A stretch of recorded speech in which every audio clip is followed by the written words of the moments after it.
Paris in the 20th Century, by Jules Verne. Chapter 1. The Academic Credit Union. On August 13, 1960, a portion of the Parisian populace headed for the many metro stations from which various local trains would take them to what had once been the Champ de Mars. It was prize day at the Academic Credit Union, the vast institution of public education, and over this solemn ceremony His Excellency the Minister of Improvement of the city of Paris was to preside. The Academic Credit Union and the age's industrial aims were in perfect harmony. What the previous century called progress had undergone enormous developments. Monopoly, that any plus ultra of perfection, held the entire country within its talons. Unions were founded, organized. The unexpected results of their proliferation would certainly have amazed our fathers.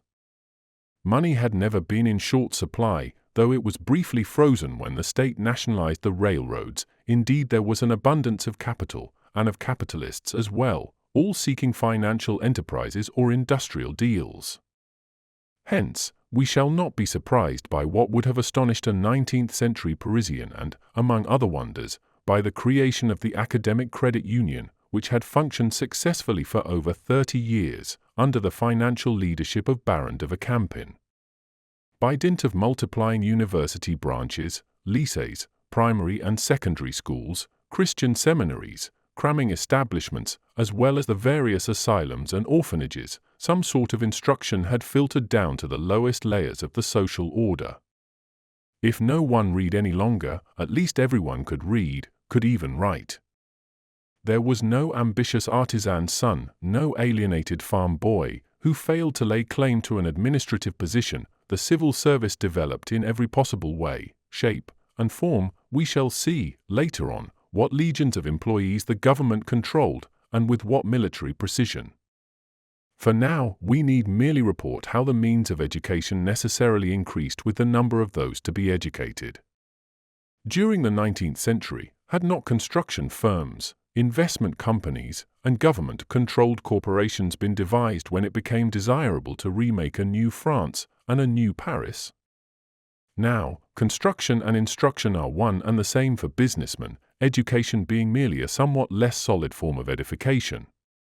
Such was the scheme, in 1937, of Baron de Vercampen, notorious for his far-flung financial dealings. It was his notion to establish a single vast institution, in which every branch of the tree of knowledge might flourish, it being the state's responsibility, moreover, to pollard, prune, and patrol such growth to the best of its ability.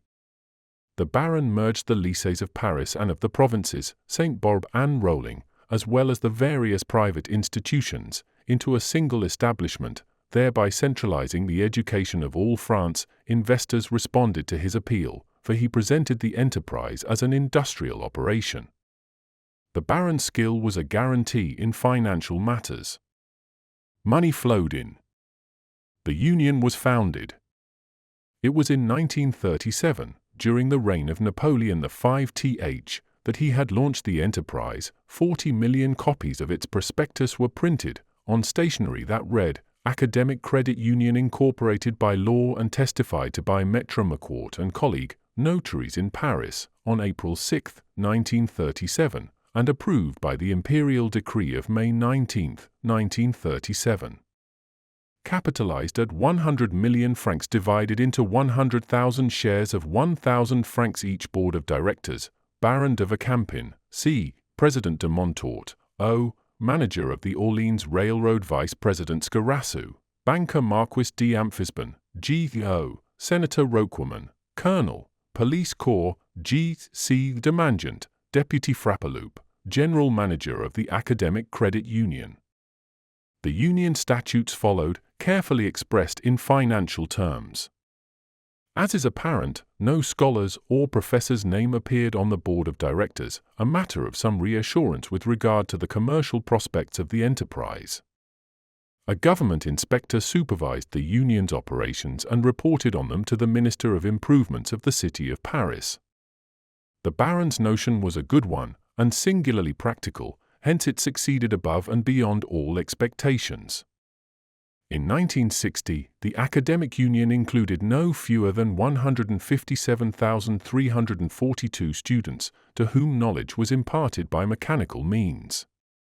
It must be confessed that the study of belles lettres and of ancient languages, including French, was at this time virtually obsolete. Latin and Greek were not only dead languages but buried as well. For form's sake, some classes in literature were still taught, though these were sparsely attended and inappreciable, indeed anything but appreciated. Dictionaries, manuals, grammars, study guides and topic notes, classical authors, and the entire book trade in De Viris, Quintus Curtius, Sallust, and Livy peacefully crumbled to dust on the shelves of the old Hachette publishing house, but introductions to mathematics, textbooks on civil engineering, mechanics, physics, chemistry, astronomy, courses in commerce, finance, industrial arts, whatever concerned the market tendencies of the day, sold by the millions of copies. In short, shares in the Union, which had multiplied tenfold in 22 years, were now worth 10,000 francs apiece. We shall insist no further upon the flourishing condition of the academic union. The figures, as an old banking proverb has it, say it all. Toward the end of the last century, the École Normale was in evident decline. Few among those young people whose vocation inclined them toward a literary career sought instruction here. The best among these had already discarded their academic gowns and flung themselves into the free-for-all of authorship and journalism, but even this distressing spectacle was no longer in evidence. For in the last 10 years only scientific studies had posted candidates for the entrance examinations. Yet if the last pedagogues of Greek and Latin were vanishing from their deserted classrooms, what splendid kudos, on the contrary, were awarded the science professors, and what eminence was theirs when it came to drawing a salary. The sciences were now divided into 6 branches. Under the main division of mathematics were ranged subdivisions of arithmetic, geometry, and algebra. There followed the main divisions of astronomy, mechanics, chemistry, and, most important of all, the applied sciences, with subdivisions of metallurgy, factory construction, mechanics, and chemistry adapted to the arts. The living languages, except French, were in high favor. They were granted special consideration. In these disciplines an enthusiastic philologist might learn the 2,000 languages and 4,000 dialects spoken the world over. The department of Chinese, for example, had included a great number of students ever since the colonization of Cochin China. The Academic Credit Union possessed enormous buildings, constructed on the former Champs de Mars, now useless since there was no budgetary appropriation for martial undertakings. The site was a city in itself, a veritable metropolis with its different neighborhoods, its squares, streets, palaces, churches, and barracks, something like Nantes or Bordeaux, capable of accommodating 180,000 souls, including those of the professors and instructors. A monumental arch opened onto the enormous main courtyard, known as the study field and surrounded by the science docks. Refectories, dormitories, the general study halls, where 3,000 students could be accommodated, were well worth visiting, though they no longer astonished people accustomed, in the last 50 years, to similar wonders. Hence the crowd eagerly made its way to this prize-giving ceremony, an invariably interesting observance which managed to attract, whether as friends, relatives, or merely observers, some 500,000 persons. The bulk of the crowd flowed in through the Grenelle station, then located at the end of the Rue de l'Université.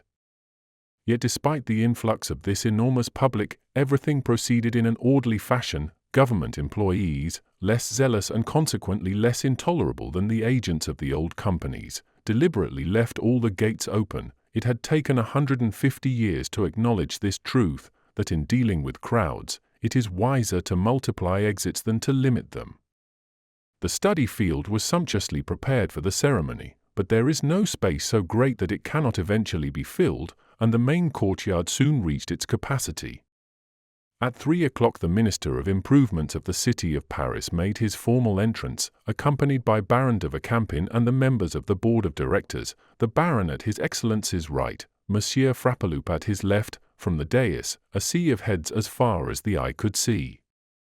Then the various establishment bands began playing their many selections.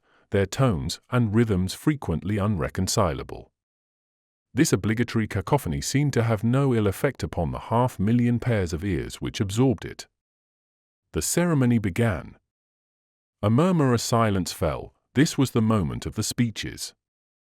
In the preceding century, a certain humorist by the name of Carr treated these prize-giving orations, more official jargon than actual Latin, as they deserved. At present, such subjects of derision would not have been available to him, for the old Latin bombast had fallen into desuetude. Who would have understood it?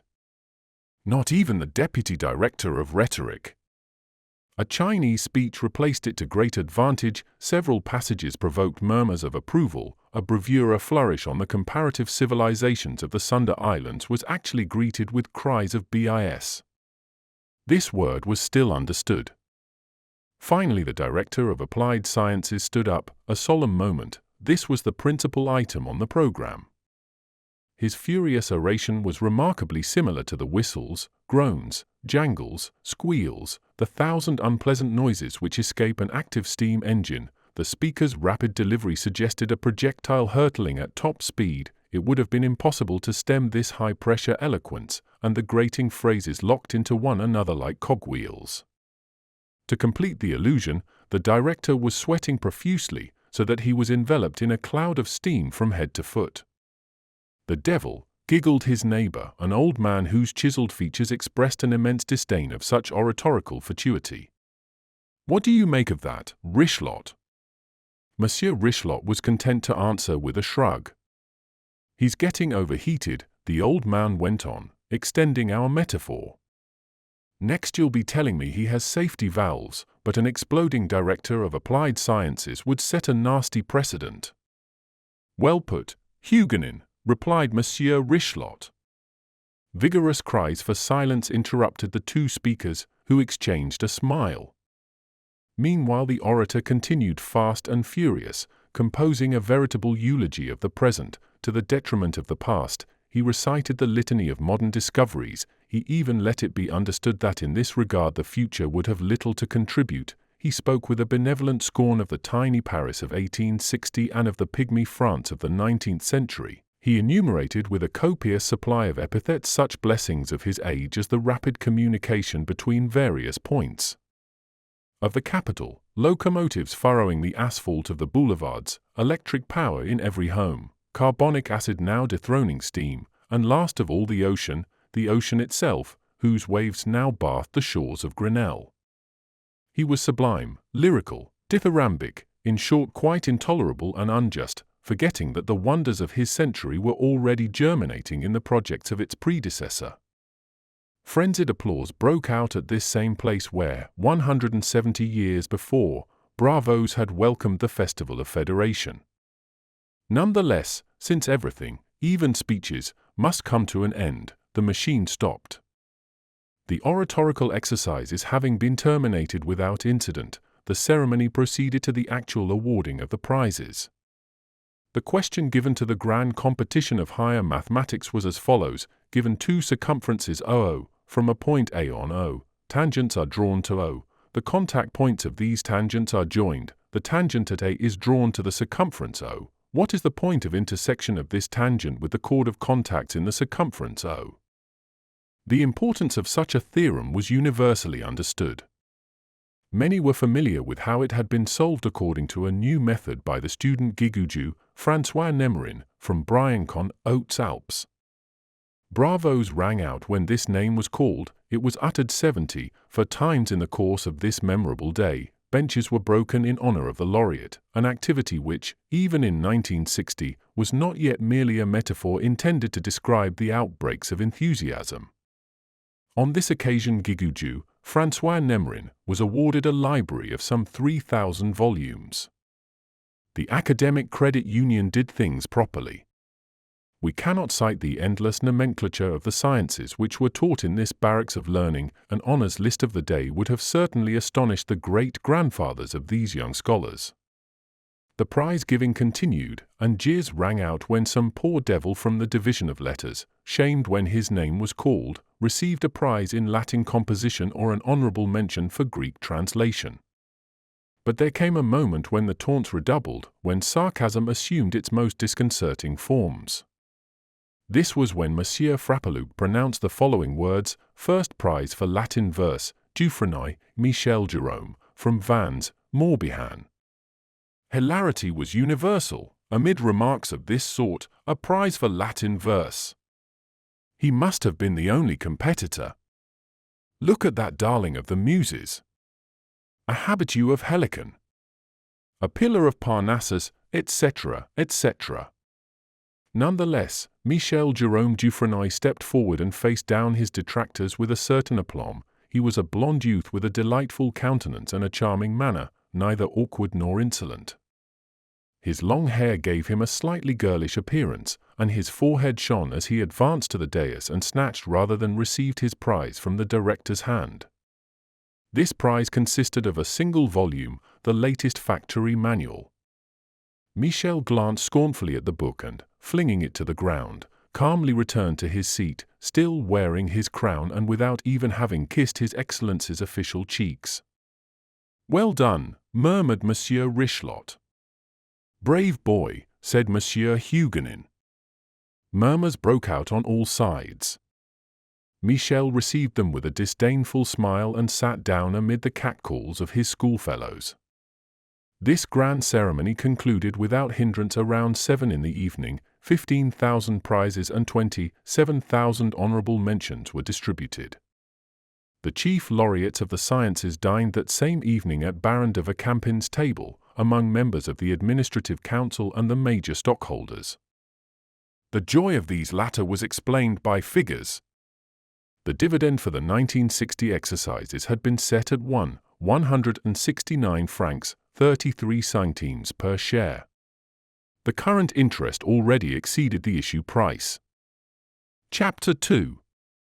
A panorama of the streets of Paris. Michel Dufresnoy had followed the crowd, a mere drop of water in this stream transformed into a torrent by the removal of its obstructions. His excitement had subsided. The champion of Latin poetry became a timid young man amid this joyous throng. He felt alone, alien, and somehow isolated in the void. Where his fellow students hurried ahead, he made his way slowly, hesitantly. Even more orphaned in this gathering of contented parents, he seemed to regret his labors, his school, his professor. Without father or mother, he would now have to return to an unsympathetic household, certain of a grim reception for his Latin verse prize. "All right," he resolved, "let's get on with it. I shall endure their nastiness along with all the rest. My uncle is a literal-minded man, my aunt a practical woman, and my cousin a boy out for the main chance. Ideas like mine are not welcome at home, but so what? Onward." Yet he proceeded quite unhurriedly, not being one of those schoolboys who rush into vacation like a subject people into freedom. His uncle and guardian had not even thought enough of the occasion to attend the prize-giving. He knew what his nephew was incapable of, as he said, and would have been mortified to see him crowned a nursling of the muses. The crowd, however, impelled the wretched laureate forward. He felt himself borne on by the current like a drowning man. A good comparison, he thought. Here I am abandoned on the high seas, requiring the talents of a fish. All I have are the instincts of a bird. I want to live in space, in the ideal regions no longer visited, the land of dreams from which one never returns. Amid such reflections, jostled and buffeted, he reached the Grenelle station of the metro. This line served the left bank of the river along the boulevard Saint-Germain, which extended from the Gare d'Orléans to the buildings of the Academic Credit Union. Here, curving toward the Seine, it crossed the river on the Pont d'Iéna, utilizing an upper level reserved for the railroad, and then joined the right bank line, which, through the Trocadero tunnel, reached the Champs-Élysées and the axis of the boulevards, which it followed to the Place de la Bastille, crossing the Pont d'Austerlitz to rejoin the left bank line. This first ring of railroad tracks more or less encircled the ancient Paris of Louis XV, on the very site of the wall survived by this euphonious verse, Le mur murant Paris rend Paris murmurant. A second line reached the old faubourgs of Paris, extending for some 32 kilometers neighborhoods formerly located outside the peripheral boulevards. A third line followed the old orbital roadway for a length of some 56 kilometers. Finally, a fourth system connected the line of fortifications, its extent more than 100 kilometers. It is evident that Paris had burst its precincts of 1843 and made incursions into the Bois de Boulogne, the plains of Issy, Vanves, Billancourt, Montrouge, Ivry, Saint-Mandé, Bagnolet, Pantin, Saint-Denis, Clichy, and Saint-Ouen. The heights of Meudon, Sèvres, and St. Cloud had blocked its development to the west. The delimitation of the present capital was marked by the forts of Mont-Valérien, Saint-Odenis, Aubervilliers, Romainville, Vincennes, Charenton, Vitry, Bicester, Montrouge, Vanves, and Issy, a city of 105 kilometers in diameter. It had devoured the entire department of the Seine. For concentric circles of railways thus formed the metropolitan network. They were linked to one another by branch lines, which, on the right bank, extended the Boulevard de Magenta and the Boulevard Malesherbes, and on the left bank, the Rue de Rennes and the Rue des Fosses Saint-Victor. It was possible to circulate from one end of Paris to the other with the greatest speed. These railways had existed since 1913. They had been built at state expense, following a system devised in the last century by the engineer Joanne. At that time, many projects were submitted to the government, which had them examined by a council of civil engineers, those of the Ponts-et-Chaussées no longer existing since 1889, when the École Polytechnique had been suppressed, but this council had long remained divided on the question. Some members wanted to establish a surface line on the main streets of Paris. Others recommended underground networks following London's example, but the first of these projects would have required the construction of barriers protecting the train tracks, whence an obvious encumbrance of pedestrians, carriages, carts, etc. The second involved enormous difficulties of execution. Moreover, the prospect of even temporary burial in an endless tunnel was anything but attractive to the riders. Every roadway formerly created under these deplorable conditions had to be remade, among others the Bois de Boulogne line, which by both bridges and tunnels compelled riders to interrupt reading their newspapers 27 times during a trajectory of some 23 minutes. Joanne's system seemed to unite all the virtues of rapidity, facility, and comfort, and indeed for the last 50 years the metropolitan railways had functioned to universal satisfaction. This system consisted of two separate roadbeds on which the trains proceeded in opposite directions, hence there was no possibility of a collision. Each of these tracks was established along the axis of the boulevards, 5 meters from the house fronts, above the outer rim of the sidewalks. Elegant columns of galvanized bronze supported them and were attached to one another by cast armatures. At intervals these columns were attached to riverside houses, by means of transverse arcades. Thus, this long viaduct, supporting the railway track, formed a covered gallery, under which strollers found shelter from the elements. The asphalt roadway was reserved for carriages. By means of an elegant bridge the viaduct traversed the main streets which crossed its path, and the railway, suspended at the height of the mezzanine floors, offered no obstacle to boulevard traffic. Some riverside houses, transformed into waiting rooms, formed stations which communicated with the track by broad footbridges. Underneath a double-ramp staircase gave access to the waiting room. Boulevard stations were located at the Trocadero, the Madeleine, the Bonne Nouvelle department store, the Rue du Temple, and the Place de la Bastille. This viaduct, supported on simple columns, would doubtless not have resisted the old means of traction, which required locomotives of enormous weight, but thanks to the application of new propulsors, the modern trains were quite light. They ran at intervals of 10 minutes, each one bearing some 1,000 riders in its comfortably arranged cars. The riverside houses suffered from neither steam nor smoke, quite simply because there was no locomotive. The trains ran by means of compressed air, according to the Williams system, recommended by the famous Belgian engineer Jobard, who flourished in the mid-19th century. A vector tube some 20 centimeters in diameter and 2 millimeters thick ran the entire length of the track between the two rails. It enclosed a soft iron disc, which slid inside it under the action of several atmospheres of compressed air provided by the Catacomb Company of Paris. This disc, driven at high speed within the tube, like a bullet in its barrel, drew with it the first car of the train. But how was this car attached to the disc inside the tube, since this disc would have no communication with the exterior? By electromagnetic force. In fact, the first car carried between its wheels magnets set on either side of the tube, as close as possible without actually touching it. These magnets operated through the walls of the tube on the soft iron disc, which, sliding forward, drew the train after it, the compressed air being unable to escape through any outlet. When a train was to stop, a station employee opened a valve, air escaped and the disc remained motionless. As soon as the valve was closed, the air pushed on, and the train resumed its immediately rapid progress. Thus, by means of a system at once so simple and so easy to maintain, no smoke, no steam, no collision, and the passengers' freedom to ascend all the ramps, it seemed that these roadways must have existed since time immemorial. Young Dufresnoy bought his ticket at the Grenelle station and 10 minutes later got off at the Madeleine. He walked down the steps to the boulevard and made for the Rue Impériale, which had been constructed on the axis of the Opera down to the gardens of the Tuileries. Crowds filled the streets, night was beginning to fall, and the luxury shops projected far out onto the sidewalks the brilliant patches of their electric light, street lamps operated by the way system, sending a positive electric charge through a thread of mercury, spread an incomparable radiance. They were connected by means of underground wires. At one and the same moment, the 100,000 street lamps of Paris came on.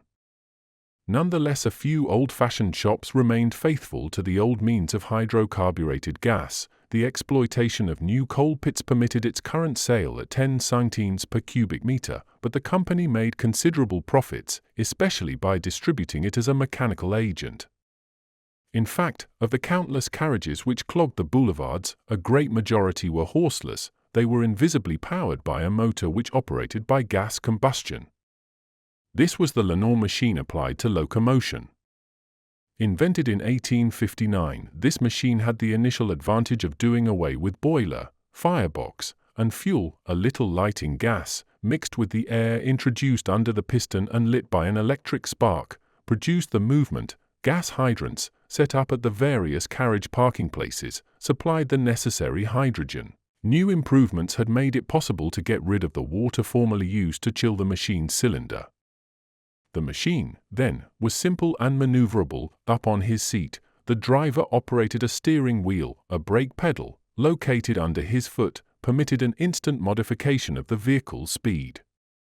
The carriages, with the power of several horses, did not cost, per day, 1/8 the price of a horse. The expense of the gas, carefully monitored, permitted calculation of the work done by each carriage, and the company could no longer be deceived, as in the past, by its coachman. These gas cabs were responsible for a tremendous consumption of hydrogen, as were those enormous trucks loaded with stones and paving materials, which deployed some 20 to 30 horsepower.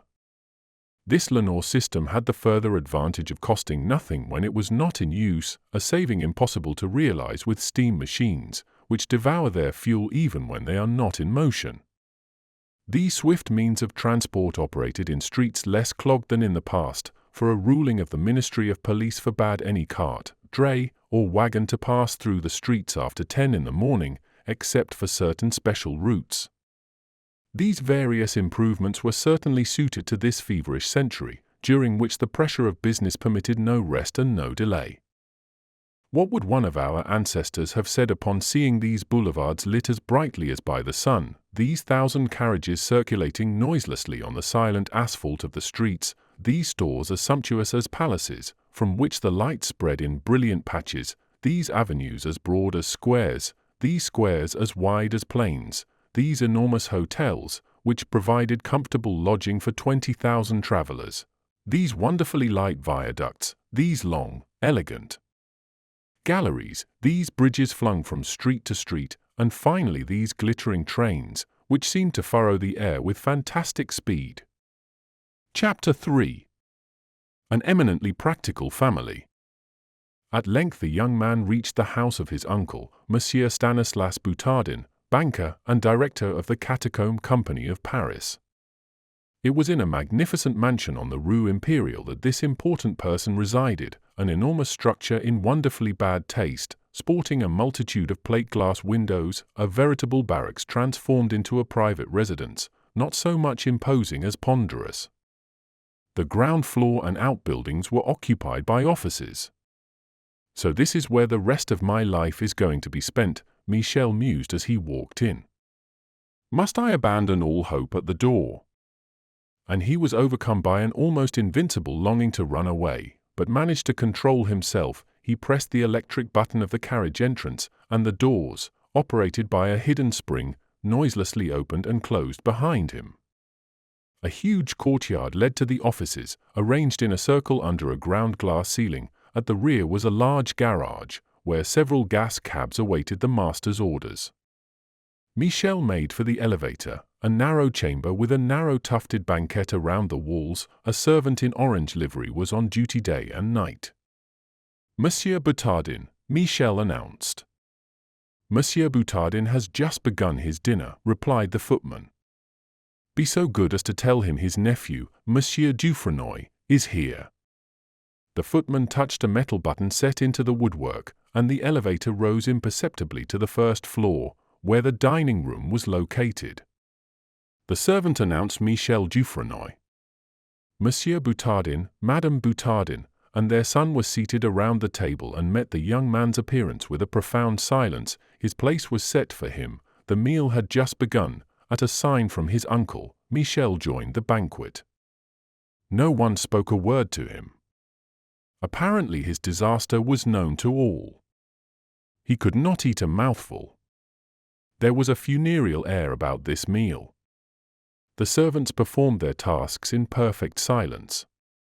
The various dishes ascended noiselessly in chutes set in the walls. They were opulent with a touch of avarice, and seemed to nourish the diners with a certain reluctance, a certain regret.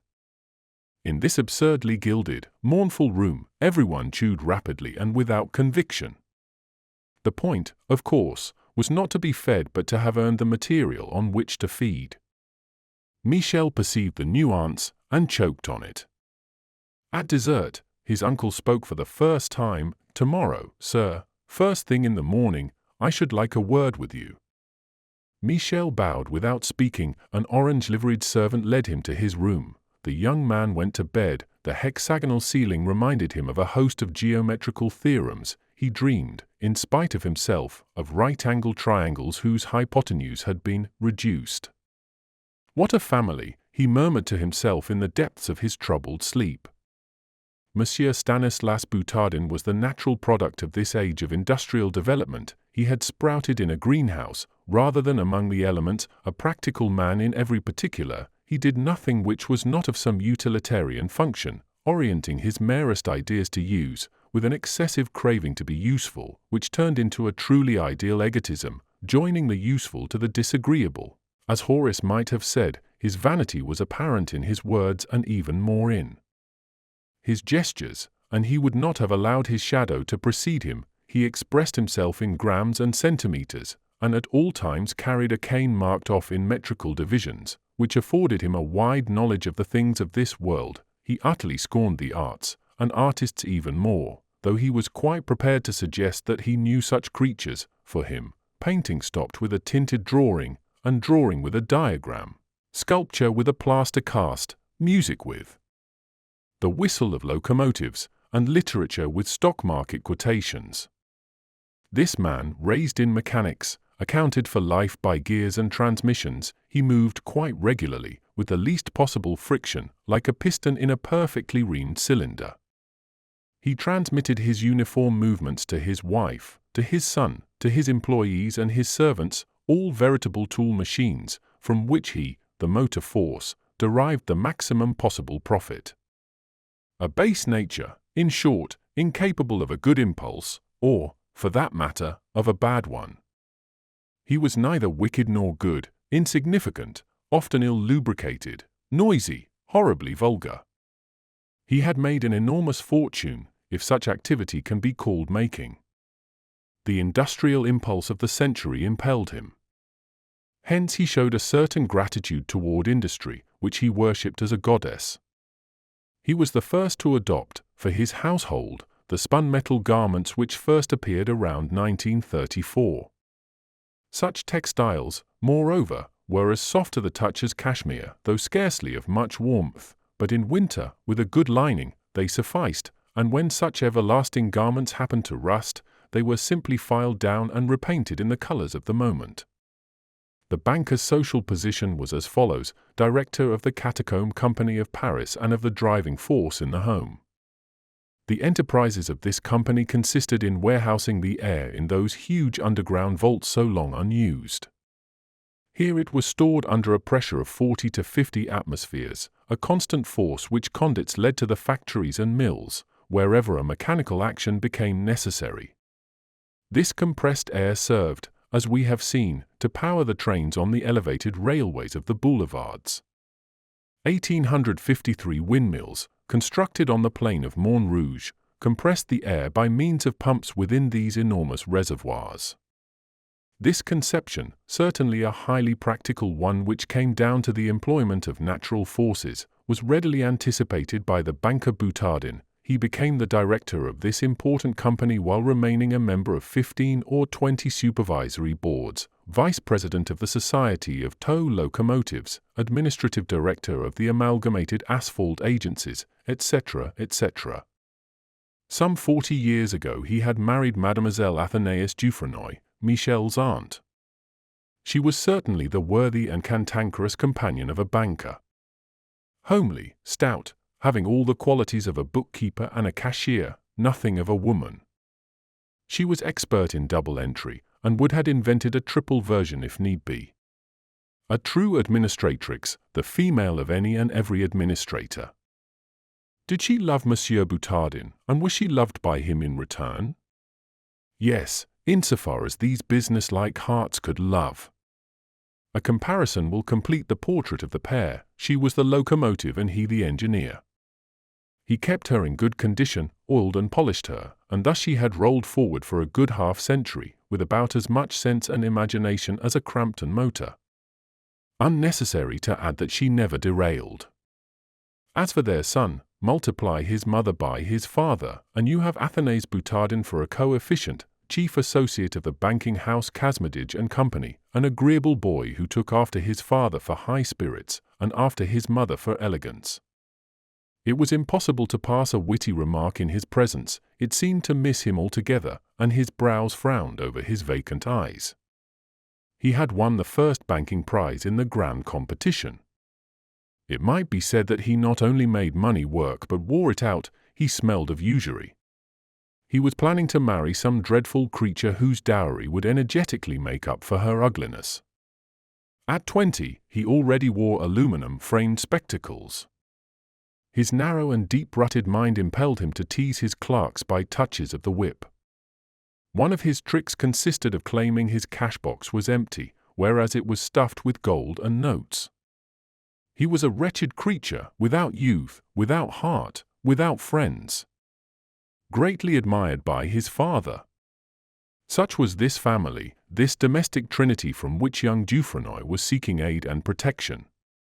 Monsieur Dufresnoy, Madame Boutardin's brother, had possessed all the sentimental delicacy and the sensitivity which in his sister were translated as asperities. This poor artist, a highly talented musician, born for a better age, succumbed in youth to his labors, bequeathing his son no more than his poetical tendencies, his aptitudes, and his aspirations. Michel knew he had an uncle somewhere, a certain Huguenin, whose name was never mentioned, one of those learned, modest, poor, resigned creatures who are the shame of opulent families. But Michel was forbidden to see him, and he had never even encountered him, hence there was no hope in that direction. The orphan situation in the world was, therefore, nicely determined, on the one hand, an uncle incapable of coming to his aid, on the other, a family rich in those qualities which are readily coined, with just enough heart to send the blood through its arteries. There was not much here for which to thank Providence. The next day, Michel went downstairs to his uncle's office, a sombre chamber if ever there was one, and papered with a serious material. Here were gathered the banker, his wife, and his son. The occasion threatened to be a solemn one. Monsieur Boutardin, standing on the hearth, one hand in his vest and puffing out his chest, expressed himself in the following terms: Monsieur, you are about to hear certain words which I must ask you to engrave upon your memory. Your father was an artist, a word which says it all. I should like to think that you have not inherited his unfortunate instincts. Yet I have discerned in you certain seeds which must be rooted out. You tend to flounder in the sands of the ideal, and hitherto the clearest result of your efforts has been this prize for Latin verses, which you so shamefully brought here yesterday. Let us reckon up the situation. You are without fortune, which is a blunder. Moreover, you have no parents. Now, I want no poets in my family, you must realize. I want none of those individuals who spit their rhymes in people's faces. You have a wealthy family, do not compromise us. Now, the artist is not far from the grimacing humbug to whom I toss 100 sous from my box for him to entertain my digestion. You understand me? No talent. Capacities. Since I have observed no particular aptitude in you, I have decided that you must enter the Casmedage and Company banking house, under the direction of your cousin. Take him as your example. Work to become a practical man. Remember that a certain share of the blood of the Boutardons flows in your veins, and the better to recall my words, take heed never to forget them. In 1960, as may be seen, the race of Prud'homme was not yet extinct. The finest traditions had been preserved. What could Michel reply to such a diatribe? Nothing, hence he was silent, while his aunt and his cousin nodded their approval. Your vacation, the banker resumed, begins this morning and ends this evening. Tomorrow you shall be introduced to the head of Casmedage and Company. You may go. The young man left his uncle's office, eyes filled with tears, yet he braced himself against despair. I have no more than a single day of freedom, he mused, at least I shall spend it as I please. I have a little money, and it I shall spend on books beginning with the great poets and illustrious authors of the last century. Each evening they will console me for the vexations of each day. Chapter 4. Concerning some 19th century authors and the difficulty of obtaining them. Michel hurried out into the street and made for the 5 Quarters bookstore, an enormous warehouse on the Rue de la Paix, run by an important state official. All the productions of the human mind must be here, the young man reflected, as he entered a huge vestibule, in the center of which a telegraph bureau kept in touch with the remotest branch stores. A legion of employees kept rushing past, and counterweighted lifts, set into the walls, were raising the clerks to the upper shelves of the various rooms. There was a considerable crowd in front of the telegraph desk, and porters were struggling under their loads of books. Amazed, Michel vainly attempted to estimate the number of books that covered the walls from floor to ceiling, their rows vanishing among the endless galleries of this imperial establishment. I'll never manage to read all this, he thought, taking his place in line. At last he reached the window. What is it you want, sir? He was asked by the clerk in charge of requests. I'd like the complete works of Victor Hugo, Michel replied. The clerk's eyes widened. Victor Hugo? What's he written? He's one of the great poets of the 19th century, actually the greatest, the young man answered, blushing as he spoke. Do you know anything about this? The man at the desk asked a second clerk in charge of research. Never heard of him, came the answer. You're sure that's the name? Absolutely sure. The thing is, the clerk continued, we rarely sell literary works here. But if you're sure of the name. Rougo. He murmured, tapping out the name. Hugo, Michel repeated.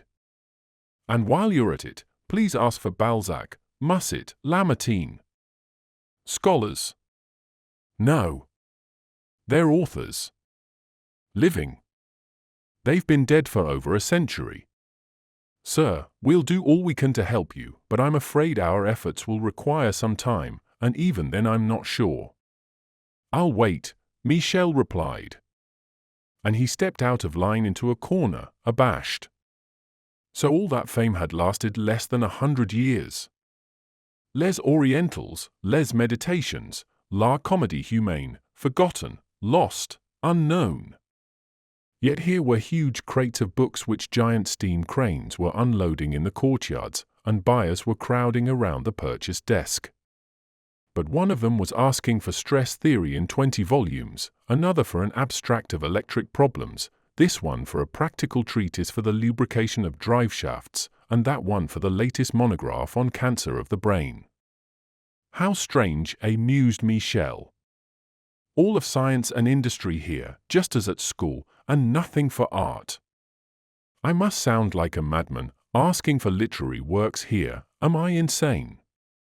Michel lost himself in such reflections for a good hour. The searches continued, the telegraph operated uninterruptedly, and the names of his authors were confirmed, cellars and attics were ransacked, but in vain. He would have to give up. Monsieur, a clerk in charge of the response desk informed him, we don't have any of this. No doubt these authors were obscure in their own period, and their works haven't been reprinted. There must have been at least 500,000 copies of Notre Dame de Paris published in Hugo's lifetime, Michel replied. I believe you, sir, but the only old author reprinted nowadays is Paul de Kock, a moralist of the last century. It seems to be very nicely written, and if you'd like, I'll look elsewhere, Michel answered. Oh, you can comb the entire city. What you can't find here won't turn up anywhere else, I can promise you that. We'll see, Michel said as he walked away. But, sir, the clerk persisted, worthy in his zeal of being a wine salesman, might you be interested in any works of contemporary literature?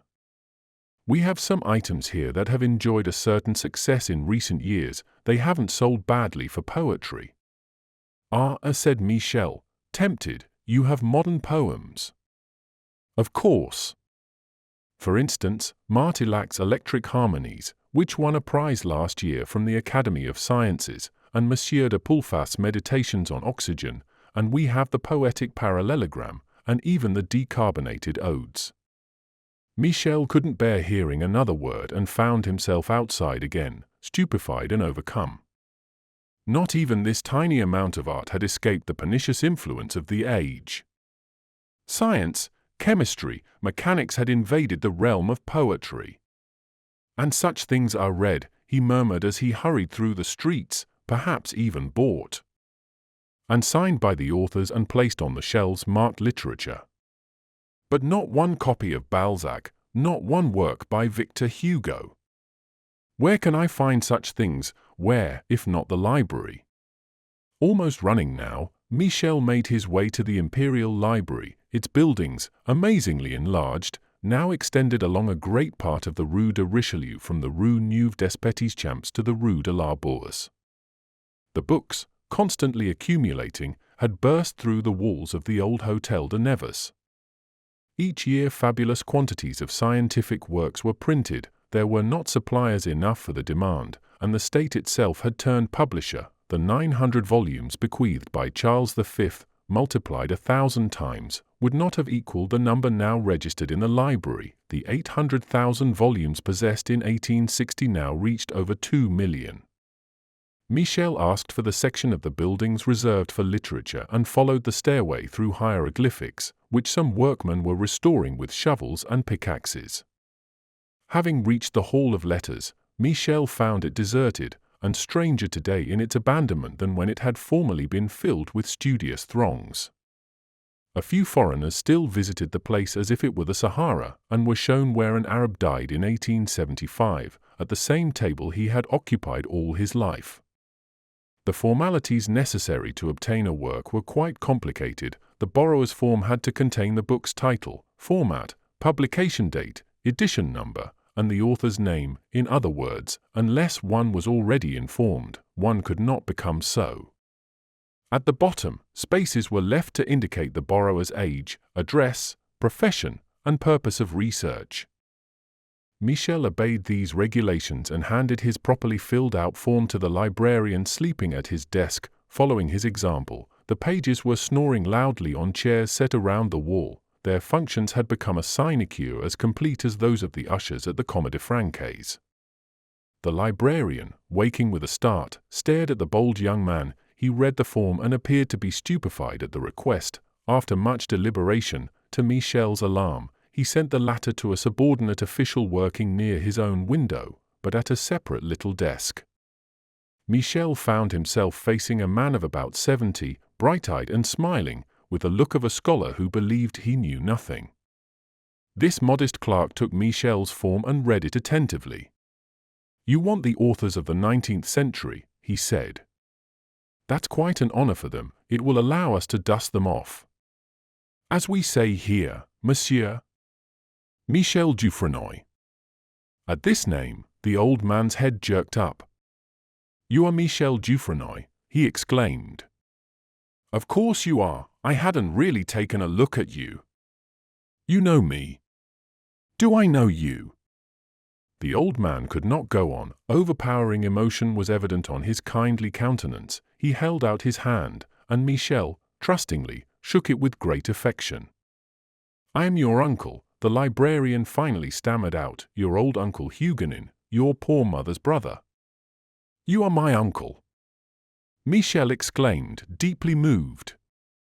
"You don't know me, but I know you, my boy. I was there when you won your splendid prize for Latin versification. My heart was pounding, and you never knew a thing about it." "Uncle!" "It's not your fault, dear fellow, I know. I was standing in back, far away from you, so as not to get you into trouble with your aunt's family, but I have been following your studies step by step, day by day. I used to tell myself, it's not possible that my sister's boy, the son of that great artist, has preserved none of those poetic instincts that so distinguished his father, nor was I mistaken, since here you are, asking me for our great French poets.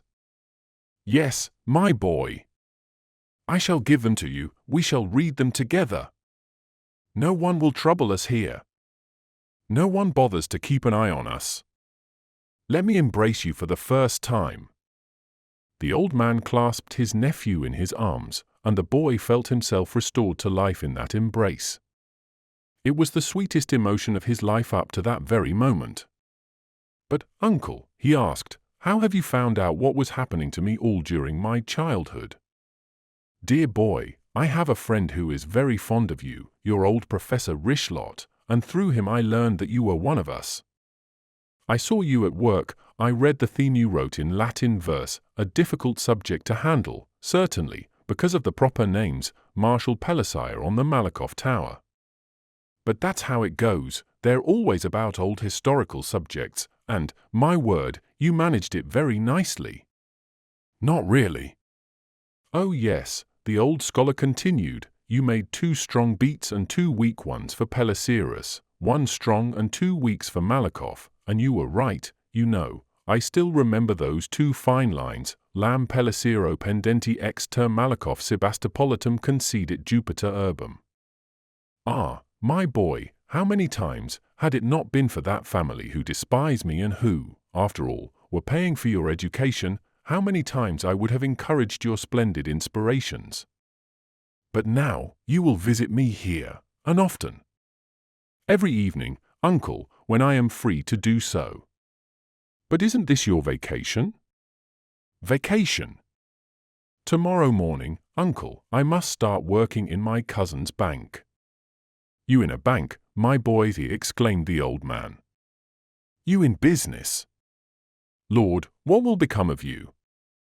A poor old wretch like me is no use to you, that's for sure, but my dear fellow, with your ideas, and your talents, you were born too late, I dare not say too soon, for the way things are going, we daren't even hope for the future." "But can't I refuse? Am I not a free agent?" "No, you're not. Monsieur Boutardin is unfortunately more than your uncle, he is your guardian. I mustn't encourage you to follow a deadly path. No, you're still young, work for your independence, and then, if your tastes have not altered and I am still in this world, come to see me."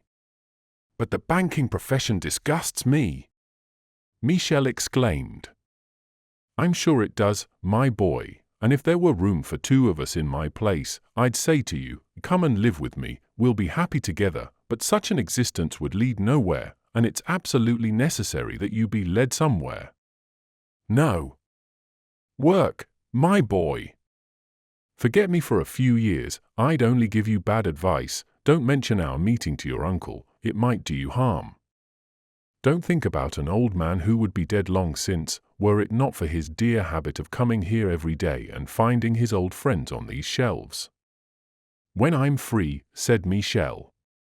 Yes. In 2 years. You're 16 now, you'll be on your own at 18, we can wait, but don't forget, Michel, that I shall always have a warm welcome for you, a piece of good advice, and a loving heart. Come and see me, added the old man, contradicting his own counsels. Yes, uncle, I will. Where do you live? Oh, a long way away, out on the St. Denis Plain, but the Boulevard Malesherbes line takes me very close. I have a chilly little room out there, but it will be big enough when you come to see me, and warm enough when I hold your hands in mine. The conversation between uncle and nephew continued in this fashion. The old scholar sought to smother just those tendencies he most admired in the young man, and his words constantly betrayed his intention. An artist's situation, as he well knew, was hopeless, déclasse, impossible. They went on talking of everything under the sun. The old man offered himself like an old book which his nephew might come and leaf through from time to time, good at best for telling him about the good old days. Michel mentioned his reason for visiting the library and questioned his uncle about the decadence of literature. Literature is dead, my boy, the uncle replied. Look at these empty rooms, and these books buried in their dust. No one reads any more. I am the guardian of a cemetery here, and exhumation is forbidden. During this conversation time passed without their noticing it. 4 o'clock, exclaimed the uncle. I'm afraid I must leave you. I'll see you soon, Michel promised. Yes. No. My boy, never speak of literature, never speak of art. Accept the situation as it is. You are Monsieur Boutardin's ward before being your uncle Huguenin's nephew. Let me walk you some of the way, said young Dufresnoy. No, someone might see us. I'll go by myself. Then till next Sunday, uncle. Till Sunday, my dear boy. Michel left first, but waited in the street. He saw the old man heading toward the boulevard, his steps still confident. He followed him, at a distance, all the way to the Madeleine station. At last, he rejoiced, I'm no longer alone in the world. He returned to his uncle's mansion. Luckily the Boutardins were dining in town, and it was alone in his peaceful little room that Michel spent his first and last vacation evening. Chapter 5.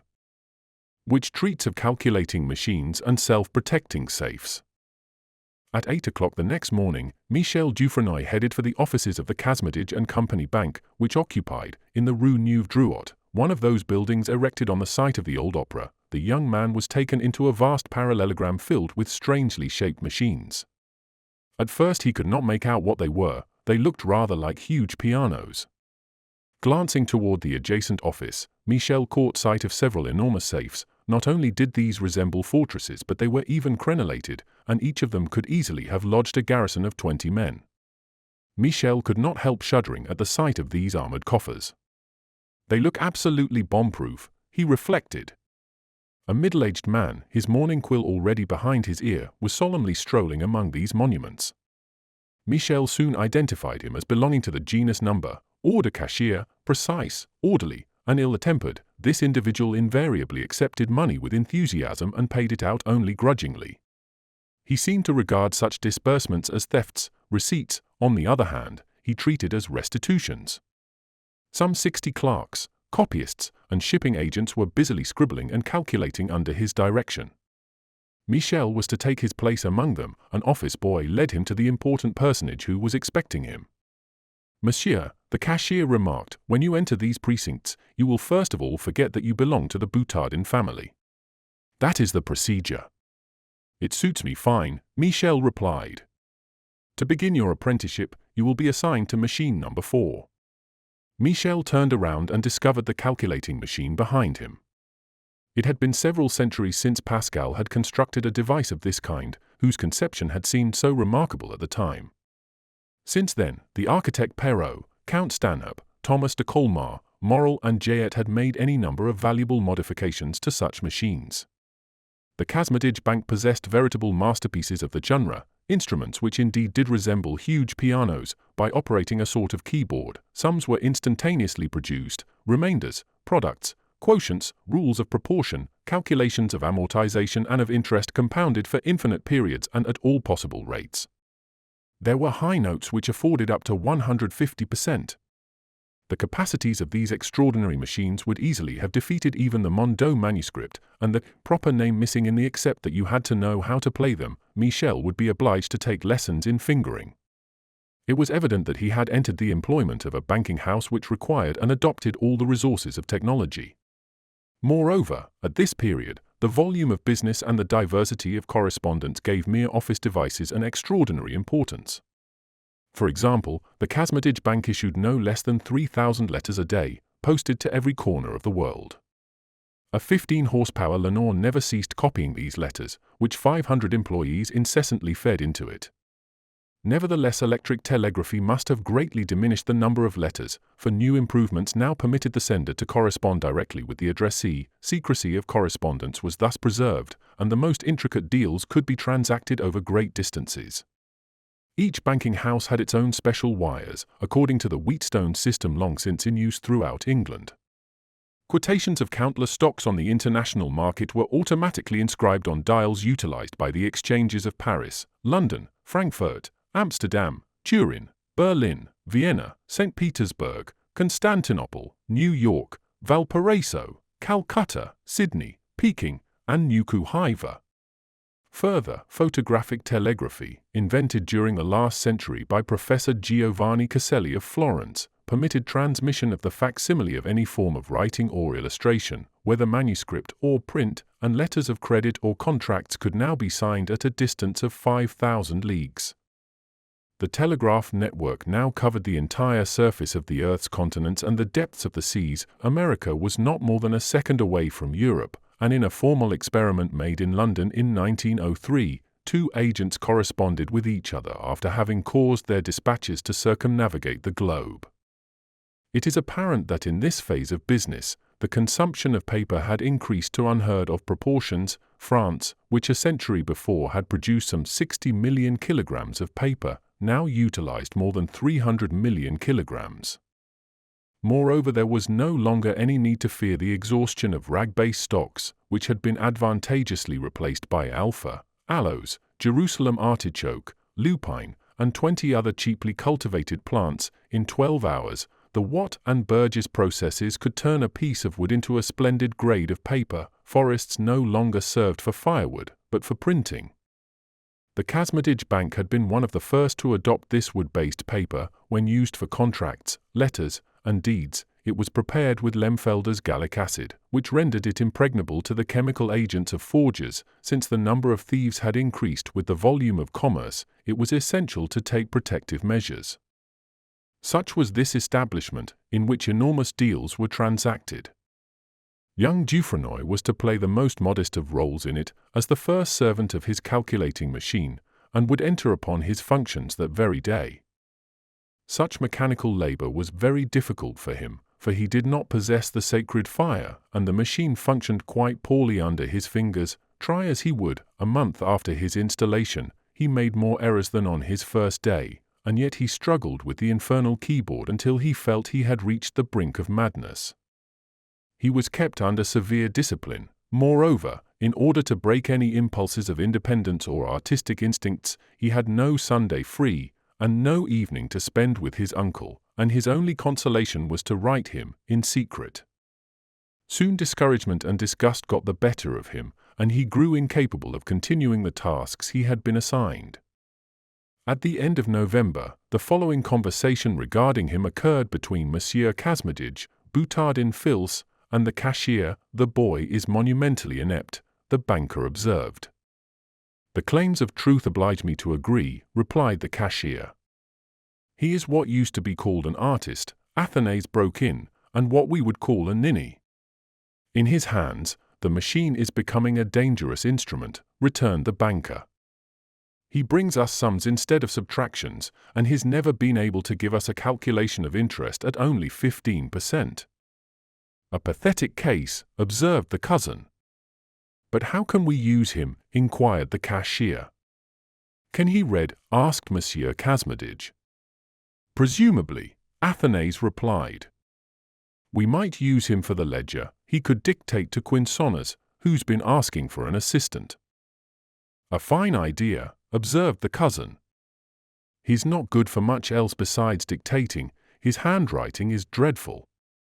And nowadays everyone writes such a fine hand, commented the cashier. If he doesn't work out at this new job, declared Monsieur Kazmidge, he won't be good for anything but sweeping the offices. And even that, observed the cousin. Bring him in, said the banker. Michel appeared before the redoubtable triumvirate. Monsieur Dufresnoy, said the director, his lips spread in the most scornful of smiles, your notorious incapacity compels us to withdraw you from the operation of machine number 4. The results you have been producing are a constant cause of errors in our statements. This cannot continue. I regret the fact, monsieur, Michel replied coldly. Your regrets are of no use whatever, the banker replied severely. Henceforth you will be assigned to the ledger.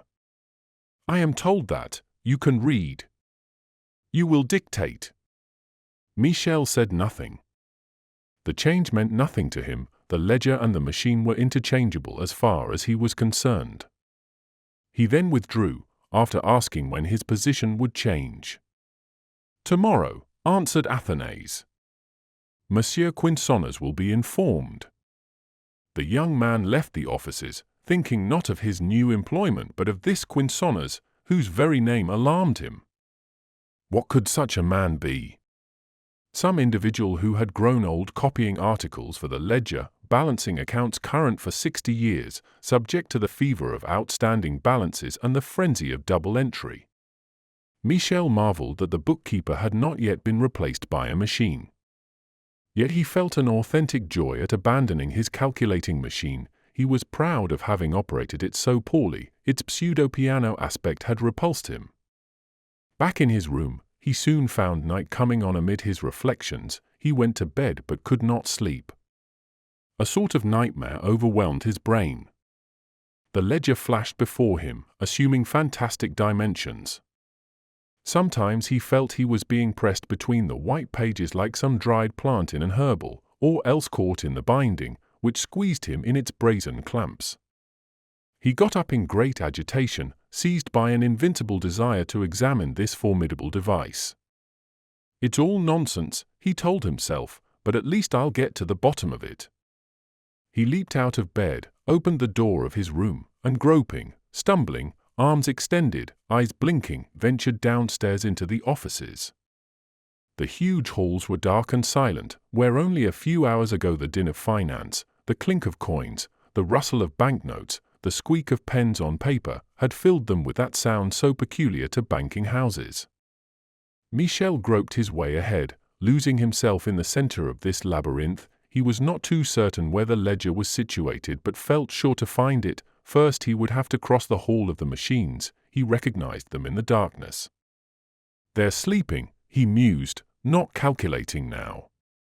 And he continued his reconnaissance, passing through the hall of the giant safes, bumping into one at every step. Suddenly he felt the ground give way under his feet. A dreadful noise filled his ears. All the doors slammed shut, the bolts and locks slid into place, and deafening whistles were set off up in the cornices. A sudden illumination filled the offices with garish light, while Michel seemed to be sliding into some bottomless abyss. Dazed and terrified, the moment the ground seemed to be solid under his feet, he tried to run away. Impossible! He was a prisoner now, caught in an iron cage. At that very moment, several men in various stages of undress rushed toward him. "A thief!" exclaimed one. "We've got him," said another. "Go call the police." Michel instantly recognized among these witnesses of his disaster Monsieur Kazmidge and cousin Athanase. "You," exclaimed the former. "Him," exclaimed the latter. "You were trying to crack my safe." "That's the last straw." "He's a sleepwalker," someone said. For the honor of young Dufresnoy, this notion rallied the majority of these men in their nightshirts. The prisoner was uncaged, innocent victim of these ultramodern safes, which protected themselves automatically. Stretching out his arms in the dark, Michel had brushed against the bond safe, an apparatus of virginal sensitivity. An alarm had immediately sounded and the floor opened by means of a sliding panel, while the electric lights were automatically turned on at the sound of the locking doors. The employees, wakened by powerful buzzers, rushed toward the cage which had been lowered into the cellar. "That will teach you," the banker scolded the young man, "to wander around where you have no business being." Shamed, Michel found nothing to say in his defense. "Clever, that machine," exclaimed Athanase. "Still," interjected Monsieur Kazmedij, "it won't be complete until the thief is deposited in a police wagon and automatically driven to the prefecture." As a matter of fact, Michel thought, not until the machine itself applies the article of the criminal code relative to trespass and burglary. But he kept this refinement to himself, and fled to his room amid loud bursts of laughter. Chapter 6, in which Quinsonnez appears on the ledger's summit. The next day, Michel made his way to the bookkeeping offices amid ironic whispers. His adventure of the night before had run from mouth to mouth, and this morning not one clerk troubled to suppress his laughter. Michel arrived in a vast hall under a ground-glass dome. In the center, on a single pedestal, a marvel of mechanical contrivance, towered the ledger of the Kazmedij Bank. It deserved its capital letter, for it was some 6 meters high. An intricate mechanism allowed it to be aimed like a telescope at every point on the horizon. A system of delicate catwalks, ingeniously combined, could be raised or lowered according to the writer's needs. On white pages some 3 meters wide, the bank's daily operations were spelled out in letters 8 centimeters high. Petty cash, general cash, loans, silhouetted in gold ink, delighted the attention of those who had a taste for such things. Other many-colored inks enlivened the amounts carried forward and the pagination. As for the figures, splendidly superimposed in the addition columns, francs were expressed in scarlet, and centimes, carried to the third decimal, glowed a dark green. Michel was astounded at the sight of this monument. He asked for Monsieur Quinsonnez and was shown a young man perched on the highest catwalk, mounting a spiral staircase. He reached the ledger's summit in a very few moments. Here he found Monsieur Quinsonnez was illuminating a capital F 1 meter high with incomparable dexterity. "Monsieur Quinsonnez." "Be so good as to come closer," replied the bookkeeper. "To whom have I the honor of speaking?" To Monsieur Dufresnoy." "Would you be the hero of last night's adventure, which I am?" Michel answered bravely. "It does you credit," Quinsonnez continued. "You are an honest man. A thief would never have let himself be caught." "Such is my opinion." Michel stared hard at his interlocutor. Was he being teased? The bookkeeper's tremendously serious countenance permitted no such supposition. "I await your orders," Michel said. "And I yours." "What is it that I am to do?" "Just this: dictate to me, in a slow, clear voice, the various quotations from the papers which I am to transfer into the ledger. Mind what you are about. Speak emphatically, and breathe deeply. There must be no errors. One erasure and I am dismissed." There were no further preliminaries, and the work began. Quinsonnez was a young man of 30 who by dint of his serious expression might pass for 40. Yet attentive scrutiny might ultimately discern, beneath that ominous gravity, a good deal of secret joviality and a dash of diabolic wit. Michel, after 3 days, began to notice something of the kind. Yet the bookkeeper's reputation for simplicity, not to say stupidity, was celebrated throughout the offices. Stories were told about him that would have made the Calinos of the period turn pale. Nonetheless, his splendid calligraphy and his exactitude were indisputable virtues. It was on account of the latter, thanks to his proverbial obtuseness, that he had escaped the two tasks so burdensome for a clerk, jury duty and National Guard service. These two great institutions were still functioning in the year of grace 1960. Here are the circumstances in which Quinsonas was removed from the lists of the former and the roll books of the latter. About a year earlier, fate had placed his name in the jury pool. The case was an extremely serious one in the assize court and particularly long as well. It had already lasted some 8 days, and only now was there some hope of bringing it to an end. The last witnesses were being questioned, but Quinsonas had not been taken into consideration. In the middle of the session, he stood up and asked the presiding magistrate if the defendant might be asked one question. Permission was granted, the question was asked, and the defendant provided an answer. In that case, said Quinsonas very loudly, it is plain that the defendant is not guilty. The effect can be imagined. It is forbidden for any member of the jury to express an opinion during the course of the interrogation on pain of mistrial. Quinsonas's blunder thus extended the case to yet another session. And everything had to be started all over again, and since the incorrigible juror, involuntarily or else naively repeated the error, no verdict could be reached. What could anyone say to the unfortunate Quinsonas? He was evidently speaking out despite himself. In the heat of the interrogation, his thoughts got the best of him. It was an infirmity, but finally, since justice had to proceed on its course, he was permanently excused from the jury lists. The National Guard was another matter. The first time Quinsonas was assigned to sentry duty at the gates of his municipal district, he took his duties seriously. He stood at attention before his box, his rifle loaded, his finger on the trigger, ready to fire as if the enemy was about to appear around the corner.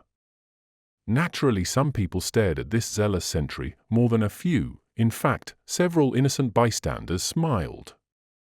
This was not to the fierce National Guardsman's liking. He arrested 1, then 2, then 3 of these idlers. At the end of his 2 hours on duty, he had filled the post. His actions nearly caused a riot. What could be said? Quinsonas was quite within his rights. He claimed to have been insulted while under arms. The religion of the flag was on his side, and the incident was inevitably repeated during his next session on duty, and since neither his zeal nor his susceptibility, both quite honorable, after all, could be moderated, he was removed from the military rolls. Quinsonas may well have passed for an imbecile, yet in this fashion he had managed to avoid both jury duty and National Guard service. Released from these two social burdens, Quinsonas became a model bookkeeper. For a month, Michel dictated according to the regulations. His work was easy enough, but it left him not a moment's freedom. Quinsonas wrote, sometimes shooting a remarkably sharp glance at young Dufresnoy when the latter began declaiming the ledger's articles in emotional accents.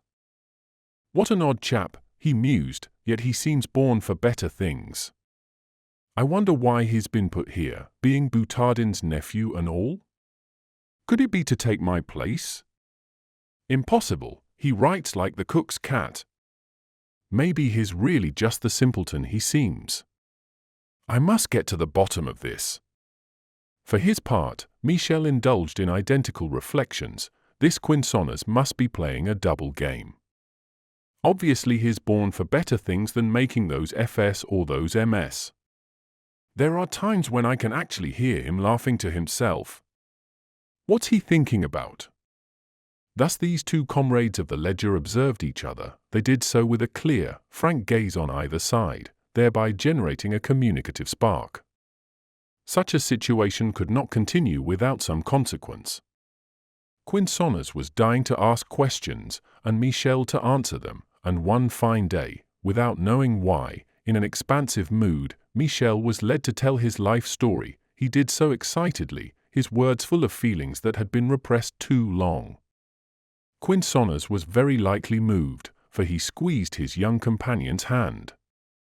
"But your father," he asked, "was a musician." A musician, was he that Dufresnoy whose last works are among the finest things in modern music? That was certainly my father. A man of genius. Quinsonners exclaimed, a poor man and little known, my dear boy, yet he was my own master. Your master? Michel gaped. Yes, mine, exclaimed Quinsonners, brandishing his pen, to the devil with scruples. Io son pittor. I am a musician. You're an artist. Yes, but not so loud. I'll get myself thanked for it, Quinsonners whispered, quelling the young man's gestures of surprise and delight. But here I'm a bookkeeper, the copyist feeds the musician, until… Here he broke off, staring hard at Michel. Until the moment I've discovered some practical notion. In industry. Michel replied, disappointed. No, my boy, Quinsonners replied in a fatherly tone, in music. In music.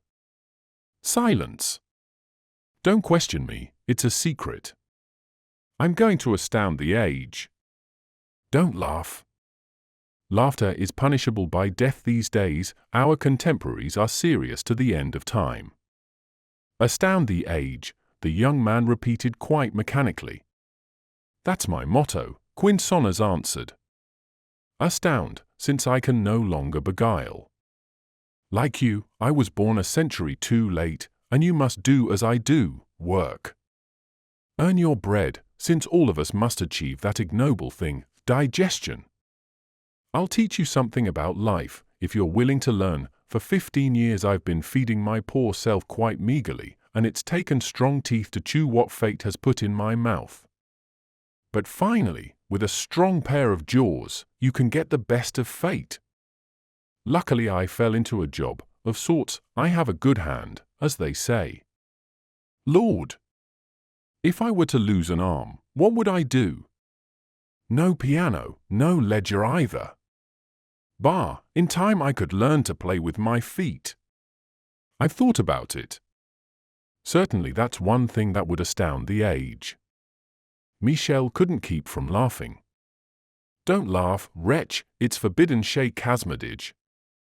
Look, I have a face that can break stones and an expression that would freeze the Tuileries pond in midsummer. I suppose you've heard how some American philanthropists thought up the idea of throwing their prisoners into round cells so as to deny them even the distraction of corners? Well, my boy, this society of ours is as round as those American jails. A man can gloom away his whole life, but, Monsieur, Michel interrupted, it seems to me there's something cheerful about you or not here. Once I'm home, that's different. You come and see me. I'll play you some music, real music. The old kind. Whenever you like, Michel answered, delighted. But I'd have to get some time off. Fine. I'll say you need dictation lessons. But no more of these subversive conversations here. I'm a cog, you're a cog.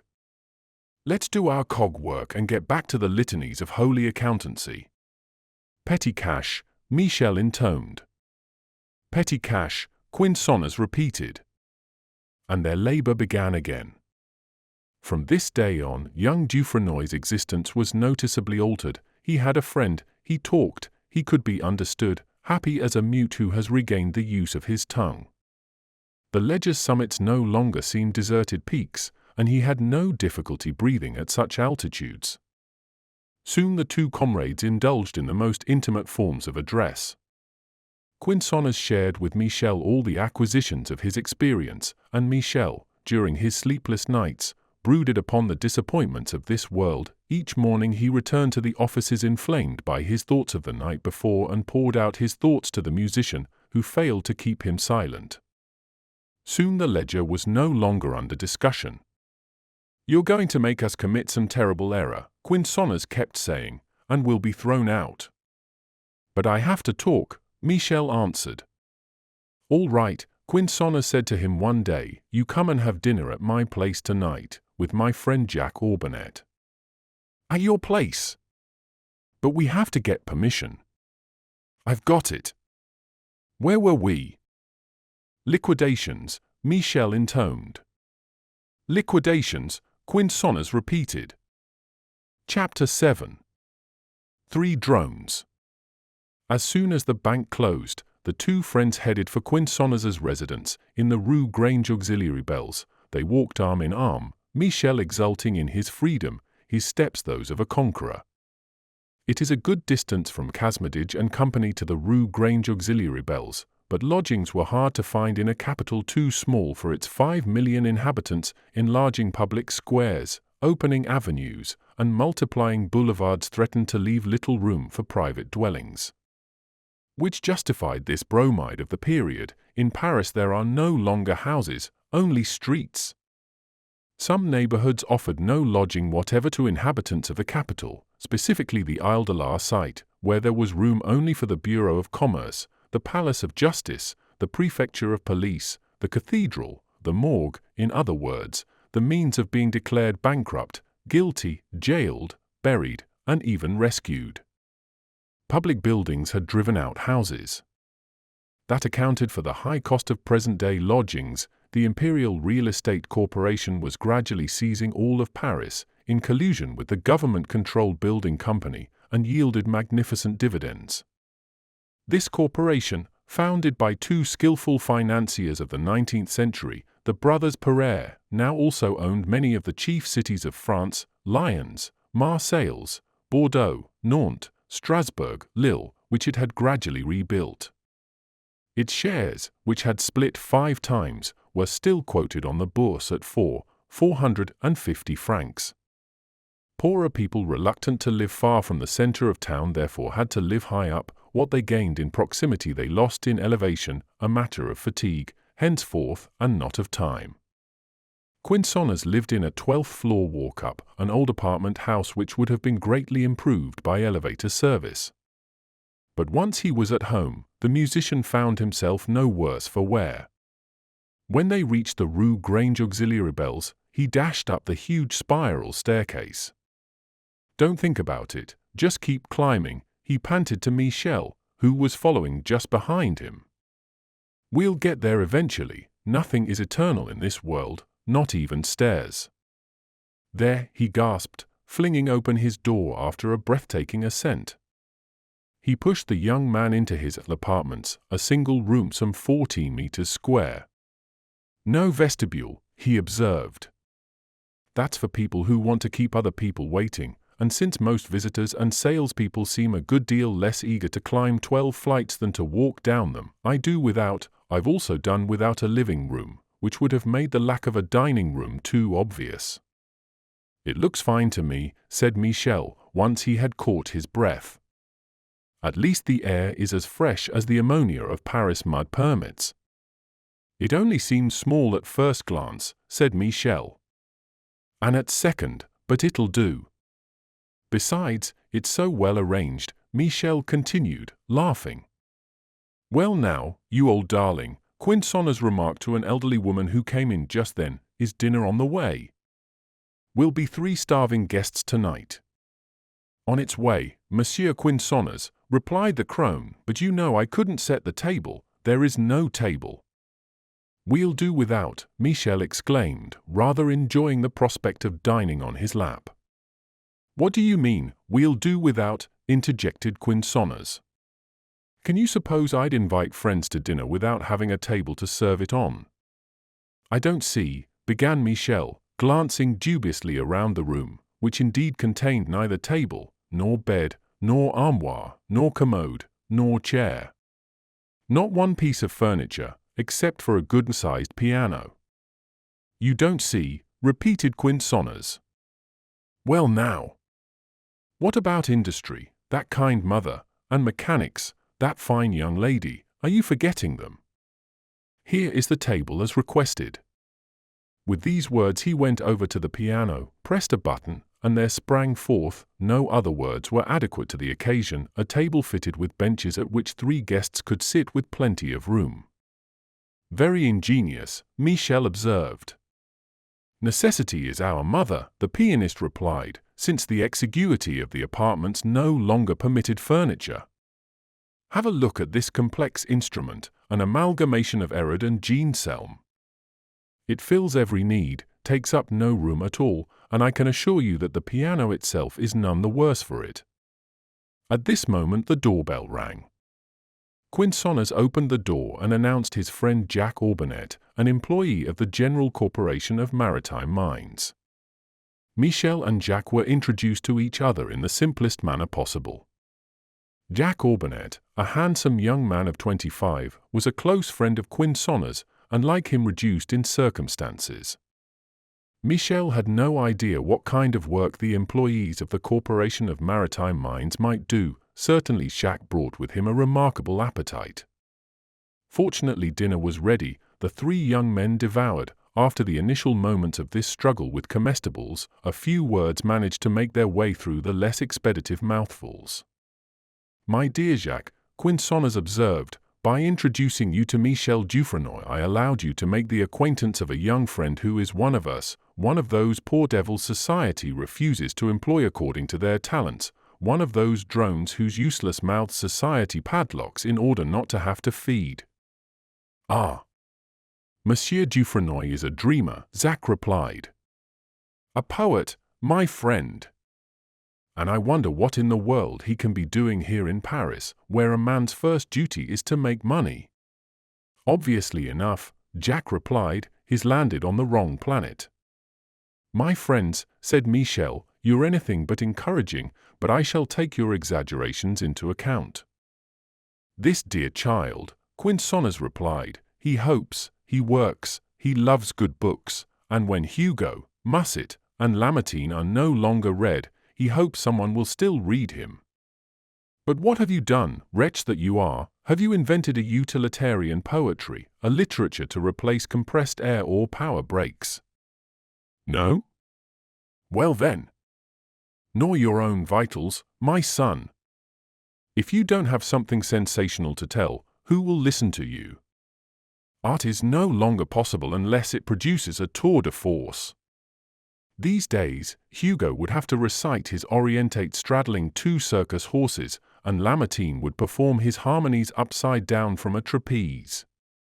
"Nonsense," exclaimed Michel, leaping up in indignation.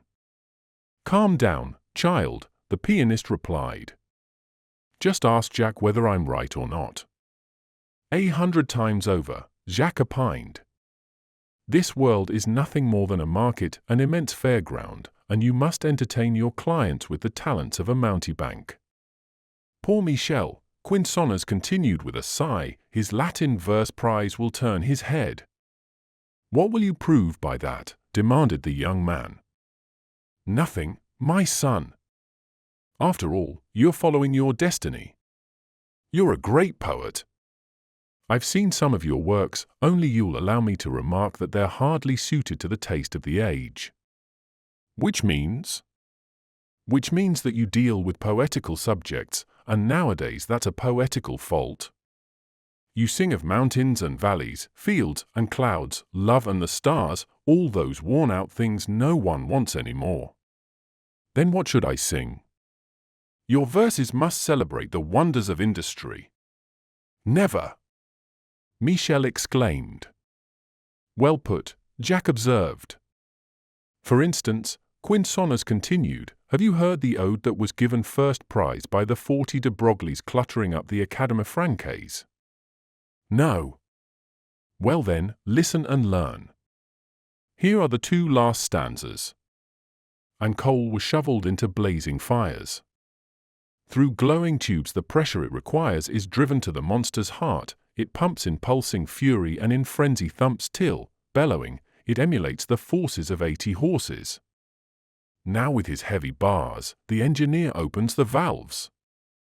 Within the cylinder, the double piston runs. The wheel has slipped its cog. The roaring engine speed is up. The whistle blows. Hail to the Crampton system, the locomotive runs." "Dreadful!"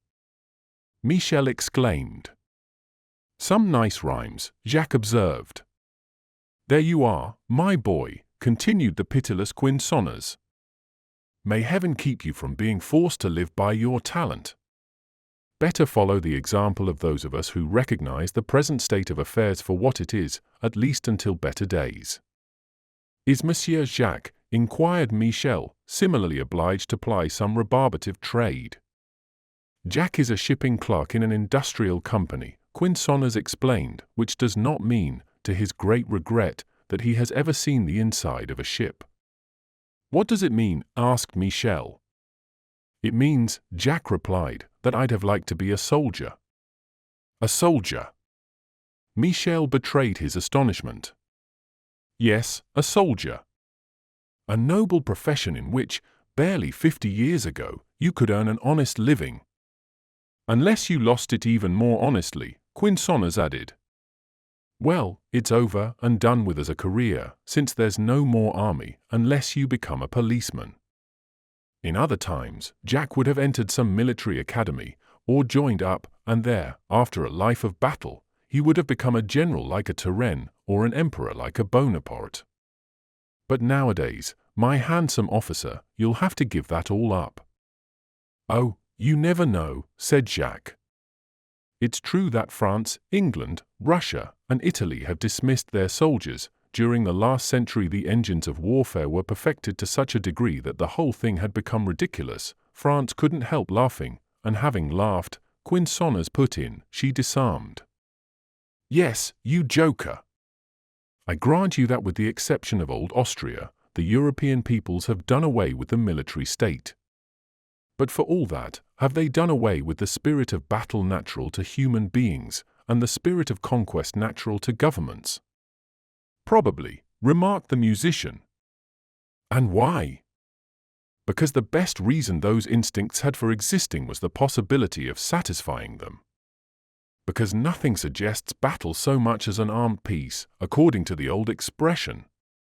Because if you do away with painters there's no more painting, sculptors, no more sculpture, musicians, no more music, and if you do away with warriors, no more wars.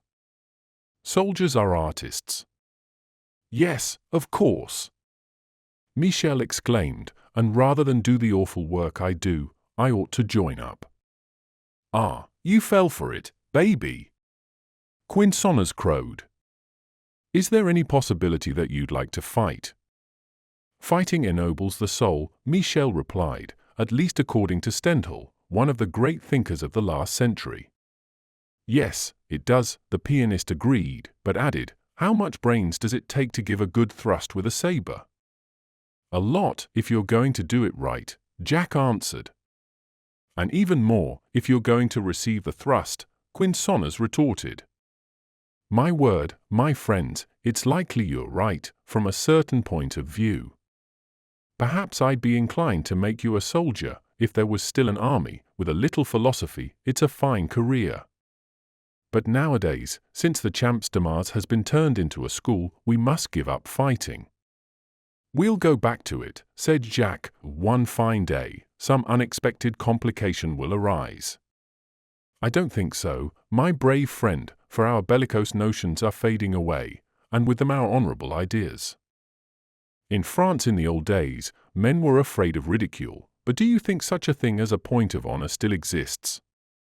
There are no duels fought nowadays, the fashion is past, we either compromise or we sue. Now, if we no longer fight for honour's sake, why should we do it for politics?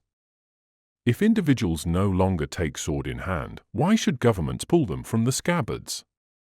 Battles were never more numerous than in the days of duels, and if there are no more duellists, then there are no more soldiers.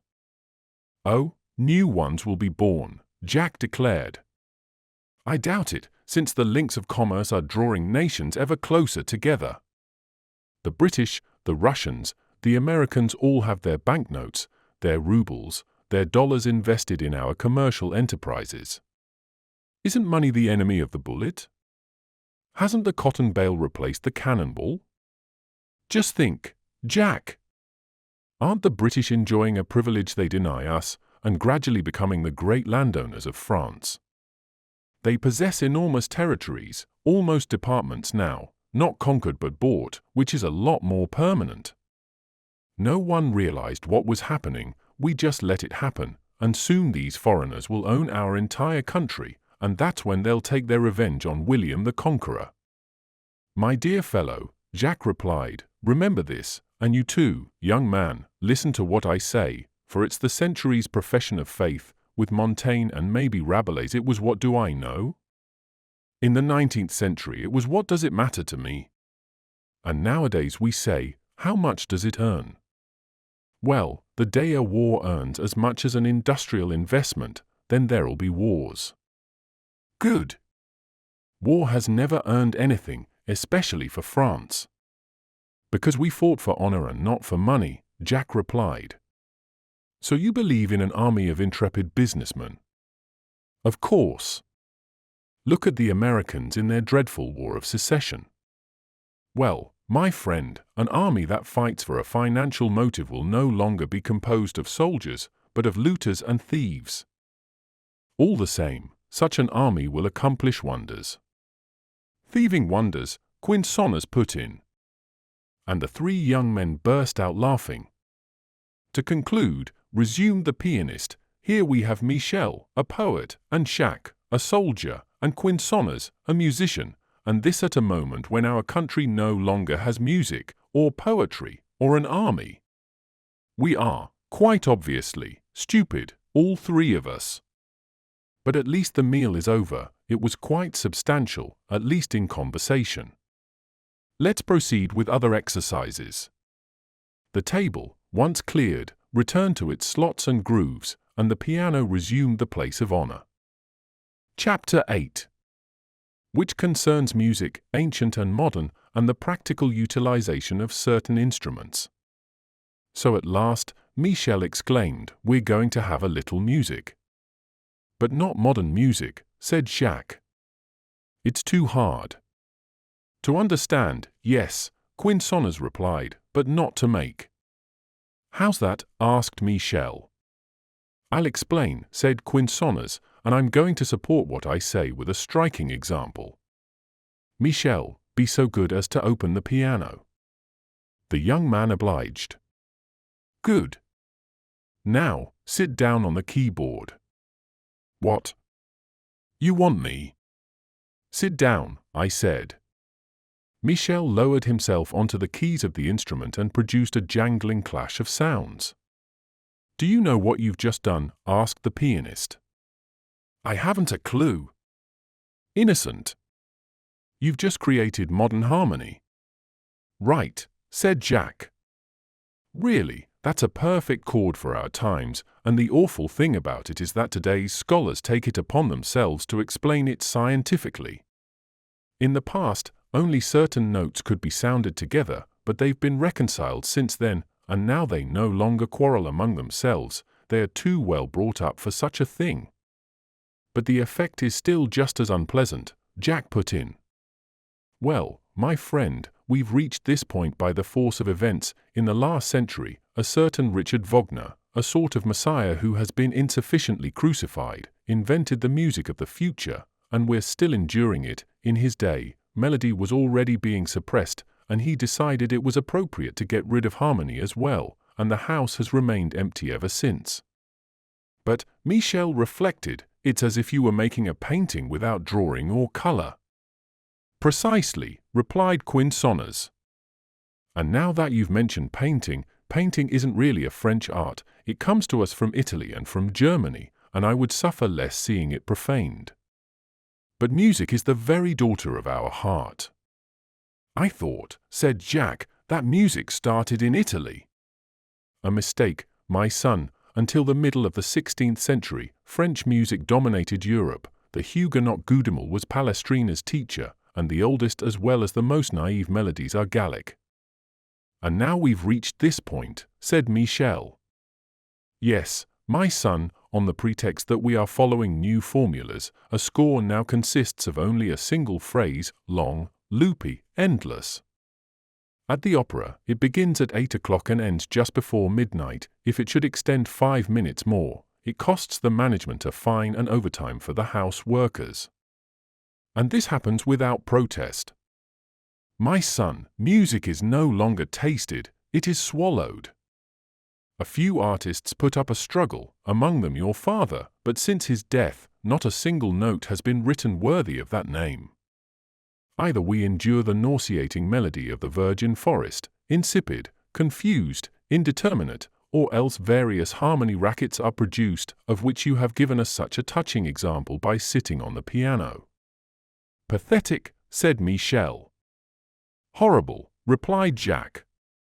Also, my friends, Quinsonners resumed, you must have observed what big ears we have. No, replied Jacques.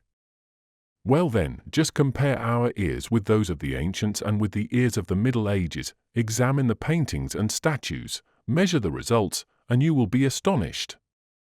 Ears grow in proportion as the human body shrinks. Someday the final result will be something to see.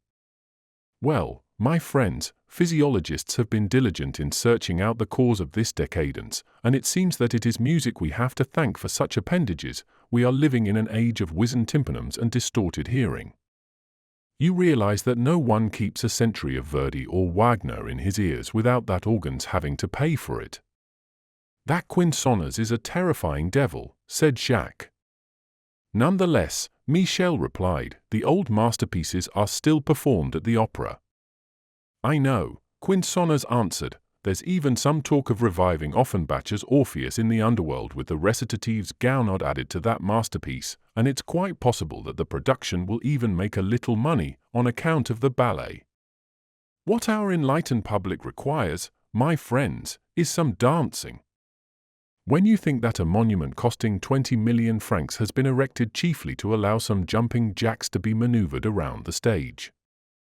They've cut Les Huguenots to a single act, and this little curtain raiser accompanies the fashionable ballets. The dancers' costumes have been made transparent enough to deceive nature herself, and this enlivens our financiers. The opera, moreover, has become a branch of the bourse. Quite as much screaming goes on there, business is conducted in full voice, and no one bothers much about the music. Between us, I must admit, the execution leaves something to be desired. A great deal to be desired, Jacques replied. The singers whinny, cackle, shriek, and bray, anything and everything but sing. A menagerie. As for the orchestra, Quinsonners continued, it has fallen very low since his instrument no longer suffices to feed the instrumentalist. Talk about a trade that's not practical. Ah, if we could use the power wasted on the pedals of a piano for pumping water out of coal mines. If the air escaping from archicleides could also be used to turn the catacomb company's windmills. If the trombone's alternating action could be applied to a mechanical sawmill, oh, then the executants would be rich and many. You're joking, exclaimed Michel. God help me, replied Quinsonners quite seriously, I shouldn't be surprised if some ingenious inventor managed such things one day. The spirit of invention is what is highly developed in France nowadays. It's really the only spirit we have left. And I can tell you it doesn't make conversations very lively. But who dreams of being entertained? Let's bore one another to death. That's our ruling principle today. And you can't see any remedy for it? Michel asked. None, so long as finance and machinery prevail. And it's really machinery that's doing the mischief. Why is that?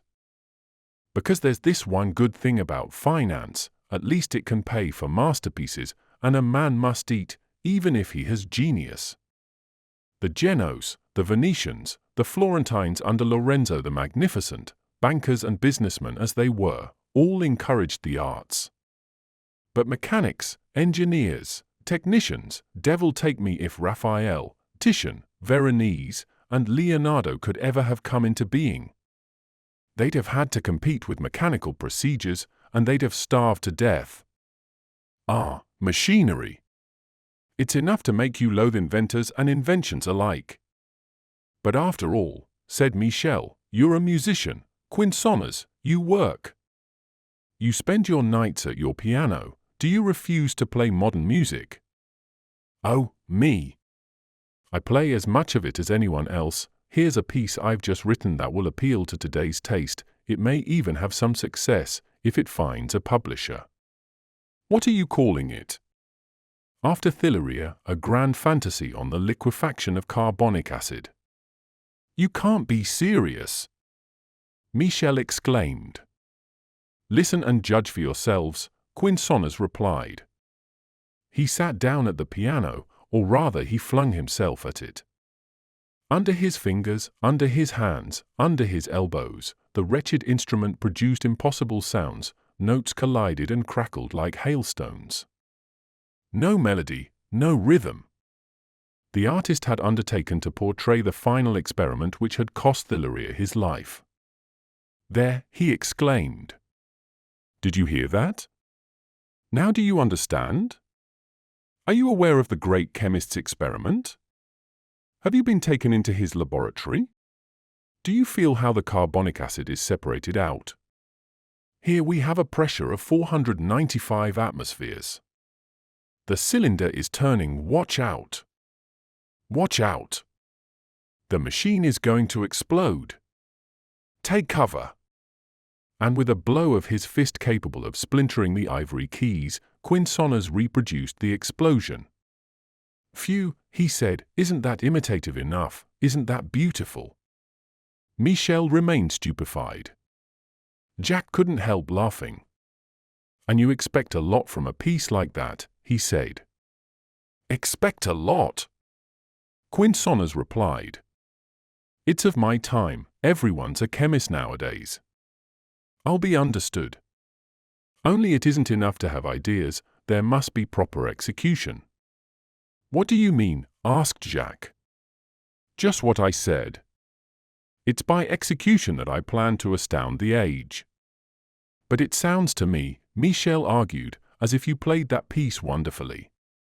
Don't be ridiculous, said the artist with a shrug of his shoulders. I haven't mastered the first note, though I've been studying the cursed thing for 3 years. What more do you want to do with it? That's my secret, my children. Don't ask me to share it with you, you'd only think I was mad, and that would discourage me. But I can assure you that one day the talents of Liszt and Thalberg, of Prudent and of Schulhoff, will be exposed for what they are. You mean you want to play 3 more notes per second than they do? Asked Jacques. No, but I'll be playing the piano in a new way, a way that will amaze the public. How? I can't tell you. One illusion, one indiscretion, and someone will steal my idea from me. The vile pack of imitators will be on my heels, and I want to be unique. But that requires superhuman labor. When I'm sure of myself, my fortune will be made, and I'll say farewell to bookkeeping forever. I really think you must be mad, said Jacques. No, not mad, merely maniacal, which is what you must be in order to succeed. But let's get back to some gentler feelings and try to revive a little of that charming past for which we were born too late. Here, my friends, is truth in music. Quinsonas was a great artist. He played with profound feeling, and he knew everything the preceding centuries had bequeathed to his own, which refused the legacy. He took the art at its birth, passing rapidly from master to master, and by his rather rough but sympathetic voice completed what his fingers' execution lacked. He passed in review before his delighted friends the whole history of music, from Rameau and Lully to Mozart and on to Beethoven and Weber, illustrating all the founders of the art, weeping with the gentle inspirations of Grétry, and triumphing in the splendid pages of Rossini and Meyerbeer. Listen, he said, here are the forgotten songs of Guillaume Tell, of Robert Le Diable, of Les Huguenots. Here is the charming period of Herold and Ober, 2 learned men who did themselves honor by knowing nothing. Ah, what has knowledge to do with music? Has it any access to painting? No, and painting and music are all one. That is how people understood this great art during the first half of the 19th century. They didn't search out new formulas. There's nothing new to find in music, any more than in love. It remains the charming prerogative of the sensuous arts to be eternally young. Bravo! Cried Zach. But then, the pianist continued, certain ambitious natures felt the need to follow new and unknown paths, and they have dragged music after them into the abyss. Are you saying, Michel asked, that you no longer count a single composer after Meyerbeer and Rossini as a true musician? "Not at all," answered Quinsonas, boldly modulating from D natural to E flat. "I'm not talking about Berlioz, leader of that impotent troupe whose musical ideas were packaged in envious phonetongs, but here are some of the airs of the great masters. Listen to Felician David, a specialist whom our contemporary experts take for King David, first harpist of the Hebrews. Savor those true and simple inspirations of mass, the last musician of heart and feeling, who in his Indian has given us the masterpiece of his period. Then there's Gounod, the splendid composer of Faust who died soon after having taken orders in the Wagnerian church. And then Verdi, the man of harmonic noise, the hero of musical racket, who made wholesale melody the way certain writers of the period made wholesale literature. Verdi, creator of the inexhaustible Trovatore, who played his singular part in distorting the century's taste. Enfin Wagner vint.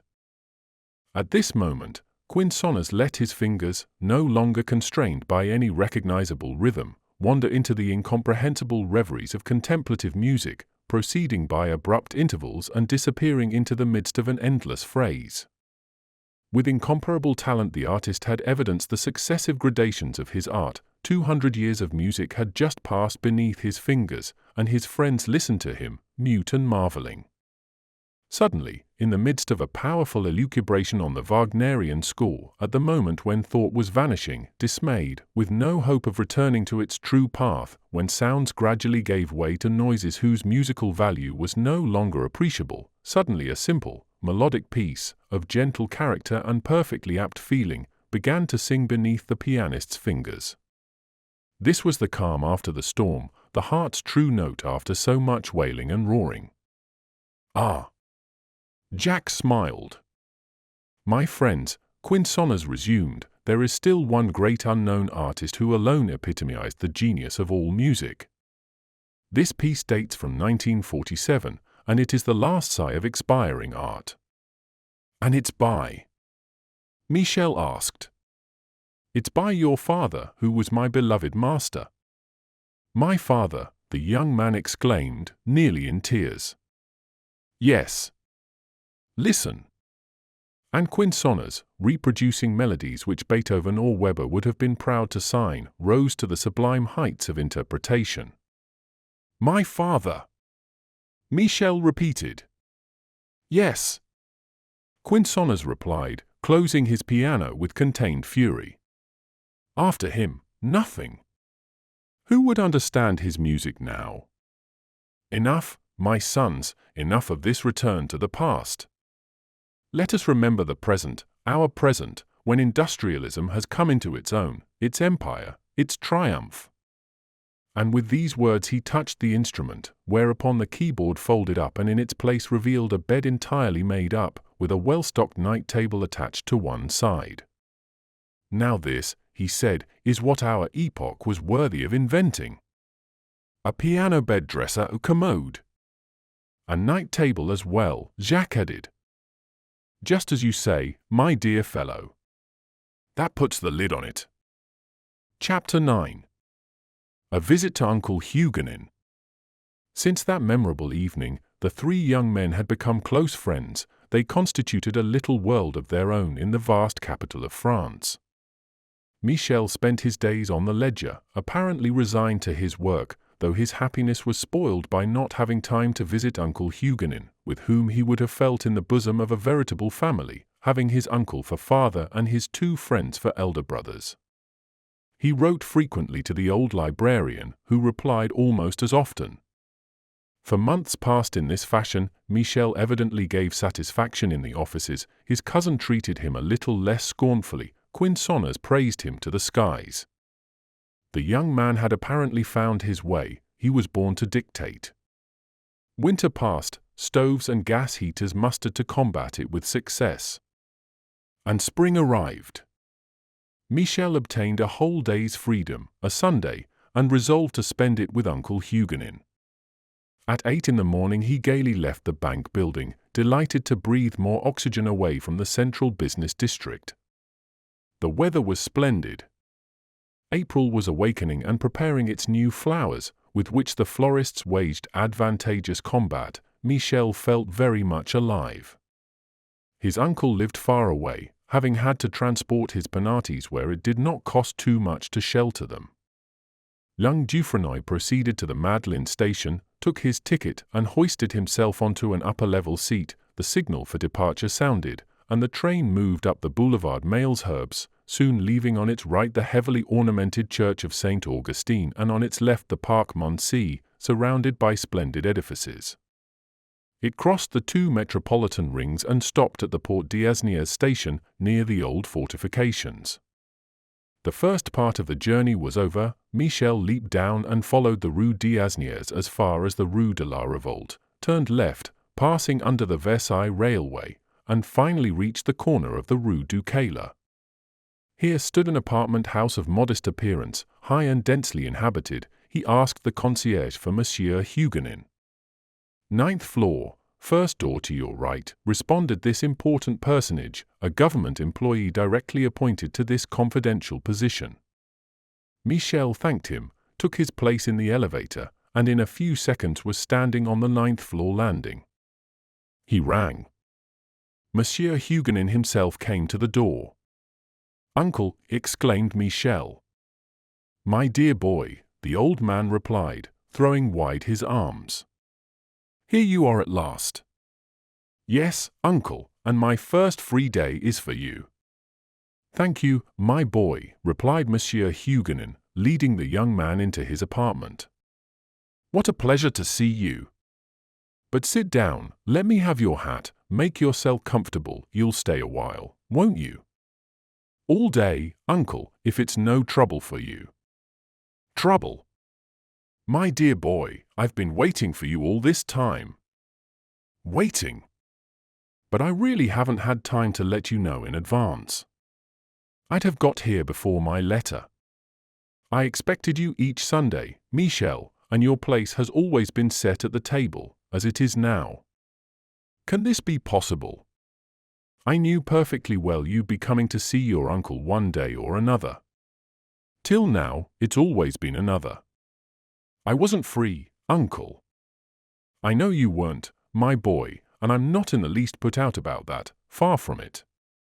How happy you must be, living here," said Michel, glancing enviously around him. "You're looking at these old friends of mine, my books. All in good time, but let's begin with some lunch. We'll talk about all this later, though I promised myself I wouldn't discuss literature with you." "Oh, uncle, please," Michel pleaded. "We'll see.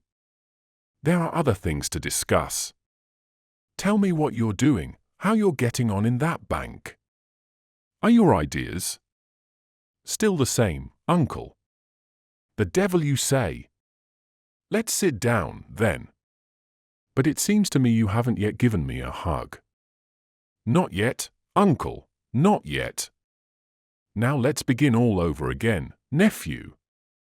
It can't do me any harm, I haven't eaten yet. In fact, it will give me an appetite." Michel embraced his uncle with all his heart, and the two took their places at the table. Yet the young man kept staring around him, for there was every reason to appeal to his poet's curiosity. The little salon which, along with a bedroom, formed the whole apartment was lined with books. The walls were quite invisible behind the shelves. Old bindings attracted Michel's gaze, their warm colors embrowned by time. And books had even invaded the next room, ranked over doors and inside the window bays. There were books on all the furniture, around the fireplace, even on the floors of the gaping cupboards. These precious volumes bore little resemblance to the opulent but useless libraries of the rich. They seemed instead to be at home, masters of the place, and quite at ease, though often in towering piles. Moreover, there was not a speck of dust anywhere, not a corner of a page was turned down, no stain marred the fine covers. It was apparent that a friendly hand had prepared their ablutions each morning. 2 old armchairs and a table dating back to the days of the Empire with gilded sphinxes and Roman fasces constituted the salon's furnishings. Though the room enjoyed a southern exposure, a courtyard's high walls kept the sun from penetrating very far. Only once a year, at the summer solstice on June 21st, if the weather was fine, the highest sunbeam brushed the neighboring roof and slid through the window, coming to rest like a bird on the corner of a shelf or the back of a book, shimmered there a moment, its luminous projection tinging the tiny atoms of dust. Then, after a moment, it resumed its flight and vanished until the following year. Uncle Huguenin knew this shelf, always the same one, quite well. He watched it, heart pounding, with an astronomer's attention. He bathed in its beneficent light, set his old clock according to its passage, and thanked the sun for not having forgotten him. This was his own version of the Palais Royal canon, except that it went off only once a year, and not always then. Uncle Huguenin did not forget to invite Michel to make a solemn visit on June 21st, and Michel promised to be there for the celebration. Lunch was on the table, modest but enthusiastically served. "This is my gala day," the uncle remarked. "Today is my treat. By the way, do you know with whom you're dining this evening?" "No, uncle." "With your old Professor Richelot and his granddaughter, Mademoiselle Lucy." "My word, uncle! What a pleasure it will be for me to see that good man." "And Mademoiselle Lucy?" "I don't know her." "Well, nephew, you'll make her acquaintance, and I can tell you she's a charming creature, and no mistake. So there's no need to tell her as much," Uncle Huguenin added with a laugh. "I'll be careful not to. After dinner, if you like, the four of us can go for a stroll." "Just what I'd like, uncle. That way, our day will be complete." "You're not eating any more, Michel. Won't you have something more to drink?" "Certainly, uncle," replied Michel, who was feeling full. "To your health. And to your next visit, my boy, for when you leave here, it still seems like a long journey to me. Now tell me something about yourself. How is life treating you these days? You see, this is the moment for confidences." "I'm glad it is, uncle." Michel described at some length all the details of his existence, his problems, his poor performance with regard to the calculating machine, without omitting the episode of the self-defending safe, and finally the better days spent on the heights of the ledger. "It was up there that I met my first friend." "Ah, you have friends," Uncle Huguenin remarked with a frown. "I have too." "That's a good many, if they deceive you," the old fellow remarked sententiously, "and enough, if they love you." "Oh, uncle," Michel exclaimed with animation. "They're artists." "Yes," Uncle Huguenin replied, tossing his head, "that's a guarantee of a sort. The statistics of prisons and reformatories include priests, lawyers, brokers, and bankers, and not a single artist. But you'll meet them, uncle, and you'll see what splendid fellows they are." "I look forward to it," Uncle Huguenin answered. "I love youth, provided it's young. These premature old men of ours have always struck me as hypocrites." "Oh, I can answer for these too." "Then judging from your associations, Michel, I should guess your ideas haven't changed." "Quite the contrary, uncle." "You've become a hardened sinner." "Yes, uncle, I have." "All right then, wretch, confess your latest trespasses." "Gladly, uncle." And in an enthusiastic tone the young man recited some fine verses of his own composition, carefully thought out, nicely spoken, and filled with a true spirit of poetry. "Bravo!" exclaimed Uncle Huguenin, transported. "Bravo, my boy! So such things are still being written. You speak the language of the good old days. Oh, my boy, how much pleasure you give me, along with how much pain." The old man and the young one remained silent for a few moments. "Enough of that," said Uncle Huguenin. "Let's clear this table, which is getting in our way." Michel helped the old man, and the dining room swiftly became a library once more. "Now, uncle," inquired Michel. Chapter 10. Grand Review of French Authors conducted by Uncle Huguenin, Sunday, April 15, 1961. "This will be our dessert," said Uncle Huguenin, gesturing toward the crowded shelves. "It gives me an appetite all over again," Michel replied.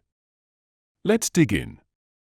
Uncle and nephew, each as young as the other, began rummaging among the shelves, in 20 places at once, though Monsieur Huguenin lost no time in restoring some order to this pillage. "Come over here," he said to Michel, "and let's begin at the beginning. We're not going to read today, we'll just look and talk. This is a review, rather than a battle. Think of yourself as Napoleon in the Tuileries courtyard, and not on the field of Austerlitz. Put your hands behind your back. We're going to pass through the ranks. I'm following you, Uncle. My boy, remember that the finest army in the world is about to parade before your eyes. There is no other nation which can offer such a sight, and which has won such brilliant victories over barbarism. The Grand Army of Letters. There on that first shelf, uniformed in their fine Morocco bindings, stand our old 16th century veterans, Amiot, Ronsard, Rabelais, Montaigne, Mathurin Régnier. They're staunch at their positions, and you can still detect their original influence in the fine French language they established. But it must be admitted that they fought harder for ideas than for form. Here's a general close by who fought with great valor, though he mainly perfected the weapons of his day. Malherbe himself. As he says somewhere, the piclarcs of Porteu's foin were his masters. He gleaned their metaphors, their eminently Gallic expressions, he cleaned them, polished them, and out of them made that splendid language spoken so handsomely in the 17th, 18th, and 19th centuries. "Ah," said Michel, pointing to a single volume proudly and simply bound, "now there's a great captain." Yes, my boy, like Alexander, Caesar, or Napoleon, indeed Bonaparte would have made Cornwall a prince. The old warrior has astonishingly multiplied, for his classical editions are countless. This is the 51st and last of his complete works, dating from 1873. Since then, Cornwall has never been reprinted. You must have gone to a great deal of trouble, Uncle, to have obtained all these works. On the contrary, everyone was getting rid of them. Look, here's the 49th edition of the complete works of Racine, the 150th of Molière, the 40th of Pascal, the 203rd of La Fontaine, the last actually, and they date from over 100 years ago and already constitute the delight of bibliophiles. These geniuses have served their time, and now they're relegated to the rank of archaeological specimens. And in fact, replied the young man, they speak a language no longer understood in this day and age. That's quite true, my boy. The fine French tongue has been lost, the language illustrious foreigners like Leibniz, Frederick the Great, Ancillon, Humboldt, and Heine chose as the interpreter of their ideas, that wonderful language Goethe regretted never having written, that elegant idiom which nearly became Greek or Latin in the 15th century, Italian with Catherine de Medicis, and Gascon under Henri IV, is now a horrible argot. Each specialist, forgetting that a language is finer in its action than in its accumulation, has created his own word to name his own thing. Botanists, natural historians, physicists, chemists, mathematicians have coined dreadful hybrids, inventors have ransacked the English vocabulary for their most disagreeable appellations, horse traders for their horses, jockeys for their races, carriage dealers for their vehicles, philosophers for their philosophy. All of them have found the French language too poor and have resorted to foreigners. Well, let them. Let them forget all about it. French is even lovelier in its poverty and hasn't tried to grow rich by prostituting herself.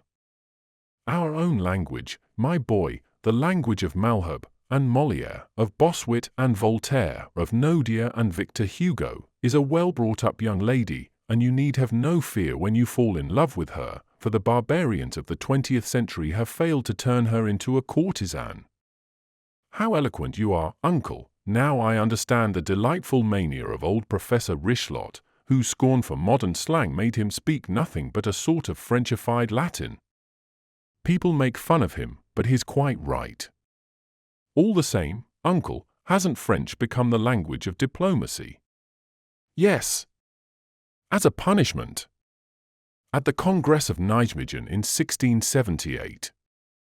Its virtues of directness and clarity caused it to be chosen by diplomacy, which is the science of duplicity, of equivocation, and of mendacity, so that our honest language has gradually been diluted and lost. You'll see, people will have to change it someday. Poor French. Michel sighed.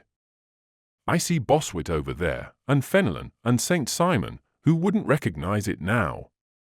Yes, their child has turned out poorly. That's what comes of frequenting scientists, industrialists, diplomats, and other bad company. Dissipation. Debauchery. A 1960 dictionary that wants to include all terms in use is twice the size of an 1800 dictionary. As for what is to be found there, I leave that to your imagination. But let's return to our review. Soldiers shouldn't be kept under arms too long. I see a long row of fine volumes over there. Fine and sometimes good, Uncle Huguenin answered. That's the 428th edition of the Individual Works of Voltaire, A Universal Mind, second in every genre, according to Monsieur Joseph Proudhon. In 1978, according to Stendhal, Voltaire will be Voiture, and the dimwits will be making him their god. Fortunately, Stendhal put too much faith in the future. Dimwits? There are no wits at all nowadays, and Voltaire is worshipped no more than any other god. To continue our metaphor, Voltaire, as I see him, was only an armchair general. He gave battle orders in his study, and didn't really see how the land lay. His wit, actually not so dangerous a weapon, occasionally misfired, and the people he killed often outlived him. But, uncle, wasn't he a great writer? Certainly, nephew, he was the French language incarnate, and wielded it with elegance and spirit, the way those regimental instructors used to aim at the wall during fencing instruction. When it came to actual duels, the first clumsy conscript who lunged past his guard managed to kill the fencing master. In short, and this is really surprising for a man who wrote French so well, Voltaire was not really a brave man. I guess not, said Michel. Let's move on to others, said Uncle Huguenin, heading for a dark and severe line of soldiers. There are your authors of the late 18th century, the young man observed. Yes, Rousseau, who said the finest things about the Gospels, just as Robespierre wrote the most remarkable things about the immortality of the soul. A veritable general of the Republic, Jean-Jacques, in sabots, without epaulets or gold-embroidered uniforms. Which didn't keep him from winning some proud victories. Look, there's Beaumarchais next to him, an avant-garde sniper judiciously engaged in that great battle of '89, which civilization won over barbarism. Unfortunately, that victory has been somewhat abused subsequently, and the devil of progress has brought us where we are today. Perhaps a revolution will be made against progress. Possible, and that would have its amusing aspects. But let's not lose ourselves in such philosophical divagations, nephew, let's keep on our way through the ranks. Here's a sumptuous commander who spent 40 years of his life talking about his modesty. Chateaubriand, and even his memoirs d'Outre-tombe haven't been able to save him from oblivion. Isn't that Bernardin de Saint-Pierre beside him? I suspect that sweet novel of his, Paul et Virginie, wouldn't move anyone today. Alas, no. Paul would be a banker today, and Virginie would marry the son of a manufacturer of railway tracks. Now here are the famous memoirs of Monsieur de Talleyrand, published, on his orders, 30 years after his death. I'm sure that fellow is still doing diplomacy where he is now, though even Talleyrand won't be able to fool the devil, for long. Now here's an officer who wielded sword and pen alike, a great Hellenist who wrote in French like a contemporary of Tacitus. Paul Louis Courier. When our language is lost, Michel, it can be created all over again out of the works of this proud scribe. Here's kindly Nodier, and with him Beranger, a great statesman who wrote his songs in his spare time. And here we have reached that brilliant generation that escaped the Restoration as if it were a seminary, making a great riot in the streets. Lamartine, said the young man, a great poet. One of the leaders of our literature of images, a statue of Memnon that sang so beautifully when touched by sunbeams. Poor Lamartine, after lavishing his fortune on the noblest causes and plucking the harp of the poor in the streets of an ungrateful city, wasted his talent on his creditors, delivered his estate of Saint Point from the cancer of mortgages, and died of grief at seeing that sacred earth where all his family lay expropriated by a railroad company.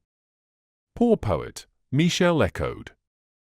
Beside his lyre, resumed Uncle Huguenin, you'll notice Alfred de Musset's guitar. It's never played nowadays, and you have to be an old amateur like myself to delight in the vibrations of its slack strings.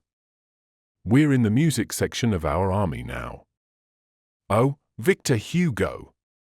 Michel exclaimed. Uncle, I hope you consider him among our great captains. In the first rank, my boy, bearing the flag of Romanticism on the bridge of Arcole, victor of the battles of Hernani, of Ruy Blas, of the Burgraves, of Marion de Lorme. Like Bonaparte, he was already a general at 25 and defeated the Austrian classics at every encounter. Never, my son, has human thought been brewed more vigorously than in that man's skull, a crucible capable of enduring the highest temperatures known to humanity. I know nothing to exceed him, in antiquity or modern times, for the violence and the richness of imagination. Hugo is the highest personification of the first half of the 19th century and leader of a school which will never be equaled. His complete works have had 75 editions, of which this is the last. He is forgotten like the rest, my boy, and hasn't killed enough people to be remembered. Uncle, you have the 20 volumes of Balzac, exclaimed Michel, standing on a stool. Of course I do. Balzac is the first novelist in all the world, and several of his characters have outstripped even Molière's types. In this day and age, he wouldn't have had the courage to write La Comédie Humaine. Even so, he described some terrible behavior, and how many of his heroes are true to life who wouldn't figure badly among us? Probably you're right, Monsieur Huguenin replied, but where would he find a de Marsay, a Granville, a Chesnel, a Mirouet, a Du Guesnic, a Montrevaux, a Chevalier de Valois, a La Chantieri, or women like Madame de Montfreneuse, Eugénie Grandit, or Pierrette, charming characters of nobility and intelligence and gallantry and charity and candor? These were men and women he copied, not invented. It's true that his misers, the financiers protected by the law, the amnestied thieves would sit for him in great numbers today, and he wouldn't have any difficulty finding a Crevel, a Nucingen, a Vautrin, a Corentin, or a Gobseck among us. Here's what looks to me, said Michel, moving on to other shelves, like a considerable author. Indeed. That is Alexandre Dumas, the Murat of literature, interrupted by death at his 1990 third volume.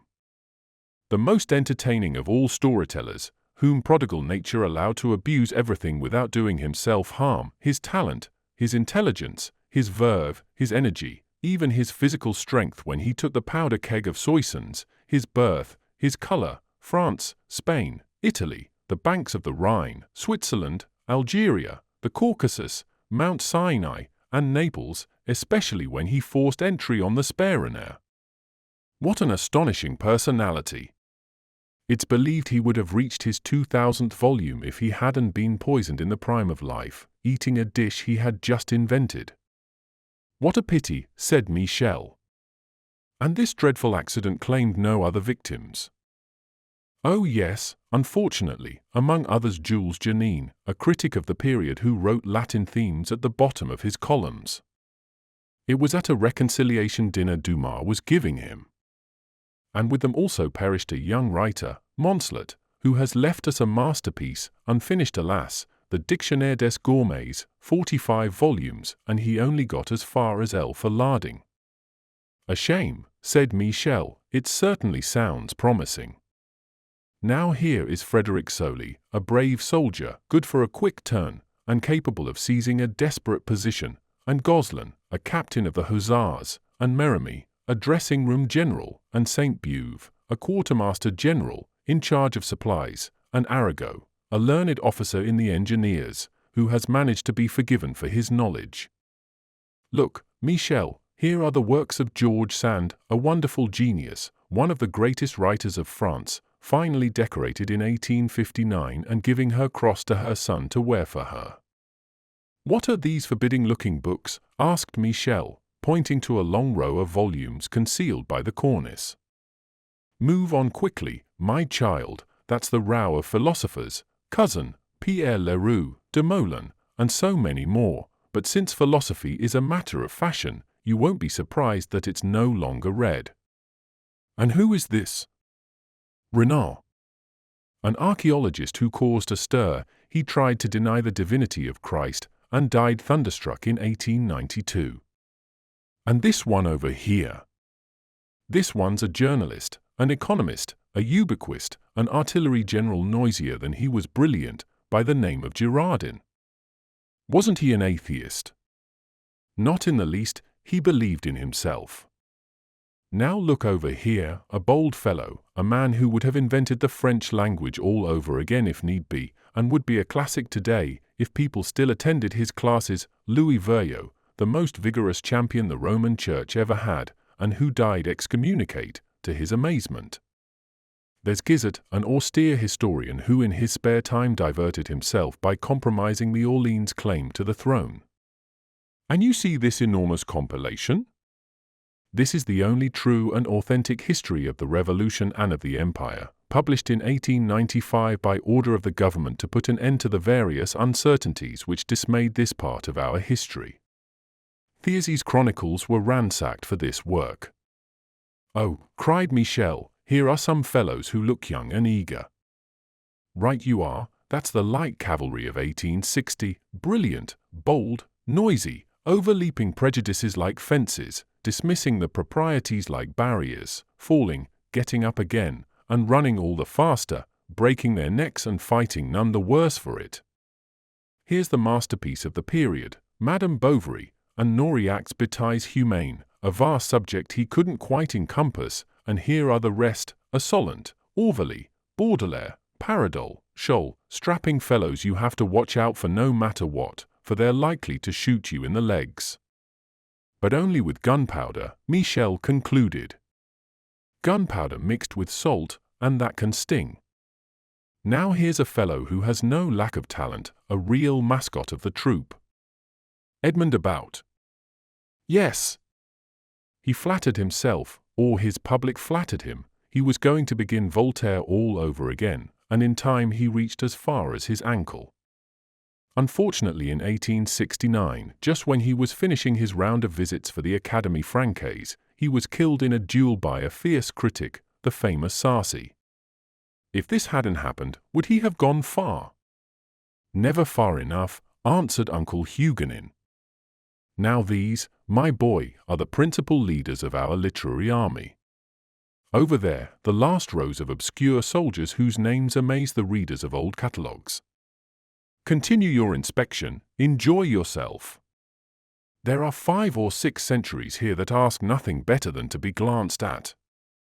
And that was how the day passed, Michel disdaining the unknowns to return to the illustrious names, but encountering odd contrasts, turning from a Gautier whose opalescent style had staled a little to a Feydeau, the licentious air of Louvet and Laclos, turning back from a Champfleury to a Jean Mace, the ingenious popularizer of science. His eyes leaped from mere produced wit the way a cobbler produces boots, on, who commission, to Banville, whom his Uncle Huguenin declared to be no more than a word juggler. Then he came across Stall, so scrupulously published by the house of Hetzel, and Carr, a witty moralist who nonetheless lacked the wit to let himself be pilfered, and Houssaye, who having still flamboyant after another life appeared at the Hôtel de Rambouillet, had retained the absurd style and the précieux mannerisms of the place and St. Victor Lifetime of 100 years. Then he returned to his point of departure, he took up several of these beloved volumes, opened them, read a sentence in one, a page in another, recited from this one only the chapter headings, and from that one only the titles. He inhaled that literary fragrance that rose to his brain like a warm emanation of bygone centuries, shaking hands with all these friends of the past he would have known and loved, had he had the wit to be born sooner. Uncle Huguenin looked on, delighted by his nephew's pleasure, feeling younger just to watch him. "And what are you thinking now?" he asked him when he saw Michel standing motionless, apparently in a trance. "I'm thinking that this little room holds enough to make a man happy for his whole lifetime. If he can read. I mean that kind of a man." "You're right, on one condition." "Which is?" "That he not know how to write." "And why is that, uncle?" "Because then, my boy, he might be tempted to walk in the footsteps of these great writers." "What would be wrong with that?" "He would be lost." "Oh, uncle!" Michel exclaimed, "You're going to draw a moral for me." "No, for if anyone deserves a lesson here, I'm the one." "You?" "But why?" "For having brought you into the presence of these wild ideas. I've given you a look at the promised land, my poor child, and you will let me enter, won't you, uncle?" "Oh yes, if you will promise me one thing." "Which is?" "Only to stroll through. I don't want you to be plowing this ungrateful soil. Remember what you are, what you need to do, what I am myself, and this day and age in which the two of us are living."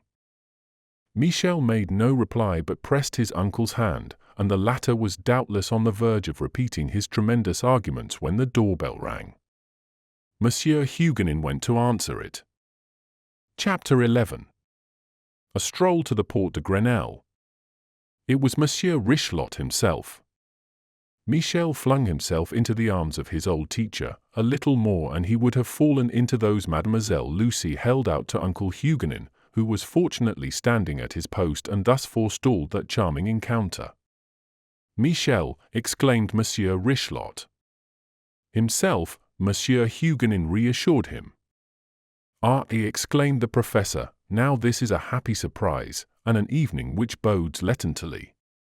"Dies albo nodanda le pillow," riposted Monsieur Huguenin. "As our dear Flacker says," Monsieur Richelot confirmed. "Mademoiselle," stammered the young man, greeting the young lady. "Monsieur," replied Lucy, with a curtsy that was not altogether clumsy. "Candor no tabulus albo," murmured Michel, to the delight of his professor, who forgave this compliment in a foreign tongue. Moreover, the young man had spoken accurately. Lucy's entire charm was portrayed in that delicious Ovidian hemistich, remarkable for the luster of her whiteness. Mademoiselle Lucy was about 15 and perfectly lovely, with long, blonde curls falling over her shoulders in the fashion of the day, fresh and nascent, if that term can express about her what was new, pure, and blossoming, her deep blue eyes sparkling with naive glances, her pert nose with its tiny, transparent nostrils, her mouth moist with dew, the almost nonchalant grace of her neck, her cool and supple hands, the elegant outline of her figure, everything enchanted the young man and left him mute with admiration. The young lady was a living poem, he sensed rather than saw her. She touched his heart before delighting his eyes. This little ecstasy threatened to last indefinitely. Uncle Huguenin realized as much, seated his visitors, managing to shield the young woman from the rays the poet was giving off, and began talking. "My friends, dinner will be served quite soon. Let's chat a while until it comes. You know, Richelot, it's been a good month since I've seen you. How are the humanities going?" "They're going away," the old professor replied. "I have only 3 students left in my rhetoric class. It's a turpy decadence. Soon they'll be getting rid of us, and with good reason." "Getting rid of you?" Michel exclaimed. "Can it really have come to that?" asked Uncle Huguenin. "Really and truly," Monsieur Richelot replied. "Rumor has it that the literature professorships, by virtue of a decision taken in the General Assembly of the stockholders, will be suppressed for the program of 1962. What will become of them?" Michel wondered, staring at the girl. "I can't believe such a thing," said his uncle, frowning. "They wouldn't dare." "They will dare," Monsieur Richelot replied, "and it will be for the best. Who cares about Greek and Latin? All they're good for is to provide a few roots for modern science. The students no longer understand these wonderful languages, and when I see how stupid these young people are, I don't know which I feel more intensely, despair or disgust. Can it be possible, asked young Dufresnoy, that your class is reduced to 3 students? 3 too many, grumbled the old professor. And all 3 of them dunces into the bargain, said Uncle Huguenin. First-class dunces, returned Monsieur Richelot. Would you believe that just the other day one of them translated just divinum as divine juice? Divine juice, exclaimed Uncle Huguenin, that's a budding drunkard you have there. And yesterday, just yesterday. Horresco referens, guess, if you dare, how another one translated this verse from the 4th canto of the Georgics, Imanes Pecoris Custos. I'd say it was offered me shell. I blush for it to the tops of my ears, said Monsieur Richelot. All right, tell us, replied Uncle Huguenin. How did he translate that passage in our year of grace 1961? Guardian of a dreadful pecker, replied the old professor, covering his face. Uncle Huguenin could not contain a great burst of laughter. Lucy turned her head away. With a smile, Michel watched her sadly. Monsieur Richelot didn't know where to look. Oh, Virgil, exclaimed Uncle Huguenin, would you ever have suspected such a thing? You see what it is, my friends, resumed the professor. Better not to translate at all than to do it like this. And in a rhetoric class. Best to eliminate the whole thing. What will you do then? Asked Michel. That, my boy, is another question, but the moment has not arrived for an answer. We're here to have a good time. Then let's have dinner, interrupted Uncle Huguenin.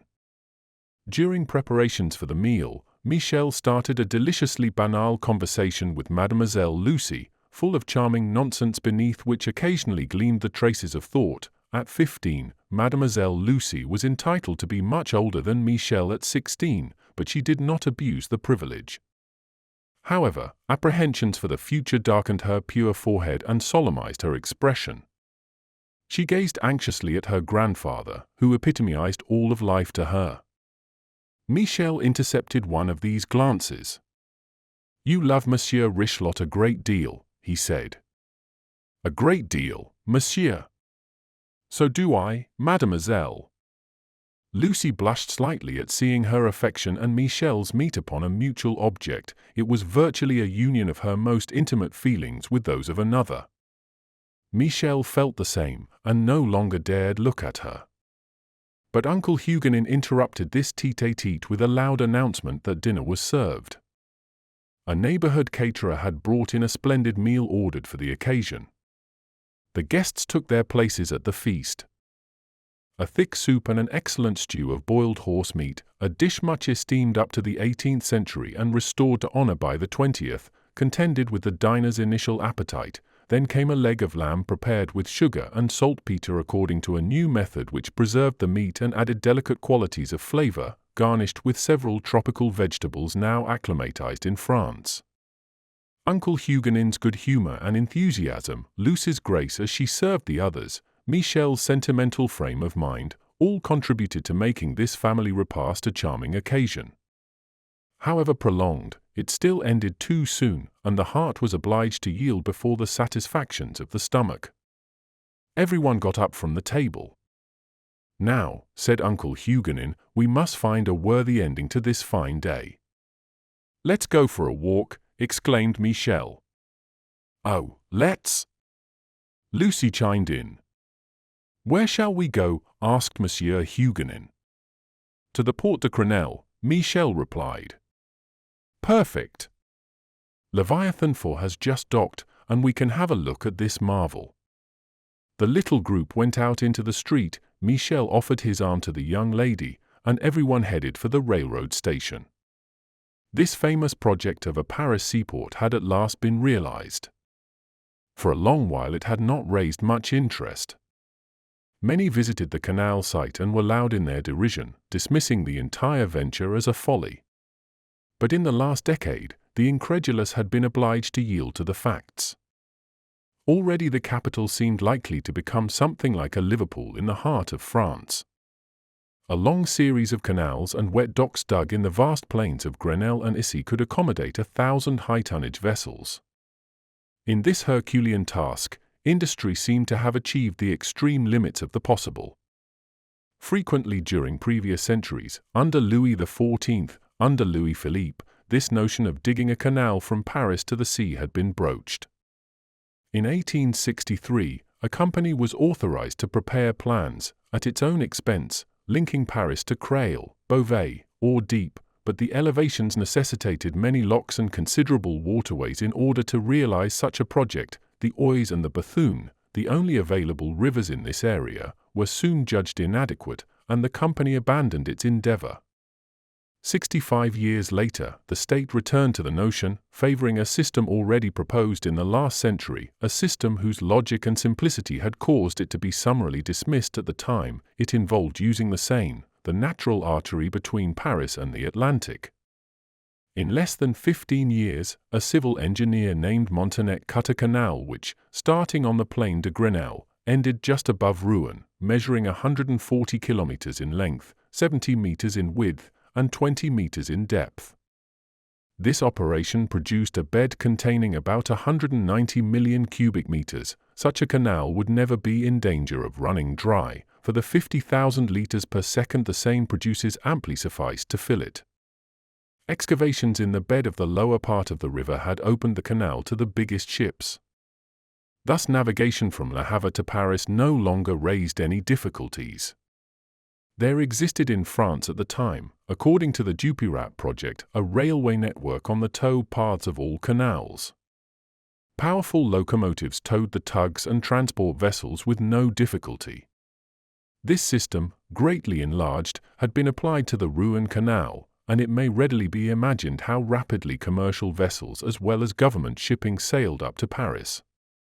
The new port had been magnificently constructed, and soon Uncle Huguenin and his guests were strolling on the granite quays, amid a considerable crowd. There were 18 wet docks, only 2 of which were reserved for the government ships assigned to protect the fisheries and the French colonies. Here, as well, were reproductions of armored frigates of the 19th century, which the archaeologists admired without quite understanding. These war machines had ultimately assumed incredible though readily explainable proportions. For a period of some 50 years, there had been an absurd duel between armor and cannonballs as to which would resist and which would penetrate. Cast iron hulls became so thick and cannon so heavy that ships ended by sinking under their burden, and this result brought to a close this noble rivalry just when cannon balls were about to triumph over armor. This was how they fought back then, observed Uncle Huguenin, pointing to one of these iron monsters pacifically moored at the rear of the basin. Men shut themselves up in these floating fortresses, and then they had to sink the others or be sunk themselves. But individual courage didn't have much to do in such machines, protested Michel. Courage was outdated, like the cannons, Uncle Huguenin commented with a smile. Machines fought, not men, hence the impulse to put an end to wars, which had become ridiculous. I could still conceive of battle in the days when you stood man to man, and when you killed your adversary with your own hands. How bloodthirsty you are, Monsieur Huguenin, exclaimed Lucy. Not at all, my dear, I'm merely reasonable, insofar as reason has anything to do with such things. War once had its raison d'etre, but since cannons have had a range of 8,000 meters, and a 36mm cannonball at 100 meters could pass through 34 horses and 68 men, you'll have to admit that individual courage had become a luxury. Indeed, Michel commented, machines have killed bravery, and soldiers have become mechanics. During this archaeological discussion, the 4 visitors continued their promenade through the wonders of the commercial docks. Around them rose an entire town of taverns where sailors ate their meals and smoked their pipes. These brave fellows felt quite at home in this mercantile port in the very center of the Plain de Grenelle, and they were free to make all the racket they liked. They formed, moreover, a distinct population, not mingling with the inhabitants of the other suburbs, and quite unsociable. It was a kind of Havre separated from Paris by no more than the width of the Seine. The commercial waterways were connected by cantilever bridges operated at fixed hours by means of the catacomb company's compressed air machines. The water vanished beneath the ship's hulls, most advanced by means of carbonic acid vapor, not a three-master, a brig, a schooner, a lugger, a coasting vessel which was not fitted with its propeller. Wind was no longer a source of energy, it was no longer in use, no longer sought, an old airless, scorned, hid shamefaced in his bag. It is easy to imagine how cutting through the isthmuses of Suez and Panama had increased long-distance commercial navigation, maritime operations, delivered from monopolies and from the shackles of ministerial brokers, enormously increased, ships multiplied in all forms. Certainly it was a magnificent spectacle, these steamers of all sizes and all nationalities whose flags spread their thousand colors on the breeze, huge wharves, enormous warehouses protected the merchandise which was unloaded by means of the most ingenious machines, some prepared packing materials, others weighed them, some labeled them, still others stowed them on board, ships towed by locomotives slid along the granite walls, bales of cotton and wool, sacks of sugar and coffee, crates of tea, all the products of the four quarters of the world were heaped up in towering mountains of commerce. Many colored panels announced the ships departing for every point on the globe, and all the languages of the earth were spoken in this port de Grenelle, the busiest in the world.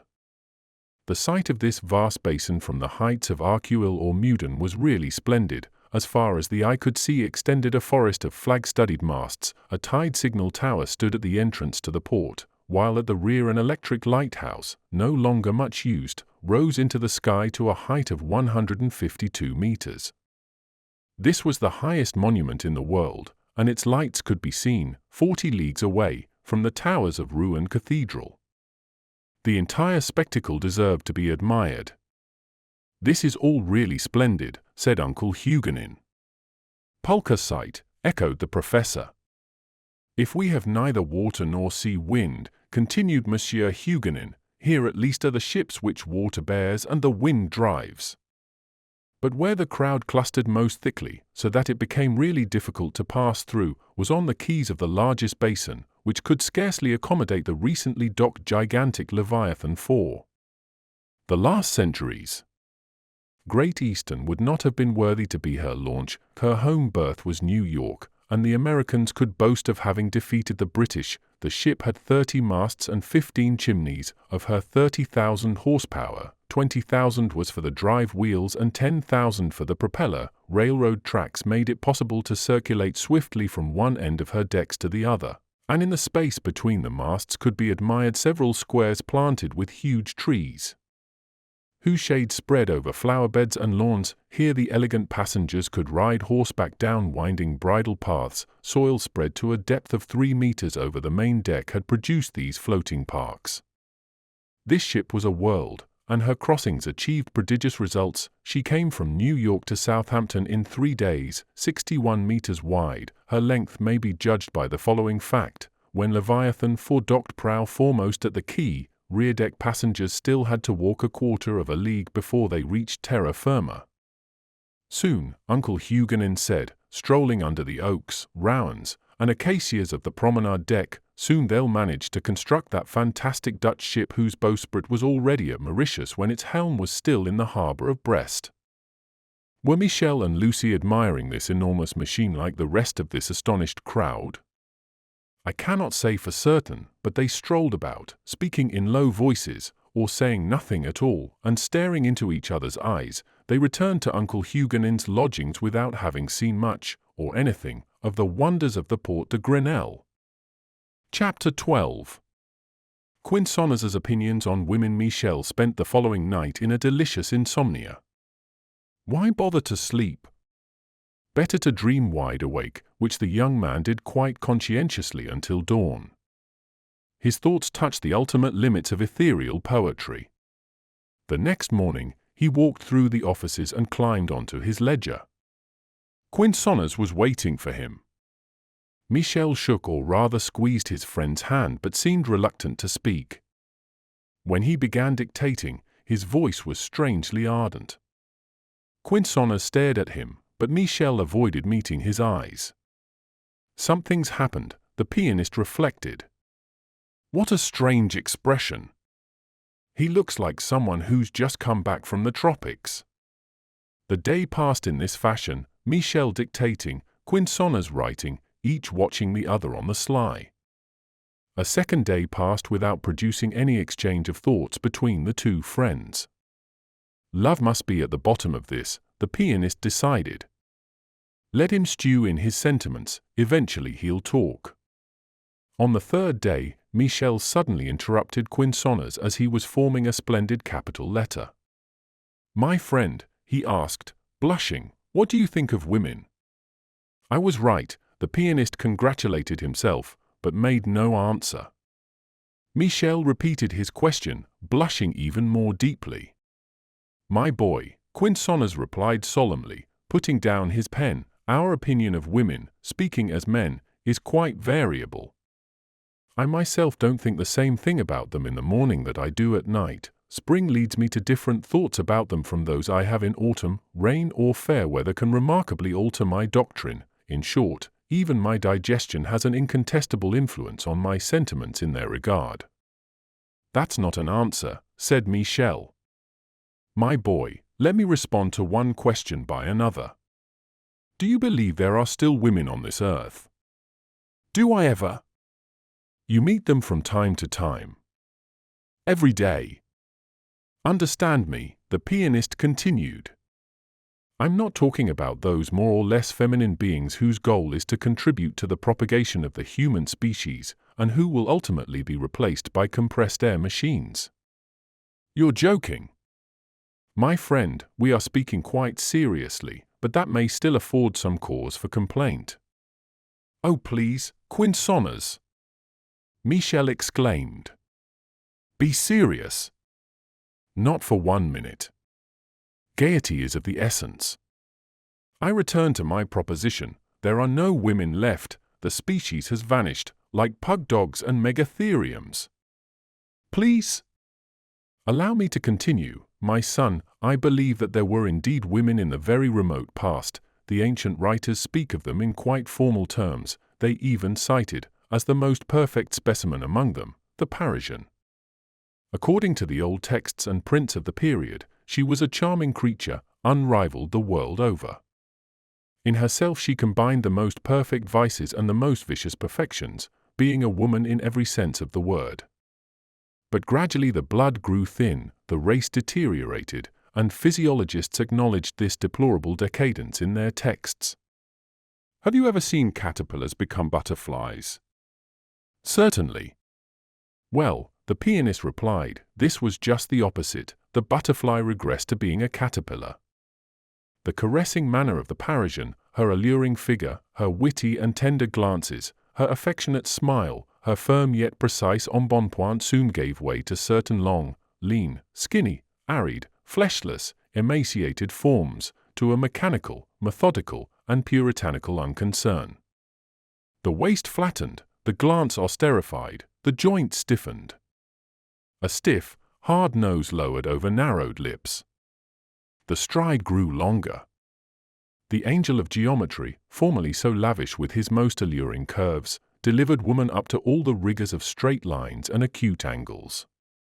The Frenchwoman has become Americanized. She speaks seriously about serious matters, she takes life seriously, she rides on the rigid saddle of modern manners, dresses poorly, tastelessly, and wears corsets of galvanized tin which can resist the most powerful pressures. My son, France has lost her true superiority. In the charming century of Louis XV, women had feminized men. Subsequently they have switched gender and no longer deserve the artist's gaze or the lover's attention. Don't stop now. Yes, Quinçonas continued, you smile. You suppose you have the wherewithal to confound me in your pocket. You have your little exception to the general rule ready to hand. Well, you will merely confirm that rule. I maintain my position. And I shall take it even further. No woman, whatever class she belongs to, has escaped this degradation of the race. What we used to call the grisette has vanished. The courtesan, drearier than ever now that she's a kept woman, displays a severe immorality all her own. She is clumsy and stupid but functions with order and economy, so that no man nowadays ruins himself for her. Ruins himself? Please, the word itself is obsolete. Everyone gets rich today, my son, except the human body and the human mind. So you claim it is impossible to meet a true woman in this day and age. Indeed, under 95 years of age, there are none. The last ones died with our grandmothers. However? Such things can be met with in the Faubourg Saint-Germain, in this one little corner of our enormous Paris, that rare plant Puella desiderata, as your professor would say, is cultivated, but only here. So, replied Michel, smiling ironically, you persist in this opinion that woman is a vanished race. My son, the great moralists of the 19th century already foresaw this catastrophe.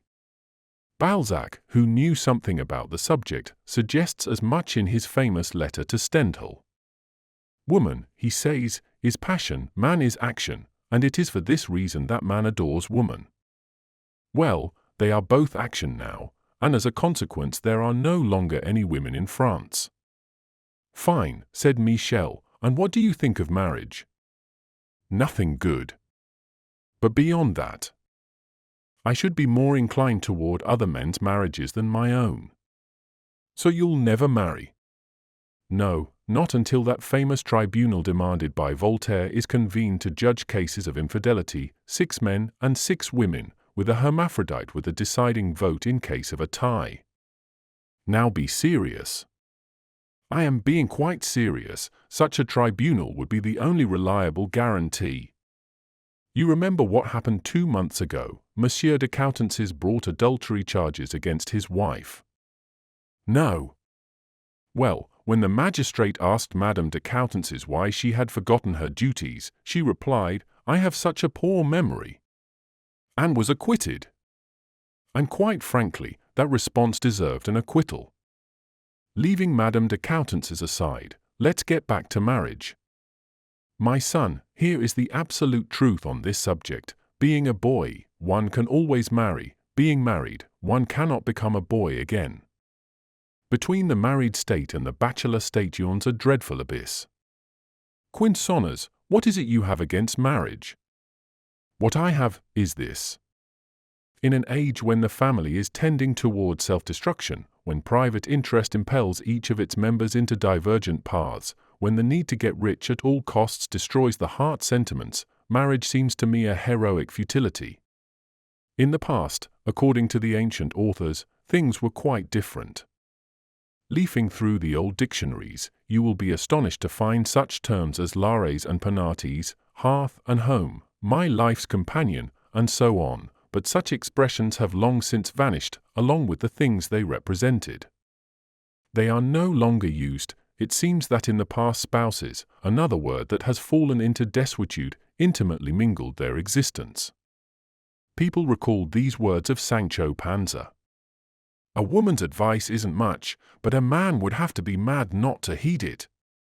And men heeded it. Consider the difference. The husband nowadays lives far from his wife, he sleeps at his club, eats there, dines there, works there, plays there. Madame's life is her own affair, in every sense of the word. Monsieur greets her as a stranger, if he should happen to meet her in the street. From time to time he pays her a visit, turns up on her Mondays or her Wednesdays. Sometimes Madame invites him to dinner, more rarely to spend the evening. Finally, they meet so little, see each other so little, speak to each other so little and with so little intimacy, that one wonders, quite rightly, how there happen to be so many rightful heirs in this world. More or less true, I suppose. Altogether true, my son. We have followed the tendency of the last century, in which people sought to have as few children as possible, mothers apparently vexed to see their daughters too promptly pregnant, and young husbands in despair at having committed such a piece of clumsiness. Hence, in our day and age, the number of legitimate children has singularly diminished to the advantage of the bastards, these already form an impressive majority, they will soon become the masters in France and will revive the law which forbids any inquiry into paternity. Obvious enough. Now, the problem, if it is a problem, exists in every class of society. Note that an old egotist like me does not blame this state of affairs, he takes advantage of it, but I insist on my point that marriage is no longer the menage, and that hymen's torch no longer serves, as once it did, to warm the soup on the stove. Therefore, Michel summed up, if for some improbable, let us say impossible reason you were to decide to take a wife, my dear fellow, I should first of all attempt to make myself a millionaire like everyone else. It requires a great deal of money to lead an existence times 2. A girl no longer marries unless she has her weight in gold in the paternal coffers, and a Marie-Louise with her wretched dowry of 250,000 francs wouldn't find a single banker's son who would have her. But a Napoleon. Napoleons are rare, my boy. So I see you have no enthusiasm for marrying. Not exactly. Would you have any for mine? Now we're getting there, the pianist mused, and made no reply. Well, what do you say?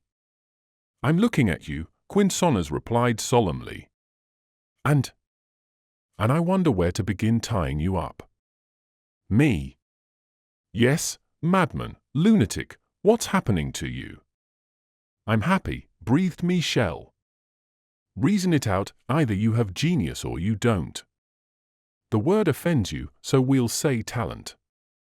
If you have no talent, you die in poverty a ducks.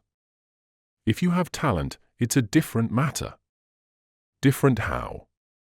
My boy, don't you know that genius, and even talent, is a disease, and that an artist's wife must resign herself to the role of a practical nurse? Well, I've found. A sister of charity, interrupted Quinsonners. There are none. Only cousins of charity now, and cousins once removed. Michel persisted. I've found, I tell you, or a woman. Yes. A young woman? A girl? Yes. An angel? Yes. Then let me tell you, my son, pluck her feathers and put her in a cage, otherwise your angel will fly away. Listen, Quinsonners, I'm talking about a young person who happens to be sweet, kind, loving, and rich. Poor. On the brink of poverty. I've only seen her once. That's a good deal. It might be better to have seen her often. Don't joke with me, Quinsonners. She's my old professor's granddaughter, I love her completely. We've talked like friends who've known each other 20 years. I'm sure she'll love me, she's an angel. You're repeating yourself, my son. Pascal says that man is never entirely an angel or a beast. Well, between the two of you, you and your beauty, you provide a furious contradiction. Oh, Quinsonners. Calm down. You're not the angel. Can it be possible, this fellow's in love? Planning at 16 to do what is still a piece of stupidity at 40. What is still a piece of happiness if one is loved, the young man replied. Enough. Shut up now, exclaimed the pianist. Shut up. You're annoying me. Don't add another word or I. And Quinsonners, annoyed indeed, violently slapped the immaculate pages of the ledger. It is apparent that a discussion of women and love can have no end, and this one would doubtless have continued till nightfall had there not occurred a terrible accident whose consequences were to be incalculable. By gesticulating so passionately, Quinsonners happened to knock over the large siphoniform apparatus which provided his multicolored inks. Floods of red, yellow, green, and blue ran like torrents of lava over the pages of the ledger. Quinsonners could not restrain a terrible cry, the offices echoed with it. People supposed that the ledger was falling. We're lost, whispered Michel. You said it, my son, Quinsonners replied. The flood is upon us. Sauve qui peut. But at this moment Monsieur Kazmidij and cousin Athanase appeared in the accounting offices. The banker headed for the scene of the disaster. In his astonishment he opened and closed his mouth, but no words emerged. Rage had stifled him. And with good cause. That marvelous book in which the enormous operations of the banking house were inscribed, stained. That precious treasure of financial affairs, soiled. That veritable atlas which contained an entire world, contaminated. That gigantic monument which on holidays the concierge would show to visitors, ruined. Spattered. Lost. And its guardian, the man to whom such a task had been entrusted, had betrayed his mandate. The priest had dishonored the altar with his own hands. Monsieur Kazmidij thought all these horrible things, but he could not utter a word. A dreadful silence reigned in the offices. Suddenly Monsieur Kazmidij gestured at the unfortunate copyist. This gesture consisted of an arm extended toward the door with a force, a resolve, a conviction such that no mistake was possible. This eloquent gesture so clearly meant "get out" in every human language that Quinçonas descended from the hospitable summit where his youth had been spent. Michel followed and advanced toward the banker. "Monsieur," he said, "I am the cause." A second gesture made by the same arm extended even more emphatically, if possible, sent the reader after the copyist. Then Quinçonas carefully removed his canvas cuffs, took up his hat, dusted it with his elbow, put it on his head, and walked straight up to the banker.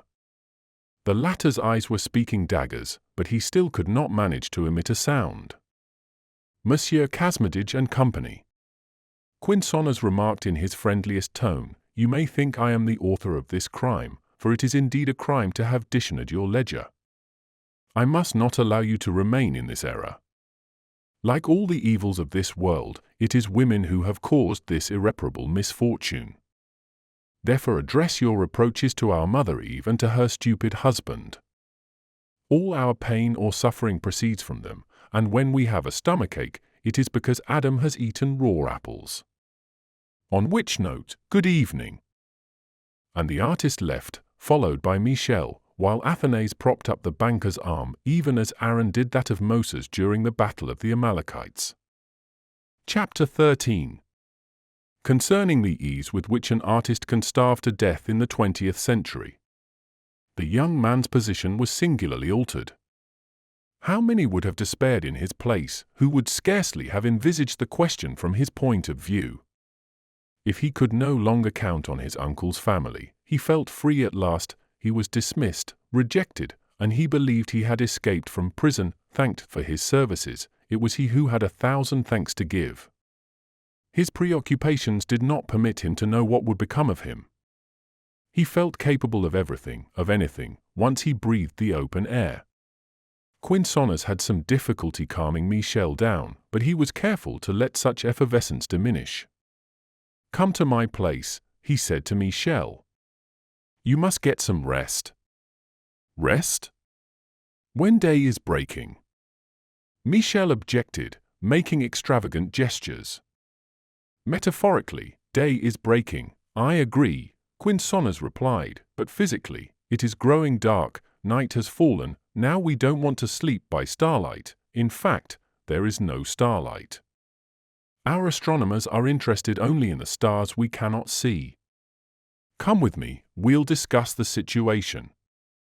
"Not today," Michel answered. "You'd only say boring things, I know them all." "What can you say that I don't know? Would you tell a slave drunk on his first hours of freedom, 'Friend, now you're going to starve to death'? Right you are, today I won't say anything, but tomorrow? Tomorrow's Sunday. You're not going to spoil my holiday. All right, we're not going to be able to talk at all then.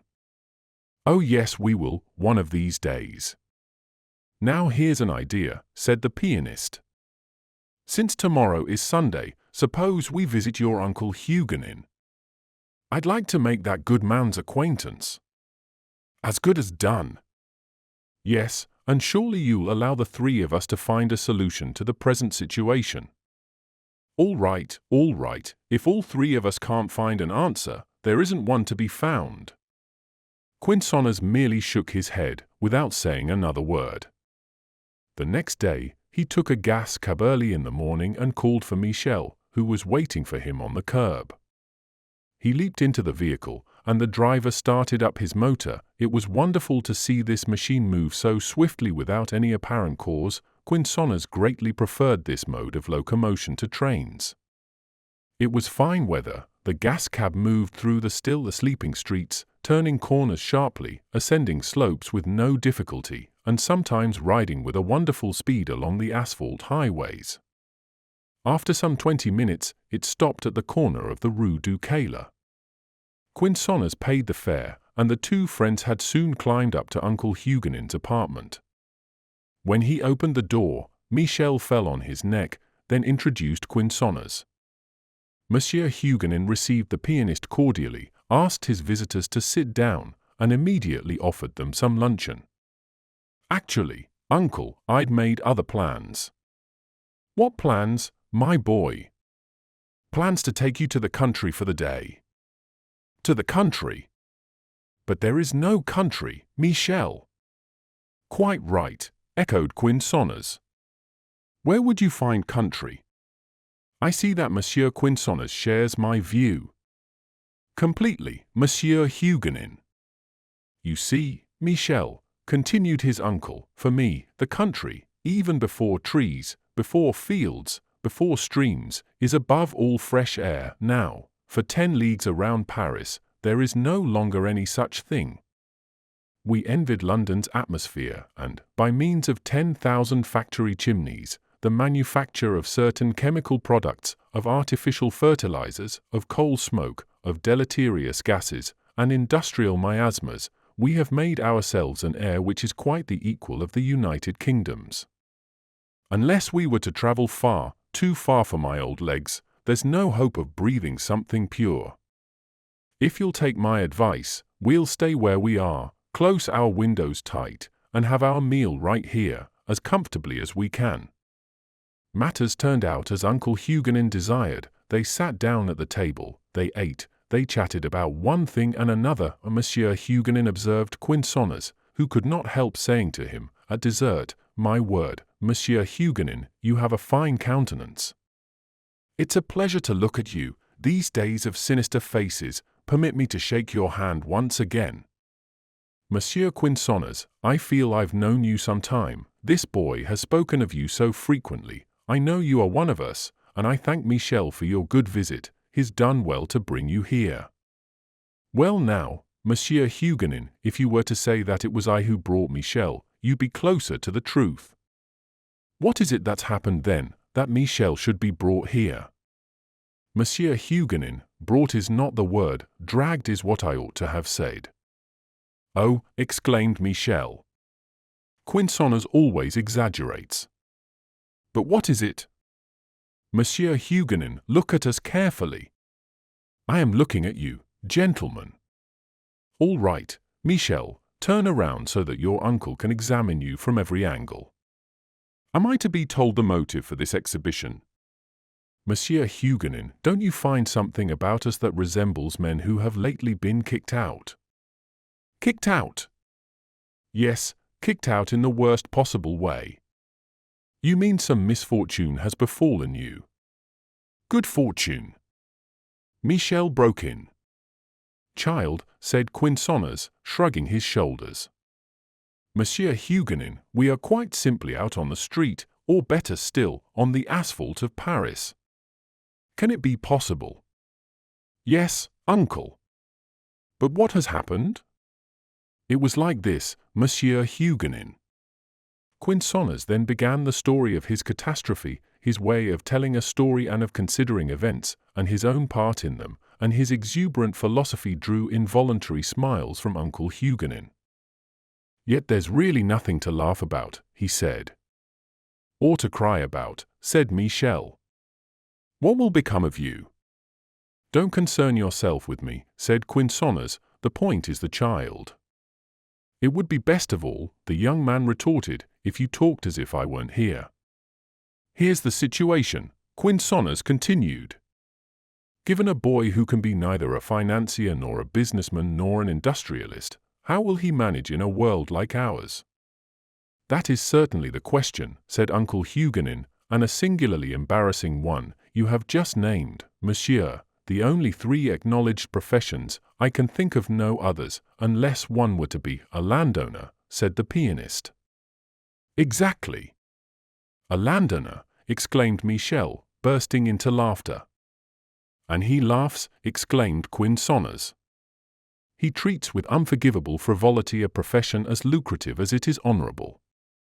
Wretch! Have you never realized what it is to be a landowner? My boy, it is positively alarming to think of all that this one word contains. When you consider that a person like yourself, made of flesh and blood, born of woman, of a mere mortal, possesses a certain portion of the globe. That this portion of the globe actually belongs to him, that it is one of his properties, like his own head, and frequently even more than that. That no one, not even God, can take from him this portion of the globe which he transmits to his heirs. That he has the right to dig up this portion of the globe, to cultivate it, to build on it as he pleases.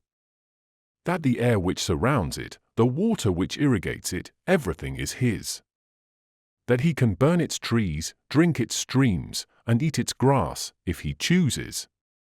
That each day he tells himself, I own my share of this land which the Creator created on the first day of the world. This surface of the hemisphere is mine, all mine, with the 6,000 fathoms of breathable air which rise above it, and 1,500 leagues of the earth's crust which extend below. For after all, this man is a landowner down to the center of the earth, and is limited only by his co-landowner at the antipodes. But, deplorable child, you can never have realized such things to laugh as you do. You've never calculated that a man possessing a simple acre really and truly owns a plot containing 20 billion cubic meters, his own, all his own, whatever there is that can be all his own. Quinsonas was magnificent, gesture, intonation, figure. He became a veritable presence, created an illusion. There could be no mistake. This was the man who had his place in the sun, a possessor. Ah, Monsieur Quinsonas, exclaimed Uncle Huguenin, you are splendid. You make me long to be a landowner to the end of my days. But isn't it all true, Monsieur Huguenin? And this child sits there and laughs. Yes, I'm laughing, Michel answered, for I'll never manage to own even a cubic meter of land. Unless chance. What do you mean by chancels? Exclaimed the pianist. You use the word without the slightest comprehension. What do you mean? I mean that chance comes from an Arabic word signifying difficult. Exactly. For in this world there are nothing but difficulties to overcome. And with perseverance and intelligence, victory can be yours. Precisely, replied Uncle Huguenin. Now what do you say to that, Michel? Uncle, I'm not so ambitious, and Quinsonas' 20 billion mean nothing to me. But, Quinsonas continued, 1 hectare of land produces 20 to 25 hectoliters of wheat, and a hectoliter of wheat can produce 75 kilograms of bread. Half a year's nourishment at £1 per day. Oh, food, food! Michel exclaimed, always the same old song. Yes, my son, the song of bread, which is frequently sung to a sad tune. So what is it, Michel, that you propose to do? Asked Uncle Huguenin. If I were absolutely free, uncle, the young man replied, I'd like to put into practice that definition of happiness I once read somewhere, and which involves 4 conditions. And what, without being too inquisitive, might they be? Asked Quinsonas. Life in the open air, answered Michel, the love of a woman, detachment from all ambition, and the creation of a new form of beauty. Well then, exclaimed the pianist with a laugh, Michel's already achieved half his program. How's that? Asked Uncle Huguenin. Life in the open air, he's already been thrown onto the street. Right, agreed Uncle Huguenin. The love of a woman. Let's leave that aside, said Michel, blushing. As you wish, Monsieur Huguenin teased. As for the other two, Quinsonners continued, it's a little more difficult. I believe he's ambitious enough not to be utterly detached from all ambition. But the creation of a new form of beauty, Michel exclaimed, leaping up with enthusiasm. The fellow's quite capable of that, retorted Quinsonners. Poor child, his uncle observed in a rather sad tone of voice. Uncle, you know nothing about life, yet all your life you must learn how to live, as Seneca says. I implore you, don't yield to fond hopes, you must realize there are obstacles to face. Indeed, continued the pianist, nothing happens by itself in this world of ours. As in mechanics, you must consider the milieu, you must bear in mind contacts. Contacts with friends, with enemies, with outsiders, with rivals. The milieu of women, of family, of society. A good engineer has to take everything into account. Monsieur Quinsonners is right, replied Uncle Huguenin, but let's be a little more specific, Michel, hitherto you have not succeeded in finance. Which is why I ask no better than to follow my own tastes and my talents. Your talents, exclaimed the pianist. At this moment you present the pathetic spectacle of a poet who is dying of hunger and yet nourishes hope. This devil of a Quinsonners, Michel remarked, has a nice way of looking at things. I'm not joking, I'm arguing. You want to be an artist in an age when art is dead. Oh, dead! Dead, buried, with an epitaph and a funerary urn. For example, are you a painter? Well, painting no longer exists, there are no more canvases, even in the Louvre, they've been cunningly restored down to the last century, let them turn to dust. Raphael's Holy Families consist of no more than an arm of the Virgin, an eye of St. John, little enough, the wedding at Cana presents the eye with an aerial bow playing a flying violin, which is quite inadequate. Titians, Correggios, Giorgionis, Leonardos, Murillos, Rubenses, all have a skin disease which they contracted by contact with their doctors, and they're dying of it. We have no more than elusive shadows, indeterminate lines, blackened colors in splendid frames. We've let the pictures rot, and the painters too, for there hasn't been an exhibition in 50 years. And a good thing too. A good thing, inquired Monsieur Huguenin. No doubt, for even in the last century, realism made such strides that we can no longer endure it. I've even heard that a certain Courbet, at one of his last exhibitions, showed himself, face to the wall, in the performance of one of the most hygienic but least elegant actions of life. Enough to scare away Zeuxis's birds. Dreadful, breathed Uncle Huguenin. And he was an Auvergnat into the bargain, Quinsonners continued. So in the 20th century, no more painting, no more painters. Are there sculptors, at least? None whatsoever, ever since they planted the muse of industry right in the middle of the Louvre courtyard. A vigorous shrew crouching over some sort of cylinder, holding a viaduct on her knees, pumping with one hand, working a bellows with the other, a necklace of little locomotives around her neck, and a lightning rod in her chignon. I must have a look at this masterpiece, murmured Monsieur Huguenin. It's well worth the trouble, Quinsonners replied. So, no more sculptors. Are there musicians?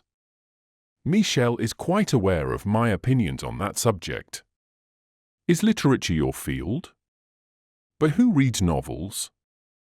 Not even those who write them, judging by their style. No, all that's over and done with, finished, dead and gone. But even so, Michel protested, alongside the arts there are professions which maintain some contact with them. Oh yes, there was a time when you could become a journalist. I grant you that. It could be done when there existed a bourgeoisie who believed in newspapers and went in for politics. But who bothers with politics now? Foreign policy?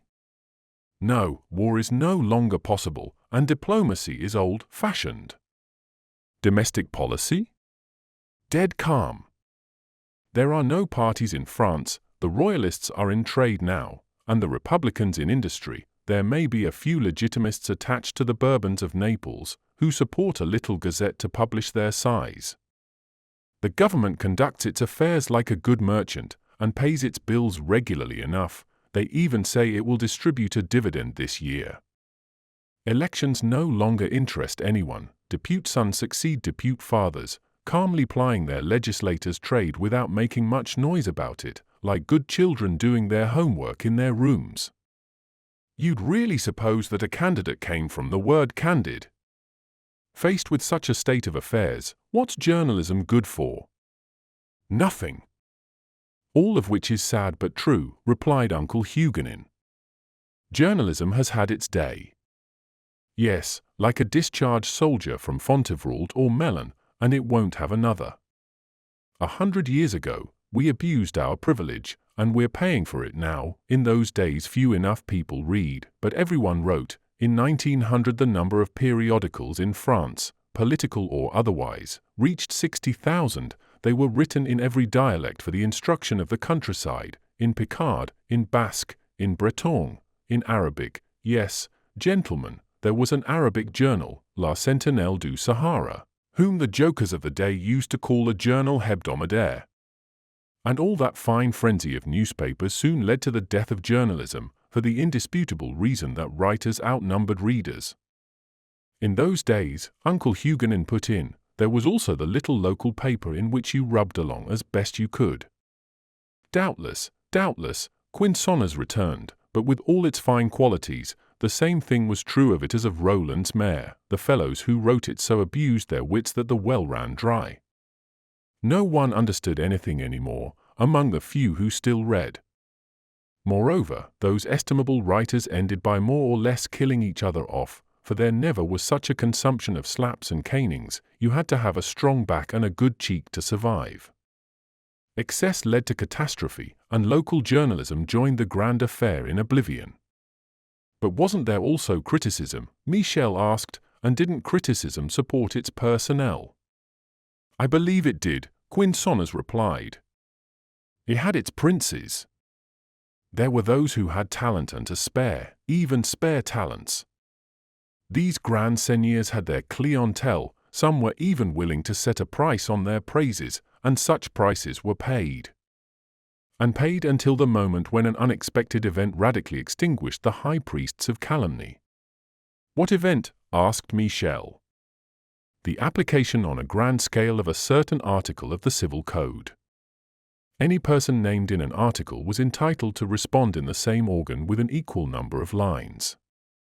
The authors of plays, novels, works of philosophy and history began retorting en masse to their critics. Each one had the right to so many words, and each one made use of that right. At first, the newspapers tried to resist. They were doomed. Then, in order to contend with the protests, they enlarged their format, but the inventors of some machine or other got involved. You couldn't mention anything without provoking a response which had to be printed, and this process was so abused that ultimately criticism was killed on the spot. And with it vanished journalism's last resource. Then what's to be done? What's to be done? That's always the question, unless you become a doctor, if you won't have industry, commerce, finance. And even so, devil take me, I think that diseases themselves are wearing out. If the faculty of medicine didn't inoculate us with new ones, it would soon have no work to do. I won't even mention the bar. Lawyers no longer plead, they compromise. A good transaction is preferred to a good trial. It's faster and more profitable. But it seems to me, said Uncle Huguenin, that there are still the financial journals. Yes, but would Michel want to become a stock reporter, wear the livery of a Casmodage or a Boutardin, round off unfortunate periods on pork bellies, alfalfa, or 3%, getting caught out every day in inevitable errors, prophesying events with great aplomb, on the principle that if the prediction doesn't come true, the prophet will be forgotten, and if it does, he will pride himself on his perspicacity, overcoming rival companies for some banker's greater profit, which is worse than mopping his office floors. Will Michel ever consent to that? Of course not. Never. Then I don't see anything except government jobs. Becoming an administrator, an official, there are 10 million of them in France. Figure the chances of advancement and take your place in line. My word, observed Uncle Huguenin, maybe that would be the wisest thing. Wise but desperate, answered the young man. Well then, Michel. In your review of the paying professions, the latter said to Quinsonners, you've left one out. Which is? That of a dramatist. Ah. You want to write for the stage. Why not? Doesn't the theatre give you something to eat, to use your frightful phrase? All right, Michel, Quinsonners replied, instead of telling you what I think, I'll give you a chance to try it. I'll give you a letter of recommendation to the editor-in-chief of the Entrepôt Dramatique, and you can see for yourself. When do I start? No later than tomorrow. Done. Done. Are you serious? Asked Uncle Huguenin. Quite serious, Quinsonners replied. Perhaps he'll succeed. In any case, in 6 months, just like now, it will be time to become a government official. Now then, Michel, we'll be keeping an eye on you. But you, Monsieur Quinsonners, you shared this boy's misfortunes. May I ask what you yourself plan to do? Oh, Monsieur Huguenin. Don't worry about me. As Michel knows, I have great plans. Yes, the young man observed, he wants to amaze the age. Amaze the age. Such is the noble purpose of my life. I believe I have my business in hand, and first of all I plan to try it out abroad. As you surely know, that is where great reputations are established. You'll be gone? Asked Michel. For a few months, Quinsonners replied, but I'll be back soon. I wish you good luck, said Uncle Huguenin, offering his hand to Quinsonners, who stood up.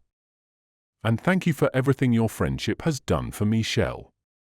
If the child will come with me now, I'll give him his letter of recommendation right away. Gladly, said the young man. Goodbye, dear uncle. Goodbye, my boy. Goodbye, Monsieur Huguenin, said the pianist. Goodbye, Monsieur Quinsonners, may fortune smile upon you. Smile, exclaimed Quinsonners. Better than that, Monsieur Huguenin, I want her to laugh out loud.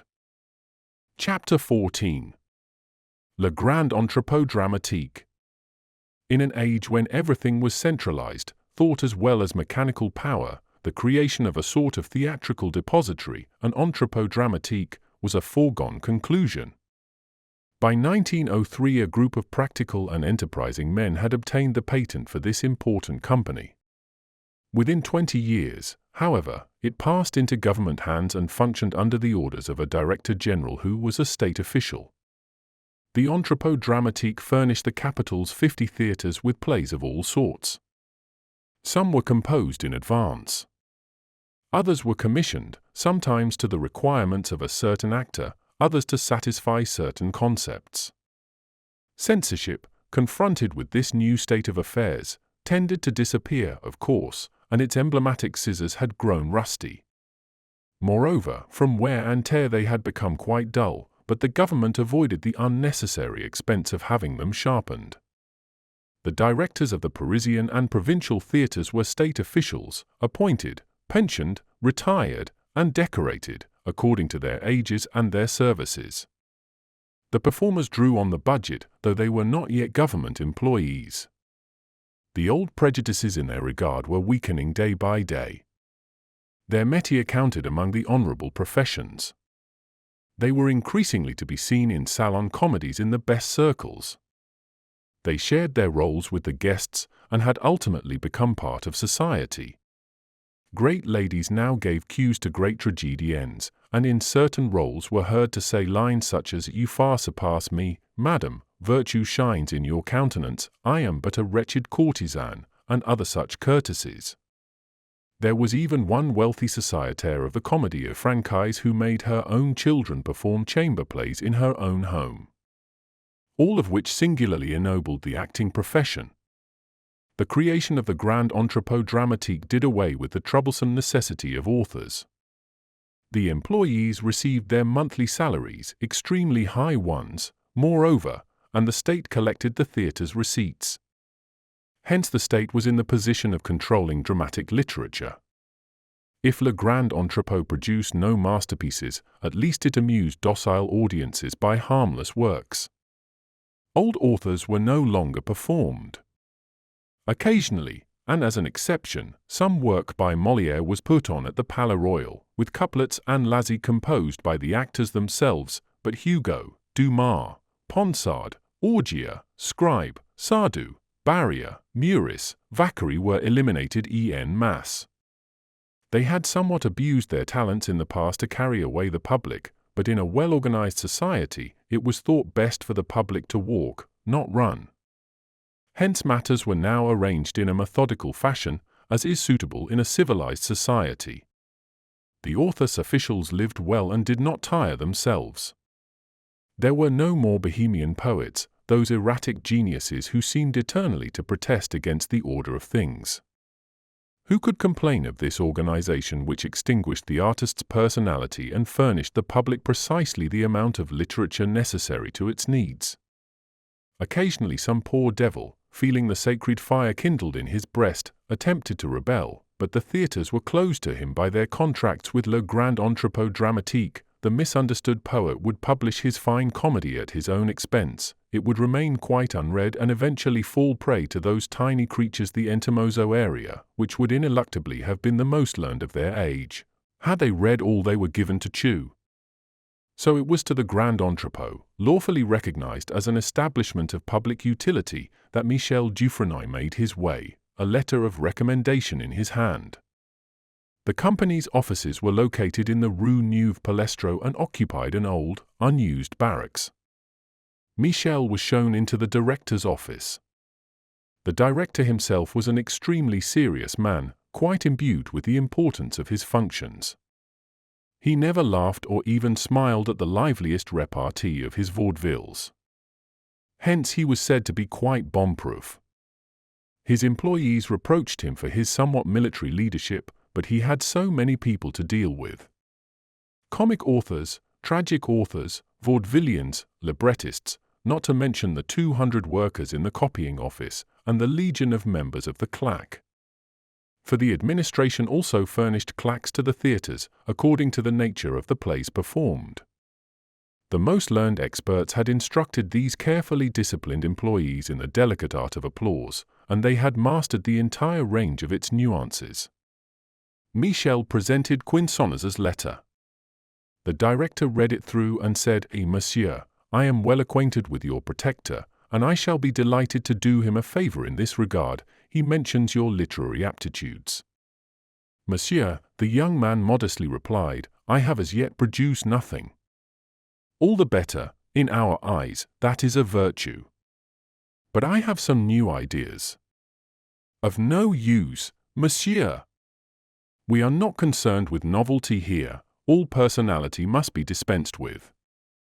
You will have to blend into a vast ensemble, which produces collective works of an average appeal. You will understand that I cannot, in your case, depart from established rules.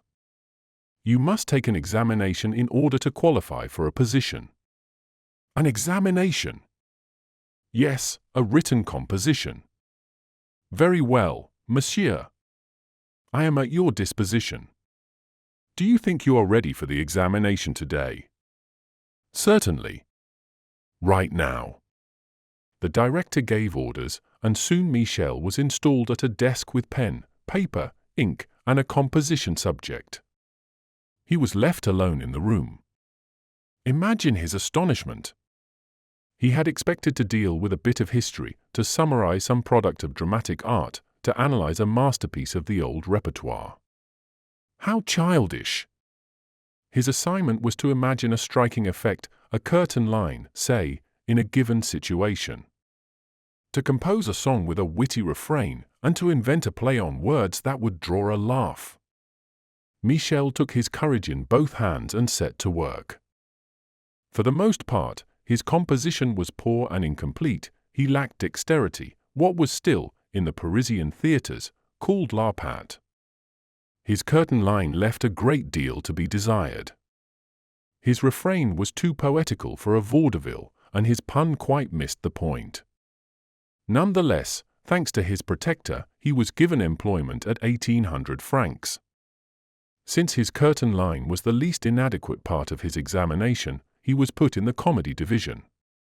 This remarkable organization, Le Grand Entrepôt Dramatique, consisted of 5 major divisions: 1. High and genre comedy. 2. Historical and modern drama. 3. Vaudeville, strictly speaking. 4. Opera and operetta. 5. Reviews, pantomimes, and official occasions. Tragedy had been eliminated. Each division included specialized employees. Their nomenclature will explain the mechanism of this great institution, where everything was foreseen, organized, and operated on schedule. A genre comedy or a Christmas review could be produced within 36 hours. Michel was therefore installed in an office in the first division. Here the talented employees were assigned, one to exposition, one to denouements, another to exits, still another to entrances. One man was assigned to formal rhymes. When verse was insisted upon, another was responsible for occasional rhymes and prose, in cases of simpler dialogue. There was also an administration specialty in which Michel was expected to take part.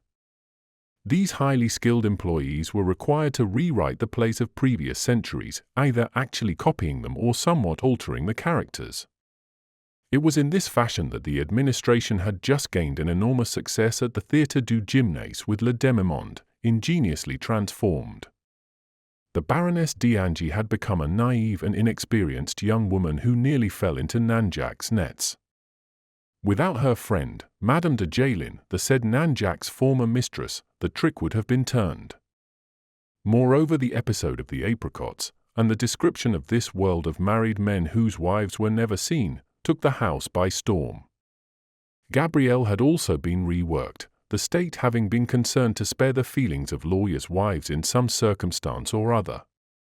Julien was about to abandon hearth and home for his mistress, when his wife, Gabrielle, came to him and so vividly described the horrors of a life of infidelity that he abjured his crime for the highest moral reasons, ultimately invoking the family pieties, in words of plaintive address, "O mother of my family, O poet, I love you."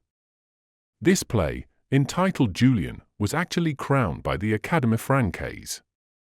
Discovering the secrets of this great institution, Michel felt his talents dissolve, yet he had to earn his keep and was soon assigned a considerable task. He was to rework numbers and teams by Sardou. The wretch sweated blood. He saw the situation clearly between Madame Corsade and her friends, those envious, selfish, and debauched women. He supposed that he could replace Dr. Tholozan by a midwife, and in the rape scene Madame Maurice could keep Madame Corsade's bell from ringing. But the denouement! The impossible denouement! No matter how hard he tried, he would never manage to work it out so that Madame Corsade would be killed by that famous fox. He was obliged to give it up and confess his failure. When the director learned this result, he was quite disappointed, and it was decided to try the young man in the division of drama. Perhaps he would turn out to have some abilities in this line. After 15 days of employment in the Grand Entrepôt Dramatique, Michel left the division of comedy for that of drama, which included both historical and modern plays. The former included 2 sections, quite distinct from each other, one in which actual history was transcribed into the works of good authors, the other in which history was outrageously falsified and denatured. According to this axiom of a great 19th century playwright, history must be raped if she is to bear a child. And she was made to bear any number, who themselves bore no resemblance to their mother. The chief specialists of historical drama were the employees assigned to curtain lines and dramatic effects, especially those of the 4th act. They were handed the situation roughly sketched out and managed to shine it up in no time. Also much valued in this division was the employee assigned to the Grand Tirade, known as the Grandes Dames Special. Modern drama included plays in formal dress and those in everyday clothes, even overalls. Occasionally the two genres combined, but the administration frowned on such mésalliances, which disturbed the employees' habits and made them far too liable to put in a dandy's mouth the language of a day laborer. And that would have encroached on the specialty of the argot expert. A certain number of employees were assigned to murders and assassinations, to poisonings and rapes. One of the latter was unrivaled for getting the curtain down at the last possible moment. A second late and the actor, if not the actress, risked being seriously embarrassed. This expert, a good fellow moreover, about 50 years old, father of a family, paid about 20,000 francs, honorable and honored, had worked variations on this one rape scene for 30 years, with a matchless sureness of touch. For his first effort in this division, Michel was assigned the complete reworking of the drama Amazampo, or The Discovery of Cinchona, an important play which had first been performed in 1827. The task was considerable. He had to transform the play into an essentially modern work, an undertaking considerably hampered by the discovery of Cinchona, which rather dated matters. The employees assigned to this project were all at their wits' end, for the work was in very poor condition. Its effects were so worn, its devices so stale, and its construction so weakened by a long retirement in the stacks, that it would have been easier to write an entirely new play, but the administration's orders were incontrovertible. The state wanted to remind the public of this important discovery at a period when periodic fevers were ravaging Paris. Hence the play had to be revised to satisfy contemporary tastes. The employees' talent and experience prevailed. The thing was a tour de force, but poor Michel counted for nothing in its success. He had contributed not the smallest idea, nor was he able to exploit the situation. He manifested no talent whatever in such matters, and he was declared incompetent.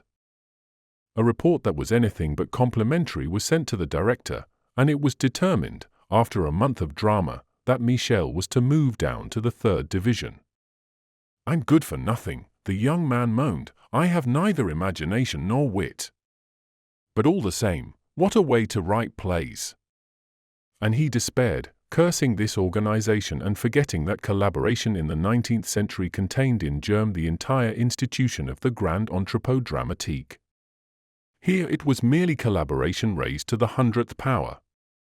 Michel thus descended from drama to vaudeville. Here were collected the funniest men in France. The clerk in charge of rhyming couplets competed with the clerk in charge of punch lines. The section of naughty situations and of blue wisecracks was occupied by a most agreeable young man. The department of puns functioned to perfection.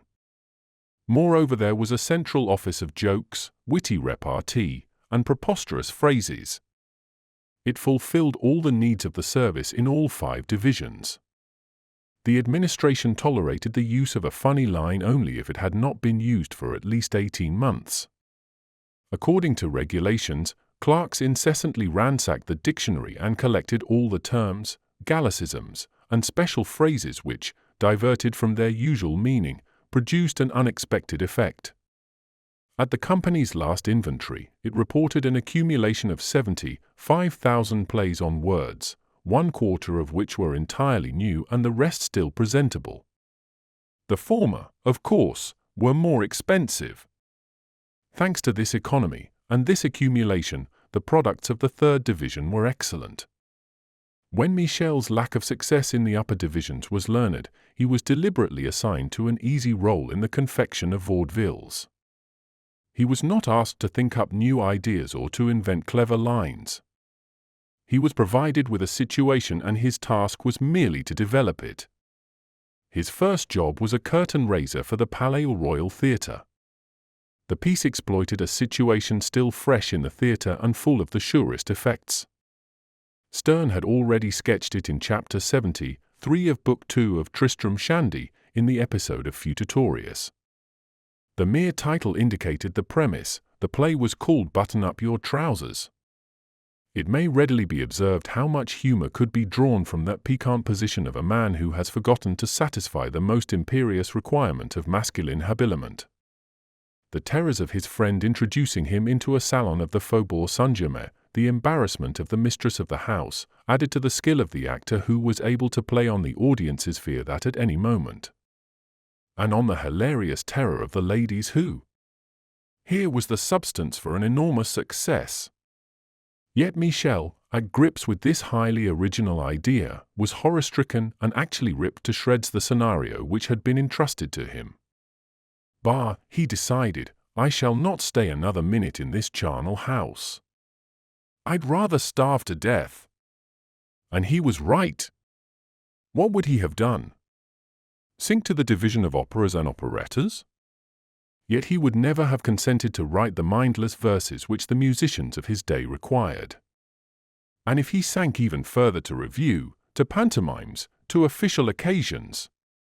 But it would be better to be a scene shifter or a painter, and not a dramatic author, producing new stage sets, and nothing else. A great deal in this kind had already been accomplished. What with the advances in machinery, real trees rooted in their invisible crates had been brought on stage, whole flowerbeds, natural forests, and entire structures of stone were built in a few seconds. The ocean was represented with real sea water, emptied each evening before the audience's eyes and renewed the next day. Did Michel feel capable of conceiving of such things? Did he have it in him to influence audiences, compelling them to leave the contents of their pocketbooks in the theatre's coffers? No, 1,000 times no. There was only one thing he could do, clear out of the place. And this he did. Chapter 15. Poverty. During his time at the Grand Entrepôt Dramatique, from April to September, 5 long months of disappointment and disgust, Michel had not neglected his uncle Huguenin nor his Professor Richelot. How many evenings were spent with one or the other, which he counted among the best of his life. With the professor he spoke of the bibliophile. With the bibliophile he spoke not of the professor but of his granddaughter Lucy, and in what terms, with what sentiments. I have rather poor eyesight, his uncle remarked to him one evening, but I do discern, I believe, that you are in love with her. Yes, uncle, madly in love. Love her like a madman, if you like, but marry her like a wise man. When? When? Michel asked, trembling. When your position in life enables you to do so. Succeed for her sake, if not for yours. To these words Michel made no reply but managed to conceal his rage. But does Lucy love you? His uncle asked him on another evening. I don't know, Michel answered. How could I have any value in her eyes? There's really no reason on earth for her to love me. And the evening this question was put to him, Michel appeared to be the most wretched man on earth. Yet the girl never once wondered whether or not this poor boy had a position in life. It never even occurred to her to wonder. Gradually she grew accustomed to seeing Michel, to hearing him talk, to expecting him when he didn't come. The 2 young people spoke of everything under the sun, and the 2 old men put no obstacle in their way. Why keep them from loving each other? They never talked of their love. They spoke of the future. Michel dared not broach the burning question of the present. How I'll love you someday, he would say, with a nuance which Lucy understood, a question of time which was not to be answered. Then the young man flung himself into all his poetical conceptions. He knew he was heard, was understood, and forthwith poured his every aspiration into this young girl's heart. He was truly himself when he was beside her. Yet he wrote no verses to Lucy. He was incapable of that, for he loved her too authentically. He understood neither the affiliation of love and rhyme nor the possibility of subjugating his feelings to the requirements of a caesura. Yet, unbeknownst to him, his poetry was impregnated with his dearest thoughts, and when he recited verses to Lucy, she listened as if she had written them herself. They seemed to respond to some secret question which she dared ask no one. One evening Michel, looking at her carefully, said, "The day is coming." "What day?" "The day when I'll love you." "Oh." And on other occasions, from time to time, he would repeat, "The day is coming." Finally, one fine August evening, "It's come," he said, taking her hand. "The day when you'll love me," she murmured. "The day when I love you," Michel answered. When Uncle Huguenin and Monsieur Richelot realized that the young people had reached this page of the book, they intervened. "You have read far enough. Children, close the book. And you, Michel, now you must work for two." There was no other engagement party. In this situation, as will be readily understood, Michel did not speak of his disappointments. When asked how things were going at the Grand Entrepôt Dramatique, he would answer evasively. This was not a satisfactory state of affairs. Reality would have to be faced, and he had not yet acquired the habit. The old men saw no more than this. Lucy divined Michel's sufferings and encouraged him as best she could, but she showed a certain reserve herself, being one of the interested parties in the matter. Imagine then the young man's profound discouragement, his veritable despair when he found himself once more at the mercy of chance. There came a terrible moment when existence appeared to him in its true aspect, with all its fatigue, its disappointment, its irony. He felt poorer, unworthier, more useless than ever. "What is there for me to do in this world," he agonized, "where I've not even been invited? I must leave." The thought of Lucy held him. He went to see Quinsonnez, finding him packing a pathetically tiny trunk. Michel described his situation. "I'm not surprised," Quinsonnez replied. "You aren't made for grand-scale collaborations." "What are you going to do?" "Work on my own." "Aha," the pianist responded. "Then you'll stick it out." "We'll see." "But where are you going, Quinsonnez?" "I'm leaving." "Leaving Paris?" "Yes, and more than that.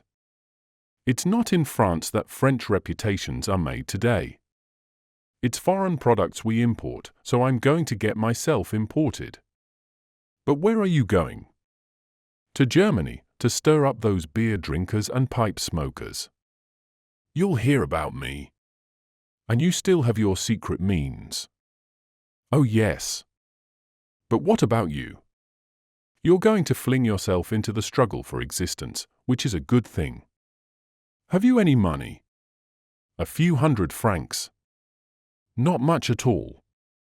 "Now here's a thought, you can have my place, the rent is paid for the next 3 months." "But—" "I'd lose it if you didn't take it. I have 1,000 francs saved up. Let's divide it." "Never." "Don't be stupid, my boy, I ought to give it all to you, and I'm dividing it. That's another 500 francs I owe you." "Quinsonnez," Michel stammered, tears in his eyes. "Tears?" "Well, why not? It's the obligatory stage business for a departure.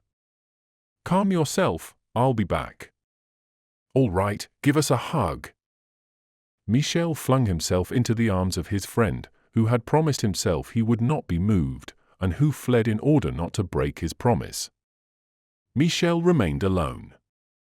At first he was determined to inform no one of the change in his situation, neither his uncle nor Lucy's grandfather. There was no use burdening them with this additional worry. "I'll work, I'll write," he repeated, in order to harden his resolve. Others have struggled when an intransigent age refused to believe in them. "We'll see." The next day he carried his few possessions to his friend's room and settled down to work. It was his hope to publish a book of useless but splendid poems, and he worked unremittingly, virtually fasting, thinking and dreaming, and sleeping only to dream some more. He heard nothing further about the Boutardins. He avoided streets where he would be likely to meet any of them, imagining that they might attempt to take him back. His guardian never gave him a thought, glad to be rid of a burdensome fool. Michel's only happiness, whenever he left his room, was to visit Monsieur Richelot. He emerged for no other purpose but came to his old professor's in order to steep himself in the contemplation of the girl, to drink from this inexhaustible spring of poetry. How he loved her! And, it must be confessed, How he was loved! This sentiment filled his existence, nor did he realize that anything else would be necessary in order to live. And yet his resources gradually melted away, though he paid no heed. A visit to the old professor in the middle of October greatly distressed him. He found Lucy sad and sought the reason for her melancholy. Classes had begun again at the Academic Credit Union. The subject of rhetoric had not been eliminated, it was true, but the end was approaching. Monsieur Richelot had only one student, and if he were to withdraw, what would become of the impoverished old professor? Yet just such an eventuality might occur from one day to the next, and the professor of rhetoric be dismissed. "I'm not concerned for myself," Lucy said, "but I am worried about poor grandfather." "I'll be here, won't I?" Michel declared, but he spoke with so little conviction that Lucy dared not look at him. Michel felt a blush of helplessness rising to his face. "And when he was alone, I promised to be there if only I can keep my promise. Onward, to work!" And he returned to his room. Many days passed, many fine notions blossomed in the young man's brain and assumed delightful forms under his pen. Finally his book was done, if such a book can ever be said to be done. He entitled the poems Hopes, and indeed his pride required all his poetry in order still to hope. Then Michel began his great siege of the publishers. It is unnecessary to report the predictable scene which followed each of these harebrained attempts. Not one publisher consented even to read his book. Such was all his payment for his paper, his ink, and his hopes. He returned in despair, his savings were dwindling to nothing. He thought of his professor. He sought manual labor, but everywhere machines were advantageously replacing human hands. There were no further resources. In another day and age, he might have sold his skin to some rich boy who wished to avoid conscription. Such transactions were no longer possible. December arrived, the month when everything fell due, cold, mournful, dark, the month which ends the year but not one's sufferings, the month which is generally unwanted in most existences. The most terrifying word in the French language, misère, was inscribed on Michel's forehead. His shirts yellowed and gradually fell to pieces, like leaves from the trees at the beginning of winter, and there was no spring to make them grow again. He grew ashamed of himself. His visits to the professor became less frequent, and to his uncle as well. He reeked of poverty. He offered as excuses important work, even absences from the city. He would have inspired pity if pity had not been banished from the earth in this selfish age. The winter of 1961-1962 was particularly harsh. Worse than those of 1789, of 1813, and 1829 for its rigor and length.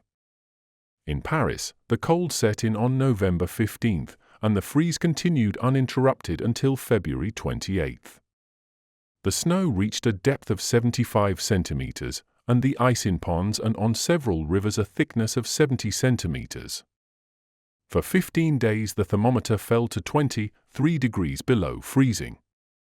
The Seine froze over for 42 days, and shipping was entirely interrupted. This terrible cold spell was widespread in France and in much of Europe. The Rhône, the Garonne, the Loire, and the Rhine were covered with ice, the Thames frozen as far as Gravesend, 6 leagues below London. The port of Ostend presented a solid surface which wagons could cross, and carriages traversed the great belt on the ice. The winter's rigors reached as far as Italy, where the snow lay thick on the ground, and Lisbon, where the freeze lasted for weeks, and Constantinople, which was completely snowbound. The extension of these low temperatures had disastrous consequences. A great number of persons died of the cold. It became necessary to suspend all police service. People were attacked nightly in the streets. Carriages could no longer circulate, train service was irregular, and not only did the snow impede movement, but it was impossible for the engineers to remain on their locomotives without being mortally stricken by the cold.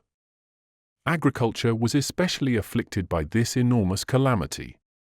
In Provence, the vines, chestnut trees, fig trees, mulberry trees, and olive trees perished in great numbers, their trunks splitting vertically with a single terrible crack.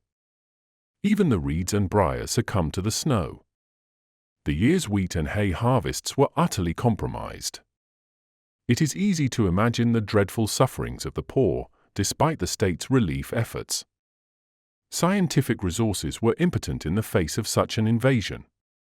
Though science had mastered the lightning, suppressed distances, subjugated time and space to its will, placed the most secret powers of nature within the reach of all, controlled floods, and mastered the atmosphere, nothing availed against this terrible and invincible enemy, the cold. Public charity did somewhat more, but little enough, and poverty attained its ultimate limits. Michel suffered cruelly. He had no fire, and fuel was priceless. His room had no heat whatever. He soon reached the point of reducing his food to the strict minimum and was obliged to resort to the most wretched stopgaps. For several weeks, he lived on a preparation manufactured at the time under the name of potato cheese, a smooth, condensed sort of paste, but even this cost 8 sous a pound. The poor devil then made do with acorn bread, made with the starch of such substances dried in the open air. It was called scarcity bread. But the season's rigor raised the price to 4 sous a pound, which was still too dear. In January, in the dead of winter, Michel was reduced to eating cold bread. Science had singularly and scrupulously analyzed bituminous coal, which seemed to be a veritable philosopher's stone. It could become diamond, light, heat, oil, and 1,000 other elements, for their various combinations have produced 700 organic substances. But it also contained in great quantities hydrogen and carbon, those two nutritive elements of wheat, not to mention an essence which produces the taste and fragrance of the most savory fruits. Out of this hydrogen and this carbon, a certain Dr. Frankland had created a sort of bread, which was sold to the needy at 2 centimes the pound. It must be confessed that one had to be very fastidious to starve to death. 20th century science would permit no such thing. Michel, therefore, did not die. But how did he live? For cheap as it was, cold bread nonetheless cost something, and when one has no work, 2 centimes can be found only a certain number of times within a franc. Soon Michel was down to his last coin. He stared at it a long while and began to laugh, though his laughter had a grim ring to it. His head felt bound with iron because of the cold, and his brain was beginning to deteriorate. At 2 centimes the pound, he realized, and at £1 a day, I still have enough for almost 2 months' worth of cold bread ahead of me. But since I've never given anything to my dear little Lucy, I'll buy her my first bouquet with this last 20 sous. And like a madman, the wretch ran out into the street. The thermometer indicated 20 degrees below freezing. Chapter 16. The Demon of Electricity. Michel walked through the silent streets. Snow muffled the footsteps of the infrequent pedestrians. There was no more traffic. It was dark. I wonder what time it is. And the steeple clock of the Hospital St. Louis chimed 6. A clock that measures nothing but sufferings, he thought. He continued on his way, subject to his obsession. He dreamed of Lucy, but sometimes the girl escaped his thoughts, in spite of himself. His imagination failed to hold on to her. He was starving, without realizing it. Force of habit. The sky glittered with incomparable purity in this intense cold. Magnificent constellations stretched as far as the eye could see. Unconsciously, Michel was staring at the 3 kings rising on the eastern horizon in the belt of splendid Orion. It was a long way from the Rue Grange Auxiliary Bells to the Rue des Fourneaux, virtually the whole of ancient Paris to be crossed. Michel took the shortest route, turned into the Rue Faubourg du Temple, then walked straight along the Rue de Turbigo from the Château d'Eau to Les Halles. From here, in a few minutes, he reached the Palais Royal and entered the galleries through the magnificent gate that opened at the end of the Rue Vivienne. The gardens were dark and empty. A huge white blanket covered the entire space, without stain or shadow. It would be a pity to walk on that. And he didn't even realize such a surface would be mainly icy. At the end of the Galerie de Valois, he noticed a brightly illuminated flower shop. He quickly entered and found himself in a veritable winter garden, rare plants, green bushes, freshly picked bouquets, nothing was lacking. Michel's appearance was not promising. The manager of the establishment was mystified by this ill-dressed boy in his flower bed. They didn't belong together. Michel understood the situation.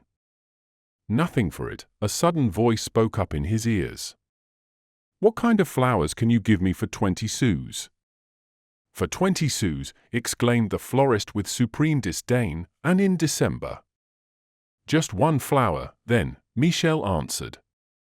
"All right, we'll give him charity," the florist decided. And he presented the young man with a half-withered bunch of violets. But he took the 20 sous. Michel left the shop, feeling a singular impulse of ironic satisfaction after having spent the last of his money. "Here I am, literally without a sou." He smiled, though his eyes remained haggard. "Fine, my Lucy will be pleased with her pretty bouquet." And he held to his face these fast-fading flowers, inhaling with intoxication their absent fragrance.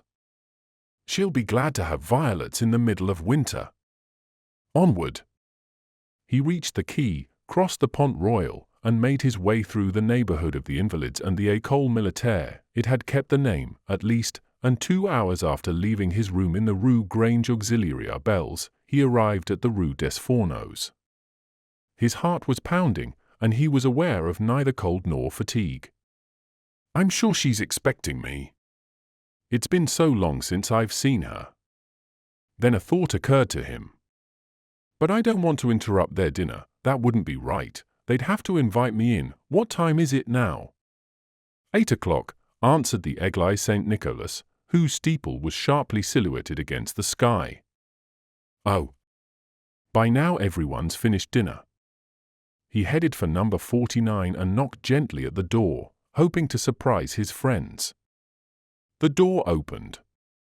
Just as he began to dash up the stairs, the concierge stopped him. "Where do you think you're going?" "To see Monsieur Richelot." "He's not here." "What do you mean he's not here?" "He no longer lives here, if you prefer." "Monsieur Richelot no longer lives here." "No." "He's left." "Left?" "Evicted." "Evicted," echoed Michel. He was one of those tenants who never can pay the rent at the month's end. He was thrown out. "Thrown out," Michel repeated, trembling in every limb. "Thrown out." "Evicted." "Dumped." "Where?" "I have no idea," replied the state employee, who, in this neighborhood, had not yet risen to the 9th rank. Without knowing how he got there, Michel found himself back in the street. His hair was standing on end. He felt his head swaying dreadfully. "Evicted," he repeated, "thrown out." Then he too is cold, he too is hungry. And the wretched boy, realizing that all he loved might be suffering, then felt intensely those pains of hunger and cold he had quite forgotten on his own account. Where can they be? How are they living? The grandfather had nothing, he'll have been dismissed from the school, his one pupil must have left, the cowardly wretch. If I knew him. Where are they? He kept repeating. Where are they? He asked some hurrying pedestrian, who took him for a madman. She must have thought I was abandoning her in her poverty. At this thought, he felt his knees weaken, he was about to fall on the hard-packed snow. By a desperate effort he kept his balance. Yet he could not walk, he ran. Extreme pain produces such anomalies. He ran without purpose, without goal. He soon recognized the buildings of the Academic Credit Union and recoiled in horror. Oh, science! Industry! He returned the way he had come. For an hour, he wandered among the hospices crammed into this corner of Paris, les enfants malades, les journes aveuglés, el hôpital marito is, les enfants trouves, la matinite, el hôpital du midi, el hôpital de la Rochefoucauld, Cochin, Lausanne. There was no escape from this neighborhood of suffering. Yet I don't want to go in here, he kept reminding himself, as if some force were driving him forward. Then he found himself staring at the walls of the Montparnasse cemetery. Better here, he decided. Like a drunken man he prowled around this plain of the dead. Finally, he came to his senses on the Boulevard de Sébastopol on the left bank, passed in front of the Sorbonne, where Monsieur Flourens was still giving his lectures with the greatest success, still ardent, still so youthful. And then the deranged young man realized he was on the Pont Saint-Michel. The hideous fountain, hidden under its crust of ice and quite invisible, presented its most favorable aspect. Michel dawdled, following the Quai des Grands Augustins as far as the Pont Neuf, and there, eyes wild, he began staring at, or rather into the Seine. Bad weather for despair, he exclaimed. A man can't even drown himself. Indeed, the river had frozen over. Carriages could drive across it without danger, many booths had been set up on the ice during the day, and here and there bonfires had been lighted. The splendid river dams of the Seine vanished beneath the mountains of snow. They had been the realization of Arago's great notion in the 19th century. Dammed, the river would grant the city of Paris, at its lowest level, a power of 4,000 horses that cost nothing, and worked constantly. Turbines raised 254 meters of water to the height of 50 meters. Now a centimeter of water is 20 cubic meters every 24 hours. Thus the inhabitants paid 170 times less for their water than in the past. They had 1,000 liters for 3 centimes, and each citizen could use up to 50 liters a day. Further, the water being constantly displaced in the pipes, the streets were sprinkled by nozzles, and each house, in case of fire, was sufficiently provided with water at a very high pressure. Climbing up the river dam, Michel heard the muffled sound of the Forneron and Koechlin turbine still at work beneath the frozen crust. But here, undecided, he turned back and found himself facing the Institute. He was then reminded that the Académie Française no longer included a single man of letters. That following the example of Leprode, who had called Sainte-Beuve a bed-bug in the 19th century, 2 other academicians subsequently took the name of that little man of genius mentioned by Sterne in Tristram Shandy, Book 1, Chapter 21, page 156 of the Ledoux and Tour edition. Now that men of letters were becoming decidedly impolite, members ended by taking only the names of grand seigneurs. The sight of the dreadful dome with its yellowish stripes sickened poor Michel, and he walked past it along the Seine. Over his head the sky was cluttered with electric wires passing from one bank to the other and extending like a huge spiderweb as far as the prefecture of police. He walked across the frozen river. The moon projected ahead of his steps his own enormous shadow, which repeated his movements in fantastic parodies. He followed the Quai de l'Horloge, skirting the Palais de Justice. He crossed back on the Pont au Change, whose arches were filled with tremendous icicles. He passed the Tribunal de Commerce, the Pont Notre Dame, the Pont de la Réforme, which was beginning to sag under its long burden, and continued walking along the quay. He found himself at the entrance of the morgue, open day and night to the living as well as to the dead. He went in quite mechanically, as if he were looking here for someone dear to him. He stared at the corpses, lying stiff, greenish, and swollen on their marble slabs. In a corner he saw the electric apparatus used to restore life to those waterlogged bodies still harboring some spark of existence. "Electricity again," he exclaimed, and fled. Notre Dame was ahead of him, its windows streaming with light. Solemn chanting was audible as Michel entered the old cathedral. Mass was just ending. Leaving the darkness of the streets, Michel was dazzled. The altar shone with electric light, and beams from the same source escaped from the monstrance raised in the priest's hand. "More electricity," the miserable boy exclaimed, "even here." And once more he fled, but not so quickly that he failed to hear the organ roaring with compressed air furnished by the catacomb company. Michel was going mad. He believed the demon of electricity was pursuing him, and he returned to the Quai de Grève, entering a labyrinth of empty streets until he came out into the Place des Vosges, where a statue of Victor Hugo had replaced that of Louis XV, and found himself facing the new Boulevard Napoleon IV, which extended to the square where Louis XIV perpetually gallops toward the Banque de France, making a hairpin turn. He came back along the Rue Notre-Dame des Victoires. On the wall of the street perpendicular to the Bourse, he glimpsed the marble plaque where these words were set in gilded letters, "Historic Marker." On the fourth floor of this house Victorien Sardou lived from 1859 to 1862. Michel now stood in front of the Bourse, Temple of Temples, Cathedral of the Age. The electric dial showed the time, 1/4 to midnight.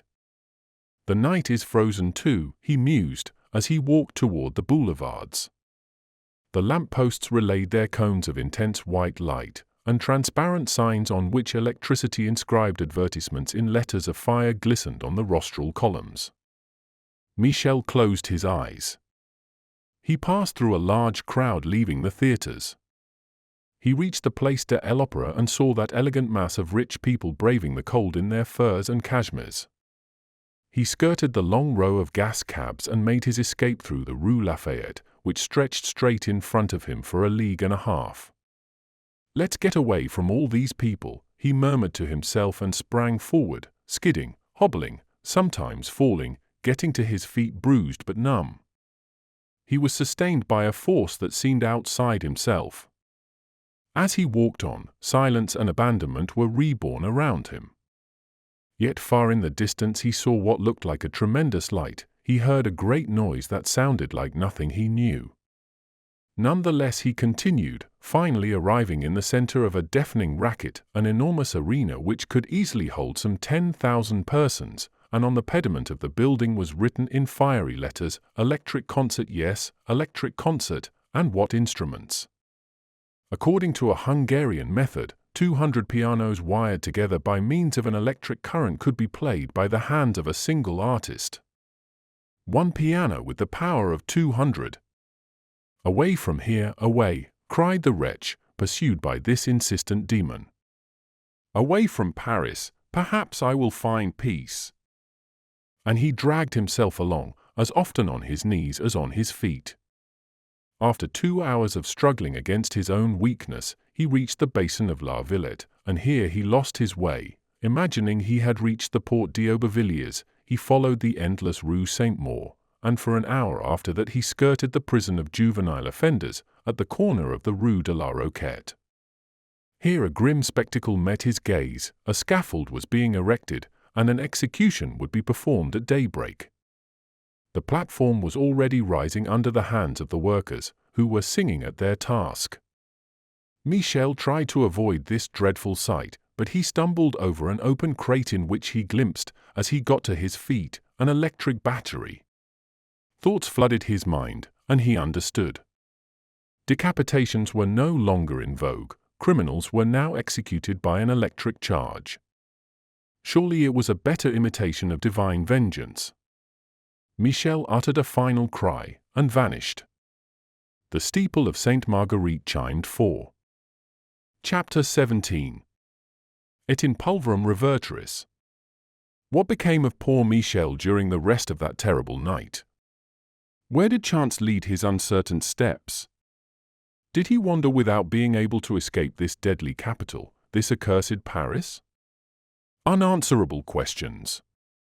Apparently he traced endless circles amid those countless streets surrounding the cemetery of Pelakis, for the old burying ground was now in the center of a populous neighborhood.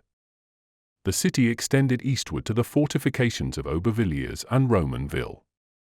Wherever he had been, by the time the winter sun rose over that great white city, Michel found himself inside the cemetery. He no longer had the strength to think of Lucy. His ideas were paralyzed. He was no more than a wandering spectre among the tombs, and not as a stranger, for he felt at home. He walked up the central avenue and turned right through the sopping lanes of the lower cemetery.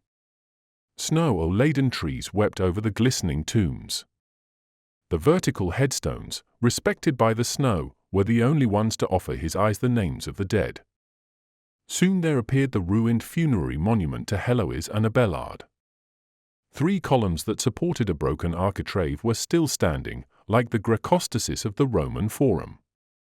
Michel stared blindly. A little farther along he read the names of Cherubini, Habeneck, Chopin, Mass, Gounod, Rea, in that corner dedicated to those who lived for music and perhaps died of it. He walked on. He walked past that name encrusted in stone without a date, without carved regrets, without emblems, without pomp, a name still respected by time, a La Rochefoucauld. Then he entered a village of graves as clean as little Dutch houses, with their polished grilles at the front and their pumiced thresholds. He felt tempted to go inside. And stay there, he mused, resting forever. These graves, which recalled every style of architecture, Greek, Roman, Etruscan, Byzantine, Lombard, Gothic, Renaissance, 20th century, clustered in a semblance of equality. There was a likeness in these dead, all had turned to dust, whether beneath marble, granite, or blackwood crosses. The young man walked on. Gradually he climbed the funereal hill, and aching with fatigue leaned on the mausoleum of Beranger and Manuel. This plain stone cone, without ornaments or sculptures, still stood like the pyramid of Giza and protected the 2 friends united in death. 20 feet away, General Foy kept watch and, draped in his marble toga, seemed to protect them still. Suddenly it occurred to Michel that he should seek among these names. Yet not one of them reminded him of those whom time had respected. Many, and among these the most elaborately designed, were illegible amid their vanished emblems, carvings of clasped hands now parted, of coats of arms quite ragged now on these graves dead in their turn. Yet he walked on, turned, walked in another direction, leaning against the iron grilles, glimpsed Pragia, whose marble melancholy was falling into dust, Desorgiers, mutilated within his bronze medallion, the tumulary memorial of his students to Gaspard Monny, and the veiled mourner of Etex still crouching at Raspail's tomb. Climbing farther, he passed a superb monument, its style pure, its marble still proud, with a frieze of naked young girls running and leaping around it, and he read, to Clairville his grateful fellow citizens. He walked on. Nearby was the unfinished grave of Alexandre Dumas, a man who all his life had searched for the tomb of others. Now he was in the section of the rich, who still indulged themselves in the luxury of opulent apotheoses. Here the names of honest women mingled unconcernedly with those of famous courtesans, those who were able to save up for a mausoleum for their old age. Some of the monuments here might easily be taken for brothels. Farther along, he found the graves of actresses on which the poets of the day came to deposit their conceited mourning verses. Finally Michel dragged himself toward the other end of the cemetery, where a magnificent Denry slept his eternal sleep in a theatrical sepulchre beside Barrier's simple black cross, where the poets encountered each other as in the corner of Westminster, where Balzac emerging from his stony shroud still waited for his statue, where de Lavin, Sylvester, Berat, Pluvier, Banville, Gautier, Saint Victor, and 100 others were no more, even by name. Lower down, Alfred de Musset, mutilated on his plinth, saw dying at his side the willow he had requested in his gentlest and least sentimental verses. At this moment, Michel's mind cleared. His bunch of violets fell out of his coat. He picked it up and lay it, weeping, on the grave of the abandoned poet. Then he walked higher, higher still, remembering and suffering, and through a clearing in the cypress groves he caught sight of Paris. Far behind towered Mont Valérien, to the right Montmartre, still awaiting the Parthenon the Athenians would have placed on this Acropolis, to the left the Pantheon, Notre Dame, Sainte-Chapelle, Les Invalides, and farther still the lighthouse of the Port de Grenelle, thrusting its slender beam 500 feet into the air. Below lay Paris and its jumble of 100,000 houses, among which rose the smoke-capped chimneys of 10,000 factories. Farther down, the lower cemetery. From here, some groups of graves seemed like tiny towns, with their streets and squares, their houses and their signs, their churches, even their cathedrals, represented by a more vainglorious grave. And finally, up above, floated the armored balloons, lightning conductors, which deprived the thunderbolts of any excuse to fall upon the unguarded houses, and wrested all Paris from their disastrous rage. Michel would have liked to cut the ropes which held them captive and let the city be destroyed under a rain of fire. "O Paris," he exclaimed with a gesture of despairing rage. "O Lucy," he murmured, falling unconscious on the snow. End of Paris in the 20th Century.